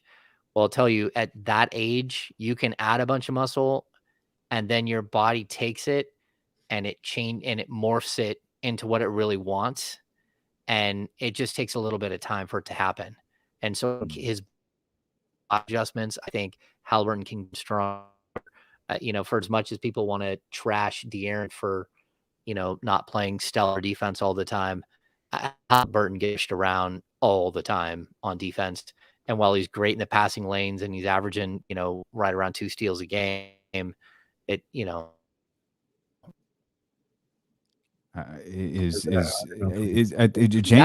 James' internet connection is tapping out. James, I think your internet connection is tapping out. This 2 hours was too much. I'm back. I'm back. I don't know what happened. You are back. I think it was the Obi-Wan Kenobi reference earlier that got you. There it is. See, you even now I'm teaching you. You already know who Obi-Wan Kenobi is. See, yes, that's my job. You did good. As a victory. Yeah. So yes. I think you have to give that more time. You can't just say no that we're going to go away from him. Why is Fox like? It's Kenny and I joke. Taking a lot of L's here as it pertains to the Sacramento Kings. I think the biggest L I took was I didn't think De'Aaron Fox was a bad defender. I certainly didn't think he was a great defender. He looks like an awful defender this year. Is it like, how did he seem to, did he regress or did I just think too highly of him entering the season? Man, I'm going to point at something that I think is missed. This is the 4th defensive coach for him in 4 years. So, like, I want to tell you that it's just on that he's just physically not a good defender. I don't agree with that. There are moments where I think he's an exceptional defender. There are other moments where I think, oh, I can't believe that just happened. What happened with him and was it TJ McConnell? That was like embarrassing. But I think also that was him underestimating somebody. And I also think that was the scheme that they're playing. They weren't showing the right way on the pick and roll. So every single time you switch coaches, they have a different idea. And so like 2 years ago, it was no switching. Last year, it was switch. This year, it's some sort of morphed switching. I don't like that they keep dropping the big too deep. And I think they leave their guards hung out at the top to get picked off all the time. And there's nothing that De'Aaron Fox can do when like a behemoth of a man in while they're cleaning you off and chucking you out into open space. And now you got a guard running at your big, and you want to blame Fox for not getting through the pick.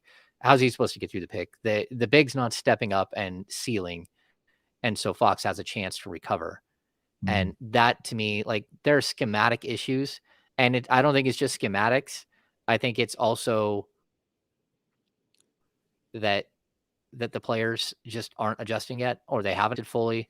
They have some identity on that end sometimes, but other times you see it go away. And then, and then you have one guy who gets back cut all the time and won't learn how to stop the back for the same defense that everyone else is talking about for the back cut, So it's flex, man. I think Fox can be a good defender. I think just about everybody on this team has potential to be a solid defender. It's just whether or not they lock in and do it, and whether or not they're understanding the scheme 100% from yet again another new defensive coordinator. Kings are in Los Angeles to play the Clippers tonight, by the way. Like that last night, as disastrous as last night was, it was the first night of a back-to-back. So they lose to the Lakers the way that they do last night. They'll be taking on the Clippers tonight in Los Angeles. I'm confident that's a 7:30 start. James, you mentioned Harrison is out. Bagley is out. Mo Harkless is out. It's for questionable. The Kings. Questionable. Sorry. Mo Harkless is questionable. Paul George is out for the Los Angeles Clippers. Not a lot of time to lick your wounds here. Like if there were some problems there in the second half, and the Kings are going to have to.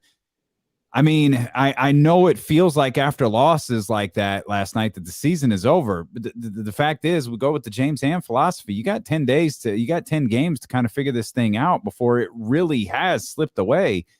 We've talked about the bottom of the Western Conference not being very good. Like, they got the Clippers tonight. I think they got the Clippers on Saturday. I think they got the Clippers 3 times in the month of December.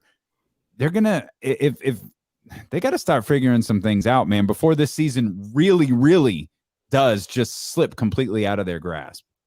Yeah, if you're going to make your move, you have to start picking up wins that are slightly unexpected. Like Friday, I think, was slightly unexpected.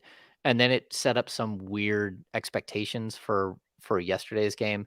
Like, I mean, again, the Kings aren't a team that should beat anybody. Like, I think the expectation, I think it was the Sunday game that killed everyone. It was like you followed up the Friday game with the game on Sunday, and then I know I was feeling good in the first half. And like, to lose by more than 50 in the two games, the two games combined between Sunday and Tuesday, I think it's 50 plus, right? Combined. Man. Yeah, that's unacceptable. Goodness And I mean, that's, again, I'm sure we're getting close to ending here, but Alvin Gentry's apology, that's what it's about. Like, we just can't be that team. We can lose, but we can't be that team, because that's disrespectful to your fan base. It's disrespectful for people who pay tickets, who already missed out on seeing LeBron James, who, of course, went into COVID protocols. But that's just embarrassing. And you can't do that to your fan base. It's not right. And to keep losing at home is not right. 3-8 at home. Even the horrific teams in the early 90s, they still went 500 at home or real close to it. Even when they're winning 25 games, they still won 21 at home and just got 4 wins on the road. The Houston Rockets are 4-16. They're 4-5 at home. Yeah, and they're on a streak, right? Or they were. They are. In fact, they've won 3 straight. Yeah. And that got them to the 4-16 marker that they're at. Yeah, and then the Kings, I think, play them 3 times late in the season. They don't have them until way later in the season. Yeah. Is that a battle for playing spot for the Kings, or battle for lottery balls? Yeah. We'll find out.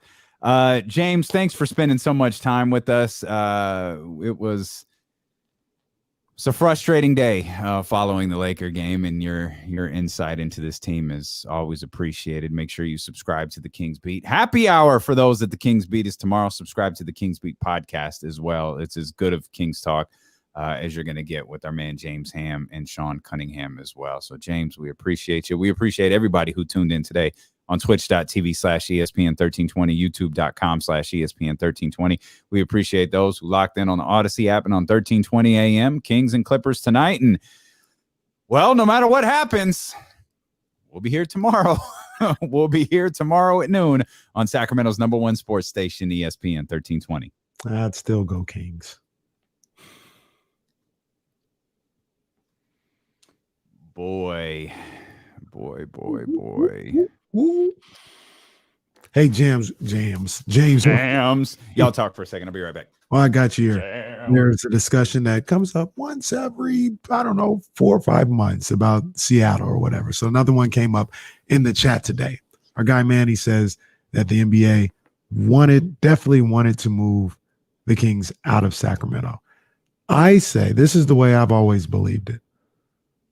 Whether they did or not, they couldn't say no once the city approved money to build the arena, because that's the chip that these owners always have. Like, if you go to the city and say, if you pay for this arena, we'll stay. And if the Sacramento would have said, yeah, we'll pay for the arena, and they still left, other cities will be like, well, no, I'm not passing that because you might do us like Sacramento did. And I think David Stern and probably the rest of the owners understood that and was like, if they can get this thing done with the city, then we have to keep them there. Does that sound accurate? No. That was in the back of everyone's head. Yes, that if you got public money and all that. Yeah. First of all, David Stern was vilified so badly with Sonics Gate and by the Sonics situation that he held a personal grudge for a long time. And he probably took it to his grave. He set the roadmap to keep the Kings in Sacramento. That was not that whoever says the NBA did not want the Kings in Sacramento, that's not accurate.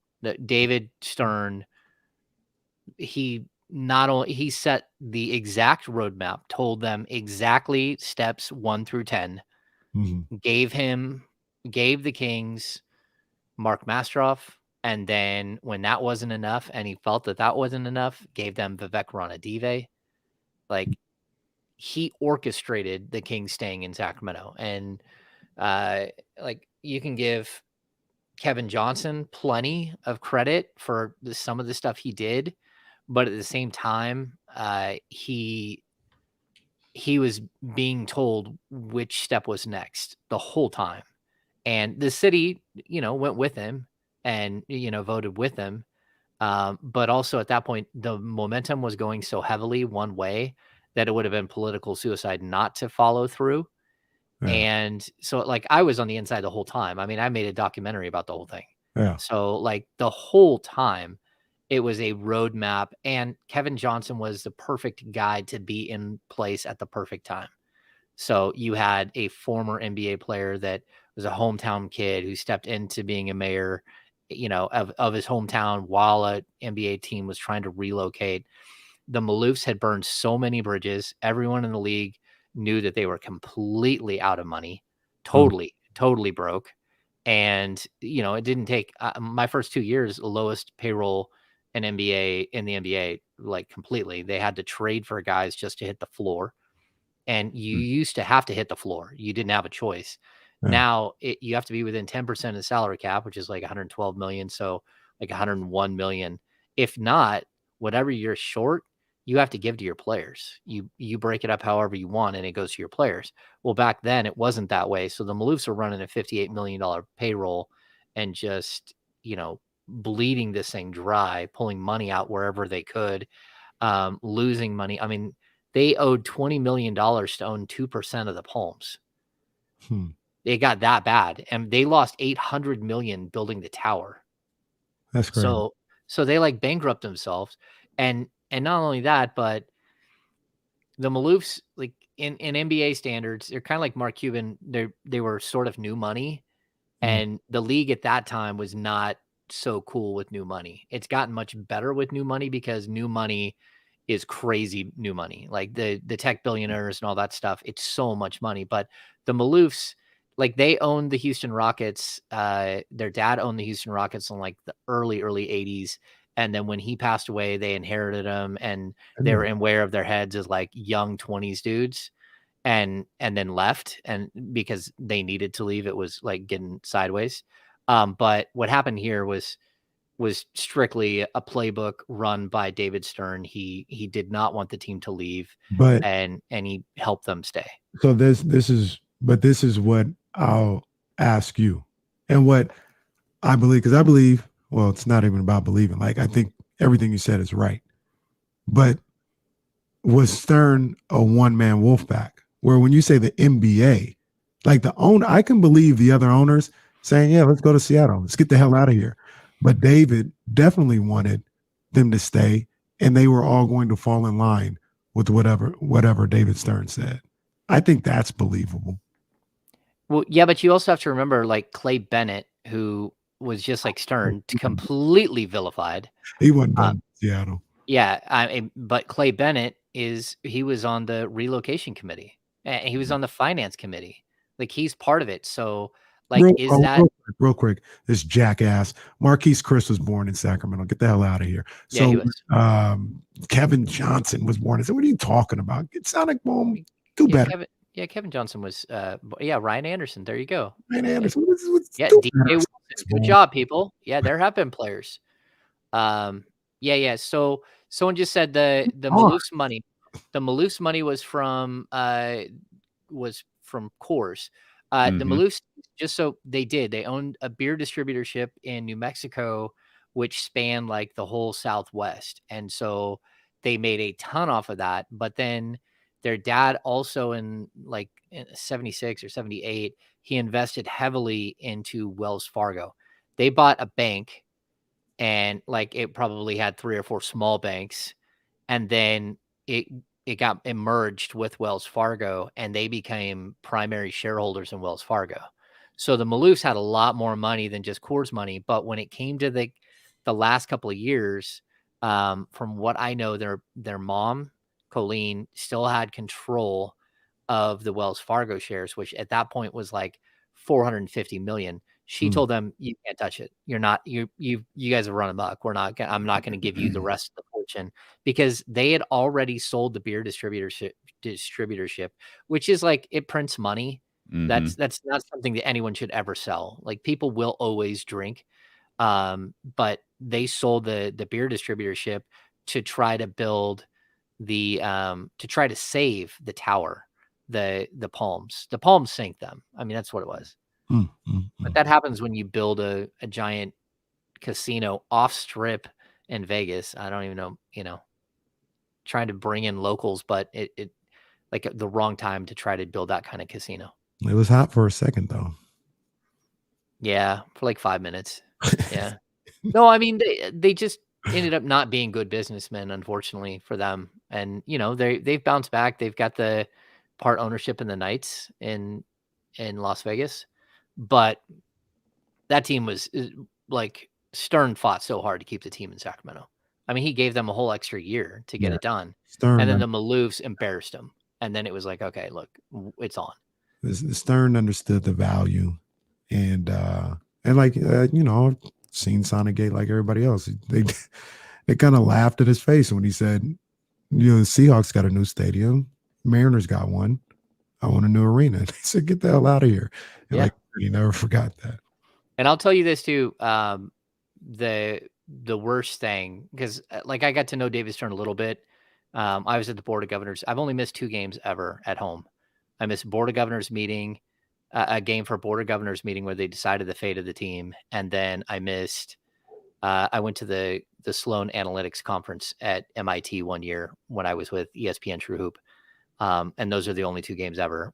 So I got to know Stern a little bit, doing press conferences and being in big crazy scrums. And then even Adam Silver, his first press conference as commissioner of the NBA was in Sacramento. He had flown to Sacramento for like right at the All-Star break, right before the All-Star break. And he did his press conference as David Stern handed it over. but the Kings decided to take, like 2 years ago, was it? Because it was Walton. They decided to go to Folsom Prison and take some of the media with them. So we were in Folsom Prison while the Kings were playing basketball. Some of the well, I don't think any Walton played, and then like some of their people played, and it seems like someone else. There was a player came and played against prisoners at Folsom Prison. They take your phone when you go into Folsom Prison, and they take all. You cannot communicate, and they do not let you have any of that. It's all locked up in like lockers up at the front. And when we got out and we turned on our phones, that's when the message hit us that David Stern had a stroke and was basically gone. It was that day coming out of Folsom Prison. So just kind of an awkward day that led into a really bad night. And then, of course, I got home from Folsom Prison at like 10 o'clock at night, and I had to write an obituary, which didn't get posted until I think 2 months later. It's a while, but it all happened. Like it happened that night, basically. There was no coming back from his initial injury. Yeah. So, yeah, more storytelling. There you go. Love it. Anyway. Love it. Good stuff. Sweet. We'll let you go.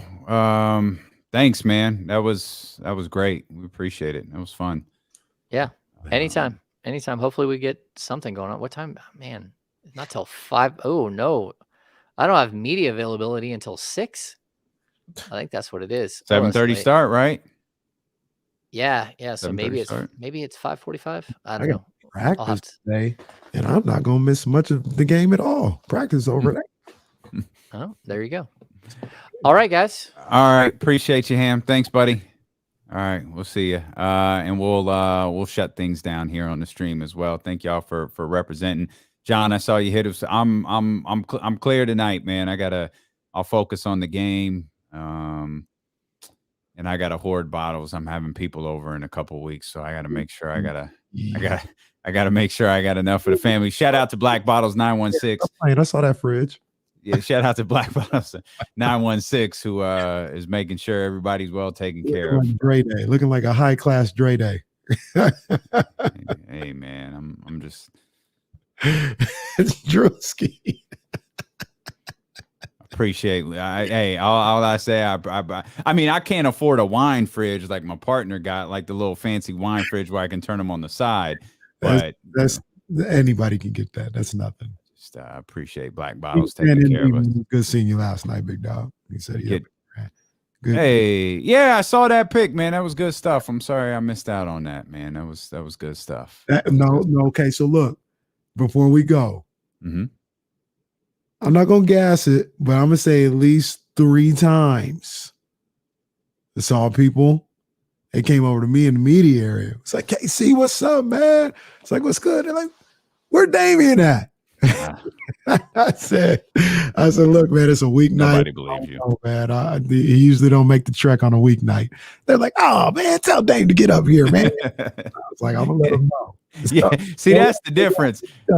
That's the difference. Where's KC? Oh, he ain't out. Oh man, I love KC. Where Damian at? Oh, he ain't on drive all this way. Tell him to get his ass out here. We talking about can't drive from Roseville on a Monday.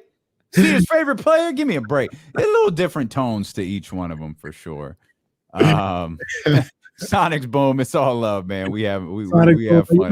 All crazy to you, man, but it's all love, man. It's all love, man. I mean, just because y'all know you hear, man. We had damn near 1,400 live views today after that game last night. Man, 1,400 live views. So we appreciate y'all.